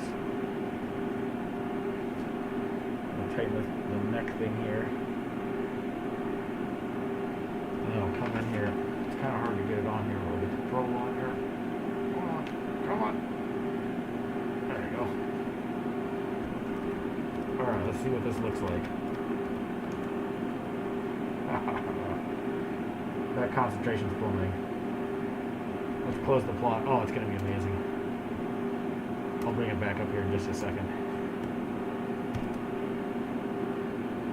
Oh, wow. Yeah, that's amazing. Oop, I didn't need to full size it, sorry.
All right, called there 58.82. That is incredible. 58.82. Well, it highlights KN94. Sorry, surgical masks, but KF94 has better media, without a doubt. Do all KF94 masks have better media? Not necessarily. I know why. It's because the ASTM 3-level standard is way too easy to pass. It doesn't have nearly the stringency that an FFP2 or KF94 test has, or a 95 test. So, it just highlights that. Wow. So we'll let that sit for 20 seconds. Let's compare that to where we were. Where was that at when I just wore it as this? So we can get an estimate of how much this is leaking by looking at that. So clean top Evergreen black, 99.8. So I did not do any better than I did without the mask face, which tells you, look, the KF94, you can get a damn near perfect seal. You don't even need a mask brace. That's incredible. If it fits you well, yeah. All right, there we are, 99.8. KF94s. It's where the money's at. I'm convinced. No offense to the surgical masks. They make sense in some situations.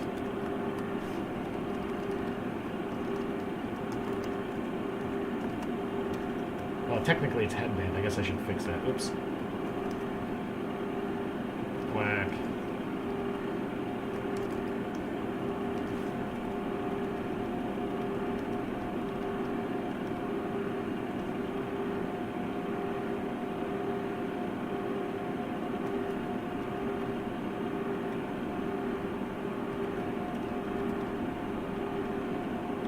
Alright, just clean up the data here. So this is the clean top Evergreen.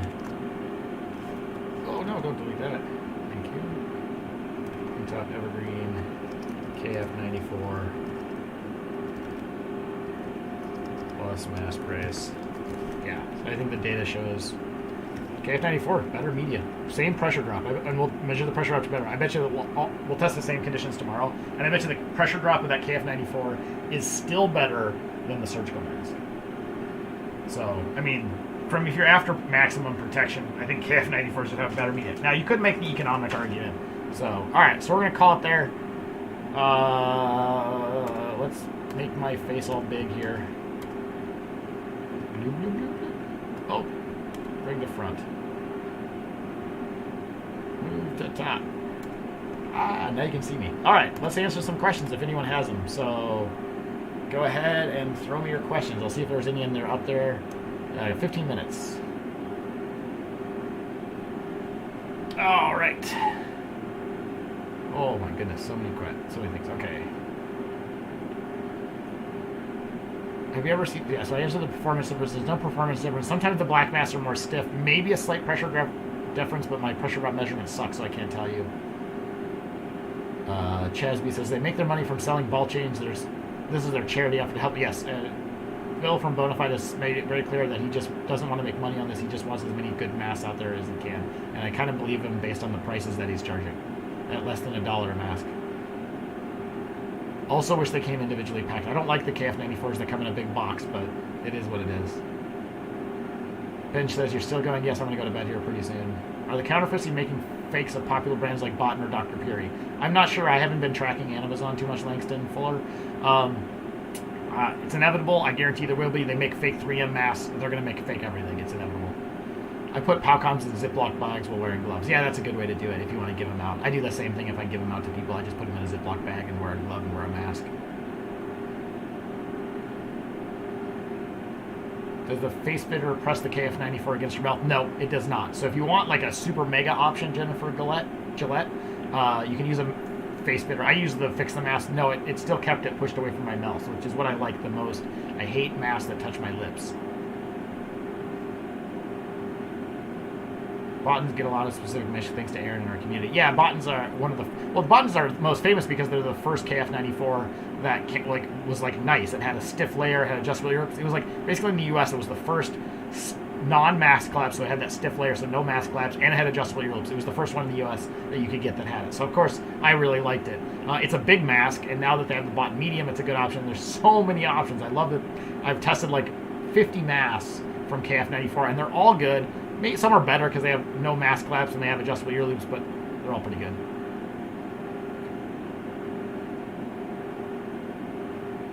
Russell Miller says, I don't like the buttons with, yeah, because the ear loop, the second ear loop can dangle. What I do is I just tuck it, I take the ear loop and I tuck it up under the ear loops. They're not as noticeable, but yeah, that's kind of annoyance of any of the adjustable ear loops is they got the little loop hanging out.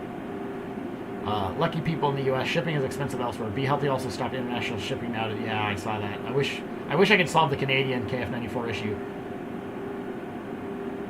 All right, U.S. needs.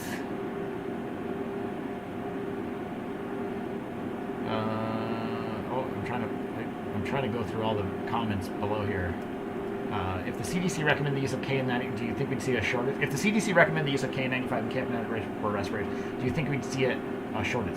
Yes, I absolutely think that they would be a shortage. But again, if the CDC is thinking about doing that, why wouldn't we reach out to the South Korean government and say, hey, we want to order like as many masks as we can from you that doesn't impact your own personal domestic use? Help us do that. They're all good. We'll just. And it highlights a question that Patrick Faith said. He said, USA needs a public PPE standard like KF94. I think what the ideal situation is that the CDC comes out with an approved standards list and says KF94 is an approved, FFP2 is approved. If you're wearing a mask like that, it passes our requirements automatically. So if it's FFP2 rated or KF94, and then retailers can advertise that and they can start supporting it, and then what they need to do is reach out to those manufacturers to get them enough masks in the US as well as N95s. Now the problem with N95s is they're all headband, and I hate that because sometimes ear loop masks are nice, and we need a general population standard. What it means is we need to get rid of the N95 as an occupational standard. We need a general population mask standard, and the new ASTM mask test standard will be garbage and does not work. It's too low. The highest rating is 50%. We're beyond that now. We need to go beyond 50%. So you get 100 parents, you order 100 buttons. Yeah, lots of people are buying buttons. I love buttons are good. So Joe has said, I think the U.S. is making a standard for the public. ASTM is for cloth masks, and the highest filtration efficiency using kind of like basically an N95 type test standard is going to be 50%. Yeah. It's like, great. That would have been great in March. We're beyond that. We need at least an 80% test standard. I think, and I would argue, and I'd want to even see a 94 too. Chess says, thank you, Aaron. And Gina, my pleasure. Chuck, anytime. How much smaller is your test aerosol than the average respiratory droplet? So so Todd, this thing keeps moving down, sorry, so it's hard for me to focus here. So Todd asked, God dang it, what the heck's going on here? I can't slide up. Sorry, I got to find your question again. So Todd asked, how much smaller is your test aerosol than the average respiratory aerosol that would carry the coronavirus? My test aerosol is much smaller. My test aerosol is 64 nanometers, and the smallest respiratory droplets are around a half micron. So my aerosol is so small that it actually sits at the peak, the highest penetration, or basically the most amount of particles that can get through a mask. And so it's like the worst case condition. So a mask that does really well on my test is going to do even better against COVID aerosols. And that's kind of why I like the KF94. Like you just saw with that Evergreen cleared and top mask, 99% at the hardest aerosol. If that was half micron, it's all gated by leakage, and I think my leakage with that Fix the Mask, should have put my leakage at sub 1%, so you're talking like 99+% protection. So my test aerosol is really difficult for masks to pass. Thunder Rooster asks, why do KF94s cost more than K95s? I think KF94s cost more because they're better quality. They use a better quality media. They have a regulatory system, so they got to pay the cost overhead with that. They individually package, and they don't make them in China. And China just has a cheaper labor and material supply chain. So, but cheaper is not always better. Aaron, does a service exist for getting face testing done like you're doing here? I've always wondered that. I wish there was companies that do it. I thought about doing it myself and like not charging anyone, just setting it up and letting you come to my house and like fit you. But it's too dicey to have people come, and COVID issues and people are taking masks on and off. I just didn't think that was a good option. But I wish we would do that. People could set up facilities where you can come get fit tested for the general public, and then have. I mean, I wish there was mask stores. I mean, we missed the boat. Had we been on the KF94 boat, I think maybe I even may have had a mask store. Had a mask store with all these masks, and you could come and get fit. Man, it would be awesome.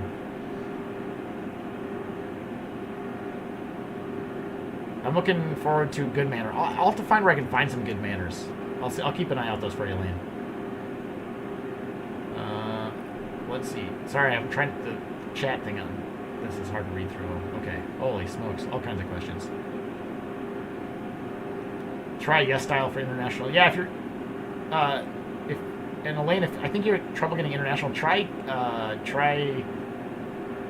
K Market. I think I have a link in some. If you go to like one of my previous videos where I talk about the international link, go to the K Market. That might be another option too if they ship to Canada. Thunder Rooster says, "Thanks for all you would do," and hi. Well, thanks for joining us, Thunder Rooster. Pagistrolophisafun. That's a confusing name. PJ Spanner asks, "What do you think of Lutema M95? Our family uses them, kids, adults." Okay, so actually, if you go back to my previous live video or look in the data sets that are kind of a little messy right now, but they'll be cleaned up. I tested them. Good filtration efficiency, but really high pressure drop. So they're actually some of the highest pressure drop masks. If you go to the Google Drive to the mask test data, I'll have a video on it that's getting edited now. I tested them. So good filtration efficiency, but really high pressure drop. Almost 2.5 times higher than a KF94 and other KN95s I tested. I think if you're going to do a KN95, and you want black and other colors, like the Palcom KN95 would be where I'd go.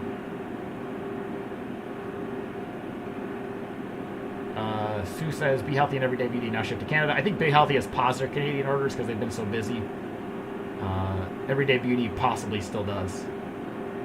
Oh, maybe Be Healthy does back to normal again. I know they've been backlogged because there's been so much about them. You can blame me for that. Fusha Pretty says, "Cloth is horrible. I was doing my own in February." Yeah, cloth is fine in the beginning of the pandemic. It made sense. We had no other option. But we should have steadily improved our masks every couple months beyond that, and we didn't. Doesn't the U.S. already have that? They say KF94 isn't approved. Korean First Class is approved. Yes, Korean First Class is approved because that's their occupational standard. Because they're saying N95, our occupational standard, you could use a Korean First Class because they're both occupational standards. But there is no general population mask standard like the KF94.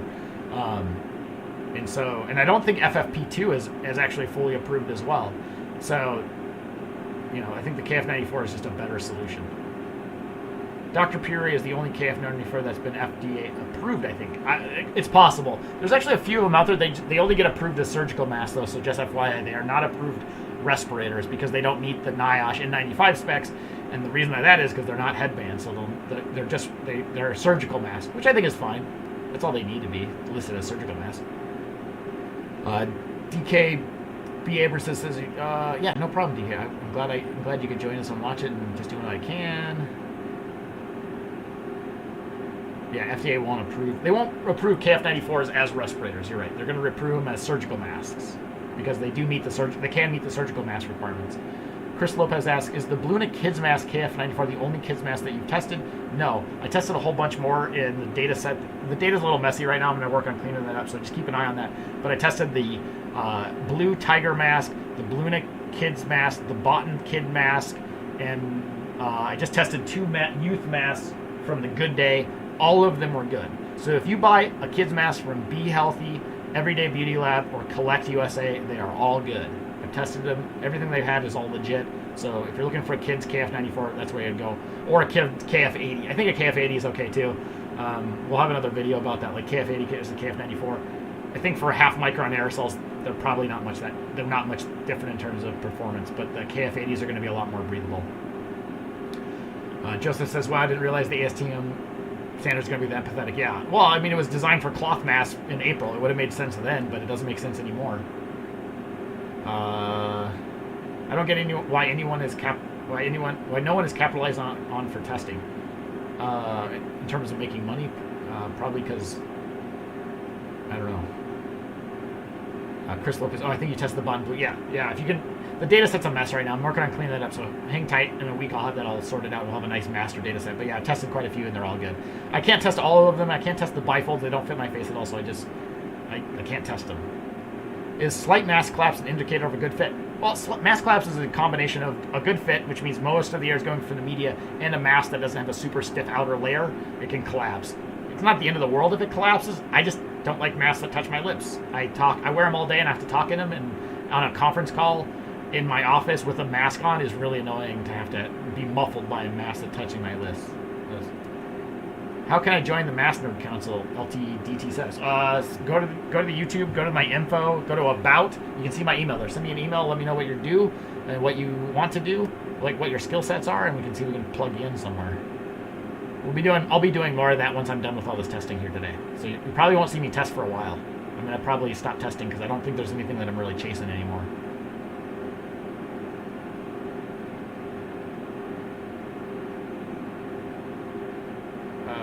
Yeah, Dr. Peary was tested by CDC back in April, or June actually. Good test results too.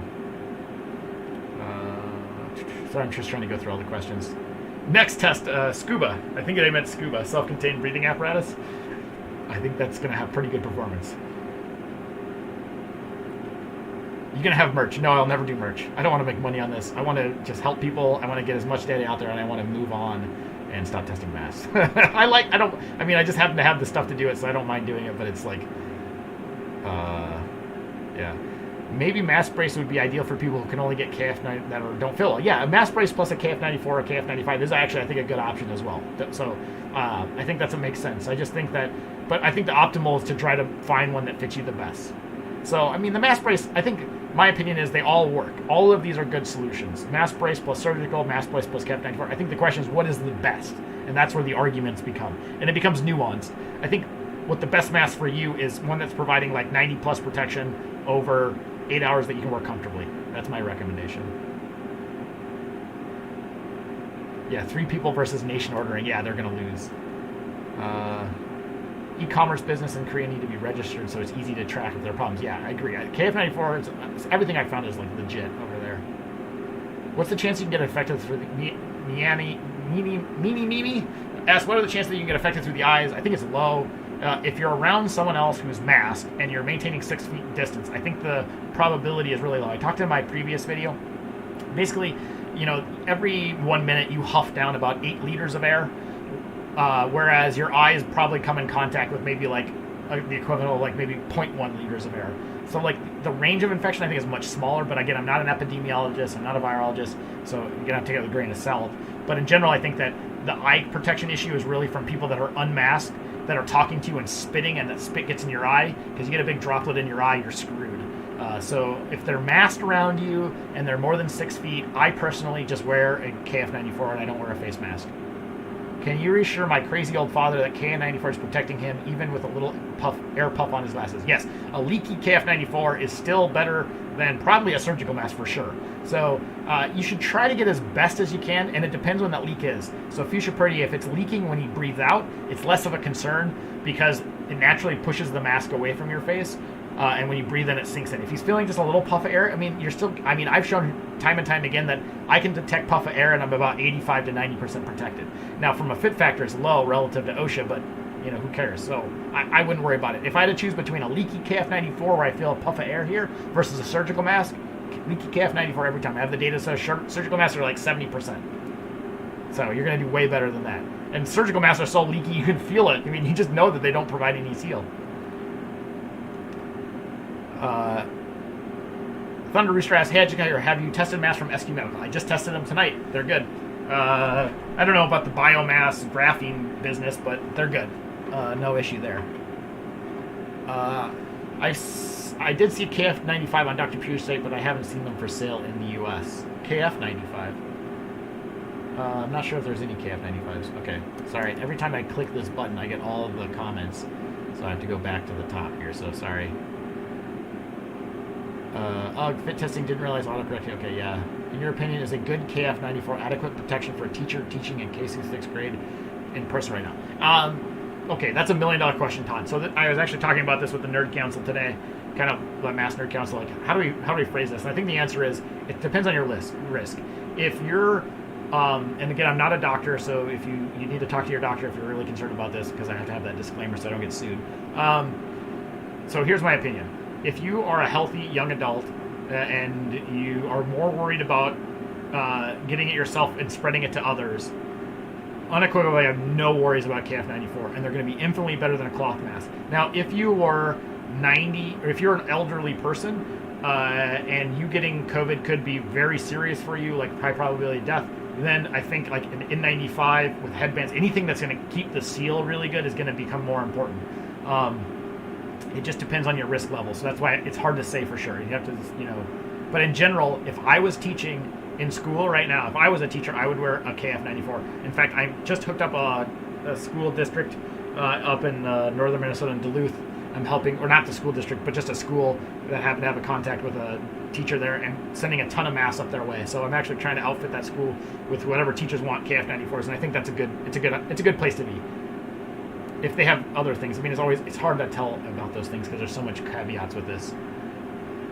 Travel law, you should definitely open a KF mask store. I'm sure there'll be plenty of people who would invest in the venture. Our Wall Street bets and MaskLabs for all. Yes, but don't short me. He's over. Okay, let's see. Heidi Elson, thank you. I'm so glad to found your channel. Saw Lloyd Armbrust recommended. Oh, awesome. Well, Lloyd's a good guy. He's trying to do something. I mean, we're all on the same page. So this is, I think Lloyd's doing surgical masks with the mask fitter. I think is a good solution. Is it the best? I think that's where the debate comes around, and mask nerds are going to argue about what's the best. I think all of these solutions are good. So Lloyd's trying to do the same thing. We're trying to get protective masks on people's face. I think we're going to start seeing some 3M 9205. Yeah, I think for sure. I think you're going to see a lot more 3M masks coming in. Did you buy any GME or AMC? Yes, I did buy some GME. So I guess I have to disclose that if I try to pump their stock. I did buy one share, like when I first saw it on Wall Street Bets for like 25 bucks. I don't think I made any money because I think it's come back down since then. I never sold it. Diamond hands. I'm finding crumpled surgical masks everywhere at the house and in their car. Yeah, surgical masks kind of end up everywhere. Classes should have a window. Oh, he's answering more questions. Oh, I hate this freaking chat box. I'm so hard. Sorry that saving so hard. Classes should have a window door open with KF94. So Patrick, I think with a window open or door open with KF94, I think is a pretty good combination. If you could get a HEPA filter in there too, you'd be like money, and that would actually be good for all the students too. If you have a well-fitting KF94, I think the data I've shown here is like it's well-fitting. All the concern is through leaks, so you're talking like 95% protection. Again, like I said, it depends on your personal risk to COVID in terms of like what the consequences could be. Not that everyone. I mean, it's dangerous for everyone, but especially more for older people. So if you're really, really curried, I mean, elastomerics are going to be hard to talk in. So to me, it would just be a question of whether you go N95 or not. And then the problem with N95 is you still need to fit them and make sure they're really well fitted. You don't have to do like a professional fit test, but you need to make sure they're well fitted. The headbands just keep them tight to your face. Chris Lopez, you rock. Any plan to test reusable civilian silica masks with replaceable filters like Gil, Gadda, or Castle Grade? I don't think so, only because they're just expensive. I think they work fine. If they not Castle Grade though, I will not test Castle Grade. Their pressure drop data is garbage. They should be warning you just by that pressure drop. I couldn't believe the number they had. I think it's really high, unless they fixed it. But I saw it before and I was like, man, Castle Grade, your pressure dropping your media is really bad. In terms of other ones, like if they're rated, they're fine. And I think they're so expensive, I just don't want to recommend a $30 mask. Someone buys it and then it doesn't fit them and you're out 30, 40 bucks. Todd Care, understand the variables. Yeah, I mean, I wish I could give you a straightforward answer there, but it's always so hard. Okay. Courage the Cowardly Duck. Aaron, have you thought of creating a mass lobby down the line, leading a group to lobby the federal government to create robust general population mass threat? Yes, I'm working. I mean, I'm reaching out to anyone and everyone that will listen to me. Working with some people on an op-ed, hopefully for the Globe, Boston Globe. I think it got rejected from the New York Times. But yeah, I'm trying to just spread the word about protective masks as much as I can. Yes, we'll definitely see another pandemic in our lifetimes. I think the probabilities are going up. There's a lot of things that are feeding what's going to cause pandemics, including what we're doing in terms of environmental damage and the animal situation and like cohabitating animals everywhere and just getting into their habitat. We're going to see more and more pandemics. We've got to stop doing this stuff. Korea CDC data here, Lance Corporal says. I don't think you pasted the link though, Lance. Or maybe it got rejected by YouTube. It sometimes filters stuff. I don't know how to fix that. I'm still learning YouTube. Diamond mask. Yeah, I like that. I hit diamond mask, diamond hands.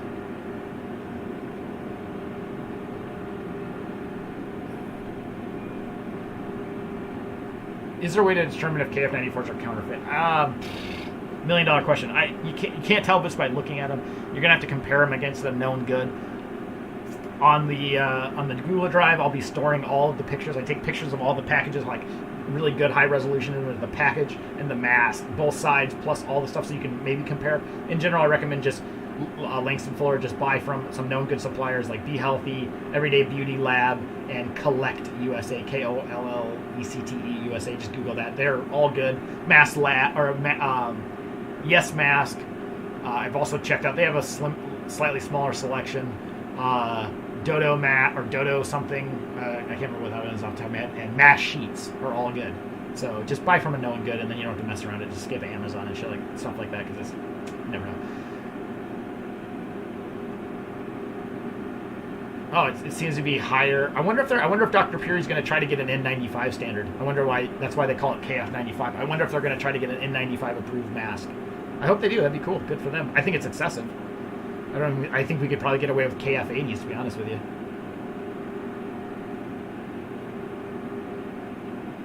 What do you think of ear savers, mask extenders?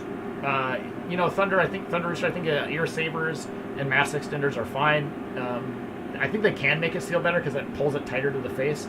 I just find that it still pushes at the top of my ear, and that kind of hurts.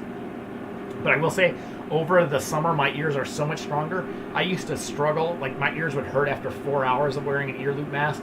Now I can wear them 8 hours, no problem. So I think your mask, I think I think the KF94 does not mask. I think that's what he's saying. But maybe it is a fake. I don't know. Who knows? I'll have to look at the Dr. P. I'll check that out and see if I can find the info on it. I know you just said you don't want any money from us, but are you paying for masks out of your own pocket? Yes, sometimes. Oftentimes, like in this case today, Collect sent me all these masks, so I tested them all.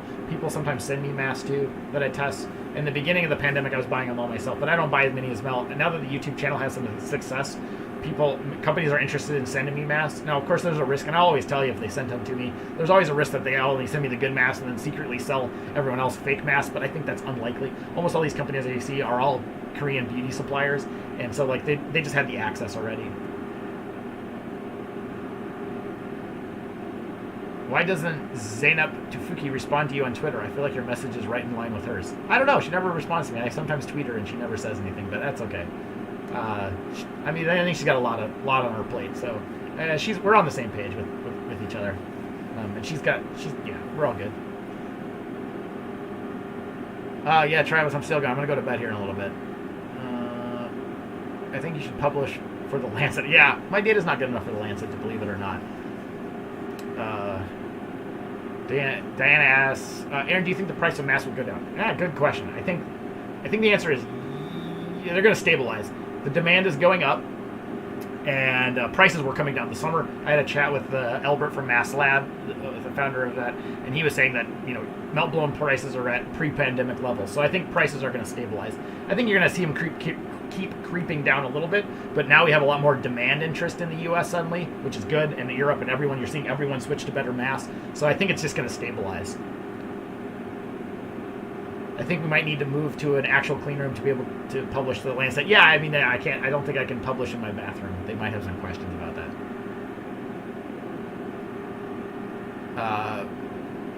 Paul, also known as PJ's Talura something fan. If you want to help spread the word, just buy some extra masks and give them out to people. If you really like the Lutimas, they're good masks. They're goodly protective, but I think they're a little high pressure drop. I would recommend, Paul, do this. If you want to help me out, buy some CommaComma KN95s and try those out. And they're pretty cheap. They're $10. And if you don't like them, then go find some friends and say, here's a CommaComma and here's a Lutima. Try which one you like best. They're really nice, and explain to them what protective masks are. Do that for me, Paul. That would be the best thing. I am married. My wife is Gina, and she's the nicest person in the world that lets me spend basically like 4 hours on Sunday doing this. And she put her son to bed, even though I was supposed to be done with this at like 9:30 tonight. So she's going to be annoying with me, but she's a great person. Send the op-ed to Vox. Yeah, probably. I'm not a fan of. I mean, Vox is good, but there's a little bit of bias to it. I think I'm not driving the op-ed too much. The co-authors are doing it. So, Nini wants the strip show. Yeah, I got to put that red robe on first. Do you have a pet? No pets. One of my daughter works at a grocery store and the other car dealership, so I worry. And mask cost is not that easy. Okay, Diana. So yeah, I mean, so here's the one thing: they're not disposable. You can wear the mask for 40 hours. So if you're looking for a real budget mask, my recommendations are going to be updated. But KN95s, I'm going to recommend the Bonafide Mask CommaComma. They're like $1.25 a mask. Again, you can wear them for 40 hours. And the Collect USA Evergreen top clean Evergreen. I just tested it in today's video. Just slide back or look in that data set. Those are they're like $1 or $2 a mask, and if you can wear them for 40 hours, we're talking pennies per hour. So I get that I understand that it's a financial impact, and not everyone has the ability to afford it. But I think they're at least cheap enough that it's cheaper than a cloth mask almost. Tobias, what's happening, man? Thanks for joining us. MaskLab now sells ear loop adjustable bucker for title seal. Yeah, I owe you an email back to your response, Tobias. I saw that a few weeks back. I've just been so busy I haven't saw it, but thanks for joining us. They call it KF80, but says 95 on the package. Oh, yes. So, yeah, I'm trying to stay up on the comments as fast as I can. So, Raja R, they're KF80s. Yes, so the KF95 is not it's a KF80, and it's 95% bacterial filtration efficiency, which they're not really protective. They're good for protecting others. And the KF80s are going to be probably the mask I'm going to wear this spring. I got to try to get my hands on something. Yeah, that reminds me. I got to order some Dr. Peary KF80 masks. So the KF95 is at KF80. And 80s are good for only protecting others. Moderate protection to yourself. KD80 is less efficient than a KF80. Yes, that's correct. You missed the OnlyFans request. Yes, there was an OnlyFans request. You don't want to see that, trust me. I've got a project going on in my city and my university donating supplies of masks to at-need organizations and our student-run pantry. Your info is crucial in helping me support my community. Thank you, Cassie, for doing that. I have donated a ton to my local food shelf, so I hope everyone around you can do the same. If you have extra masks, buy some, donate them to your food shelf, write a little thing to explain what they are, because not everyone knows what KF94 are. Just write like what you think they are and or something, and then give them to them. I think I've given like over 1,000 masks, and I'll keep giving more. Do you think the KN95 is better than the KF94? Okay, KN95, it depends on your face fit. I mean, I think KN95, a good quality KN95 has a different face fit than a KF94 that's boat shaped. So it's up to you. I think, based on my experience with the limited sample I have, that boat shape seems to fit more faces. So I like KF94. And the problem with KN95 is all the fakes. It's just hard to recommend to say go buy any KN95 because there's a lot of fakes out there. However, KF94, if they're legit South Korean imports, like you just got to make sure the importer is buying from South Korea and everything they carry is from South Korea, they're good. I mean, I just tested like 20 masks today and all of them performed phenomenally. Yeah, food shop, right? Yeah, the food pantries are a great place to give them to. Even in surgical masks, just give whatever you can. If you have some surgical, like a Bacchus surgical mask that you're not using anymore that is not opened, give those to food pantries because even a surgical mask is better than a cloth mask. It's not like a super awesome solution, but like anything is better. Just like I always just give as many as I can to my local food shelf.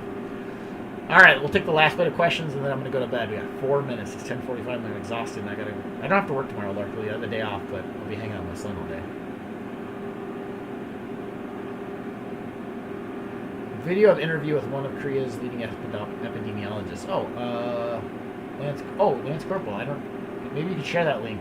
I think I've seen that video where he's talking about just wearing a surgical mask. Or maybe, it might be a different video, but I think, remember that when we talk about what mask requirements are, it's dependent upon the risk level around you. In South Korea, I think a surgical mask is probably fine because they've done such a good job of controlling it and contact tracing. In the U.S., it's just an unmitigated disaster. There's just so many people. And so the only way to really have good protection right now is to wear a really good quality mask.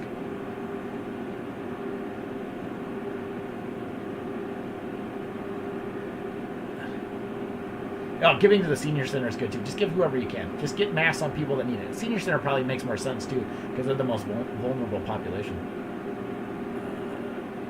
Be Healthy USA Blue KF94 88 for 100 mask deal steal on. I'm not sure. El Tippy Didi? I'm not sure. You have to check out their website or check their emails. You can sign up. You can always email and ask them too.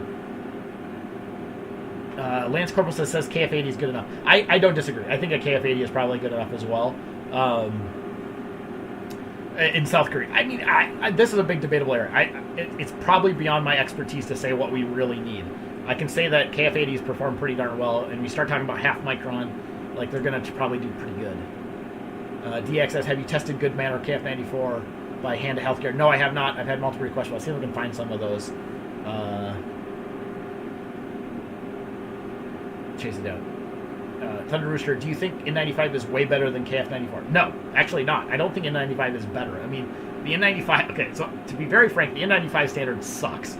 It is an outdated standard. It does not include total internal leakage. It does not do considerations for CO2 clearance. It is a worse standard than the FPP3 standard and FPP2 standard.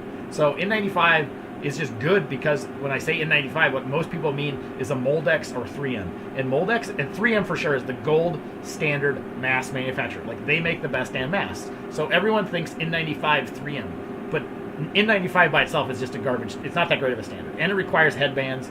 And for general population, I don't think headbands should be needed. I think you can get away with ear loops. You can use headbands, you can use ear loops, you can use all these options. I think we just have a standard that anyone can meet in a variety of different ways, so people can wear a mask that best works for them.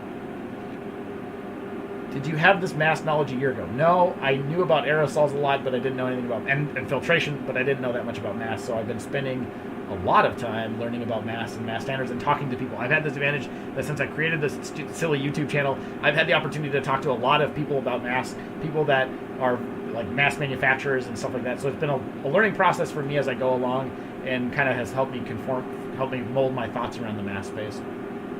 Wondering what your initial thoughts were to CDC not making masks. Don't get me started on the CDC announcement and Dr. Fauci saying we don't need masks. Don't get me started on Mike Osterholm saying that cloth masks don't do anything, which he wasn't wrong about. When you look back at what Mike Osterholm meant, he meant they don't help for inhalation protection, and I don't disagree. They work okay for source appointment, but they alone would not solve the pandemic. So, I mean, Osterholm wasn't necessarily wrong, but like this whole frickin' mask debate was stupid. And they should have first talked to aerosol scientists and not doctors, because when we knew it was aerosol, ask aerosol scientists and industrial hygienists the solutions. Don't talk to doctors. And I don't even know, which highlights a bigger discussion topic, which is I don't understand in all these news articles why we treat doctors as the source of the best mask information. Sorry, industrial hygienists, they're experts. They know way more about it than anyone else, and even me. Every news article from the New York Times about masks should include an industrial hygienist, not a doctor. Doctors don't know shit about masks or aerosols or any of that stuff. I mean, some doctors might. And when I mean doctor, I mean medical doctor, not people that have a PhD. There's tons of PhDs out there that know a lot about it. I'm just saying, medical doctors aren't always experts in industrial hygiene. If they do, and they're an expert in industrial hygiene and they're a medical doctor, then you're good. But they need that industrial hygiene part. How much better is the PowCom headband than the ear loop, or not big difference? In terms of performance of the mask, they're identical. Headband is just a little bit, it takes the load off your ears, but it comes at the expense that's a little more cumbersome to put on. If I was flying in an airplane, I'd wear a headband KN95, or probably, because it takes the load off on the ears, but if I was on like an hour flight, I'd probably wear ear loop. The documentaries about that time will come out in several years. It'll be fascinating. Oh yeah, I'm sure it'll be super interesting to see what the real stuff was happening. I mean, we already knew Trump knew that it was airborne, like in frickin' March or April, and he didn't tell anyone, so there's that. Yeah, my wife is amazing, and I need to go give her a big squeeze and say thank you. All right, let's finish the last bit of questions, and then we're going to call it. All right. Tobias had a great question, and Tobias is a good guy working. I'm going to out you, Tobias, because you're in Sweden, and he's trying to do a lot to get masks on people in Sweden.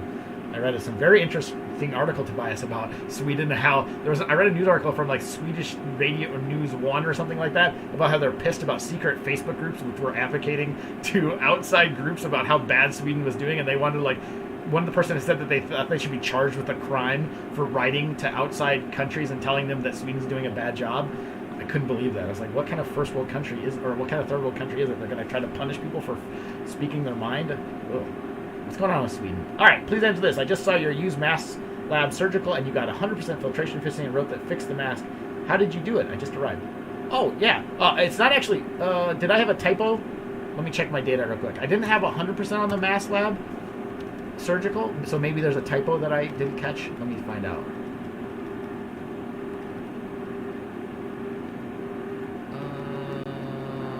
I didn't see 100%. Let me know if you can tell me what line it is. Tobias, I can check. But for the MaskLab that I got really, really high, I just did the MaskLab along with a Fix the Lab. So I got MaskLabs plus Fix the Mask. I got 97 with the surgical. And then if I use the KF94 with the MaskLab, I got 99.24. And that was just I was just using the MaskLab, where'd it go?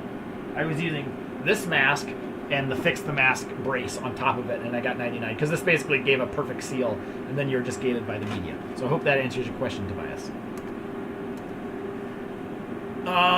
Everyone should listen to This Week in Virology podcast. Yeah, I've been meaning to listen to that. Thank you, Lucky6. That's a good point. I should actually jump back in that again. I was listening to that for a while, and I just got busy, and I Just haven't had the time to listen to it.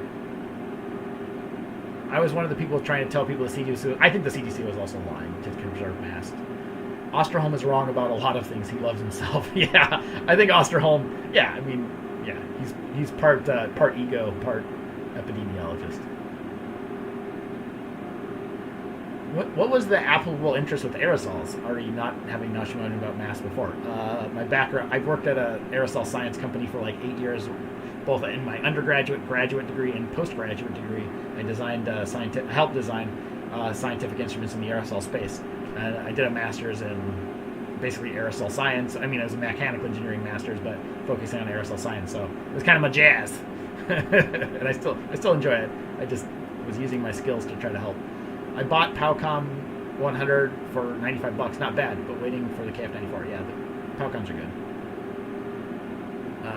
Chaz B, let him know the code. Yeah, Peachy agreed. How good? But Ulstraholm is not a good PR guy. Yeah, Ulstraholm. Yeah, he pissed me off. He's from the U of M as well. I should have just. I emailed him a few times to try to have a conversation about this, and I never heard back from him. Joseph said, I feel like early in the pandemic the problem was doctors. God dang it. Stupid chat thing doesn't work.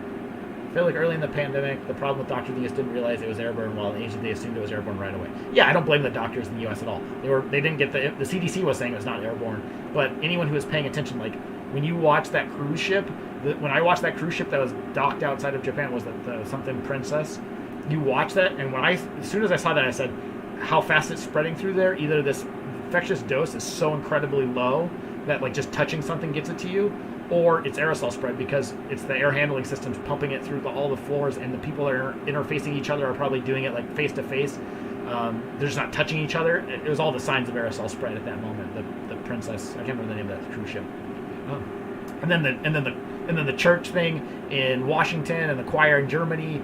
It was just like, oh, this is all sign it's aerosol spread. And then you look at the R value and you're like, yeah, it's aerosol spread. That's how you get massive pandemics like this.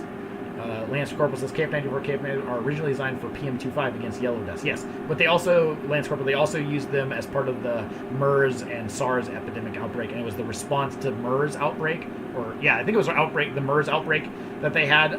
They started using KF94s and KF80s in response to the MERS outbreak about 7 or 8 years ago as well, or 10 years ago. Everyone reading Chinese data knew what was happening. Yeah, I wasn't, but yeah, for sure. SARS and MERS are airborne as well. Yeah, which SARS should have been. SARS is COVID. SARS-CoV-1 is we're SARS-CoV-2. I can't remember which one we were. It's too late. My brain's not working all the way here. Also, what the fuck, Sweden? Yeah, agreed. Oh, sorry. What WTO? Oh, sorry. I think blue and ILWOUL are still good on sale. ILWOUL, Tobias. I think the blue are still on sale. Oh. 97 is very high. Yeah, no, I mean, I think 97 is really great. Thank you again, everyone. Take care and stay safe. Yeah, have a good night, Diana. I'm going to go to bed here myself. Aaron, I figured you talked to Tobias outside of here. Get him in our Discord. Sure. Tobias, go to Mask for All and then search Reddit, Mask for All, and then search for the Discord. Or maybe ZHUSI, just post the link in here. We need more Euros. Money or just Europeans? Benjamin Barrick says, I think Osterholm was a sweetheart from a person. No, Osterholm's not a bad... Yeah, so to be very clear, I'm not saying Osterholm is coming from a place... He's not like a bad person. I think sometimes, like any person, they think they're right, and they sometimes are biased in the evidence. And sometimes when you don't have anyone challenging you, you sometimes can get stuck in... you can get stuck in your own ideas about what it is. And he came around. He came around eventually, so I don't hold anything against him. Anyone who says, yeah, maybe I didn't understand that correctly, always, that's the best thing you can do. No one's perfect in this world as long as you can admit that, hey, you could have maybe looked at it a little differently. No worries there. Aaron, I have a case of 3M in 95s, 9210s, absolutely perfect. I bought pre-pandemic that expired this month. Are they still safe to use? Yes, I would go ahead and use those. The masks themselves are fine. It's the elastomeric things that hold the headbands on and stuff like that fail first. So if the headband loops aren't snapping on you and they feel tight, media is still good. Yeah, the Princess Diamond. Yeah, thank you. How long are masks really good for? 3 years unopened for sure. Beyond that, it's like the elastomeric material. I think the masks themselves, I mean, the CDC published some test data from some masks that were like 10 years old and they still worked fine. It was just that the rubber of the headbands was like totally rotted and gone, so that's the more issue here. What is your opinion about MAPID wrap testing? John, unfortunately, that is outside of my purview of knowledge. I've heard about it. I've heard the debate between like a less effective test but more frequently used versus like a really good test that's harder to do. I'm not an epidemiologist on that one. I won't be able to answer that one. I watched Osterholm yell at Peter Polizzi during an NYS panel about H5N1. Peter Polizzi, of all people. Not sure who Peter Polizzi is. I didn't really know who. I kind of knew who Osterholm was before this, but I didn't really know much before that. So maybe Peter's probably a nice guy, and Osterholm was being a jerk to him. But okay, I made it to the end. All right, guys, it is 11 o'clock. I'm gonna go to bed. 4 hours and 21 minutes. This is how long it takes to test mask, and I'm still not done. I still got to do the pressure drop measurements tomorrow, but that'll take me another hour. I'm not gonna probably film that in a live format because it doesn't really mean anything. Pressure drop measurements suck anyways. I'm gonna do a better one. So. Yeah, so John, Zach, I'll answer the last question because I hear this one a lot. Would copper nanoparticles help in killing virus in masks? I mean, there's all kinds of things that can help kill nanoparticles. The mask has to do the first thing, the most important. It has to capture the particles. If it doesn't capture the particles, I don't care what magic material they put on the mask that kills the virus, it first has to capture it. So that's always the most important thing. Look for filtration efficiency standards more than anything else. Tobias has one more question. In the next test, can you make a test with the MaskLabs? Stupid chat window is sliding up. God, sorry, I'll fix it. I'll hang on 1 second and answer that question for you, Tobias. One more question. The next test, can you test the MaskLab KF style and surgical mask with the new ear loop adjuster? I did test the KF style. Oh, you mean like two of those together?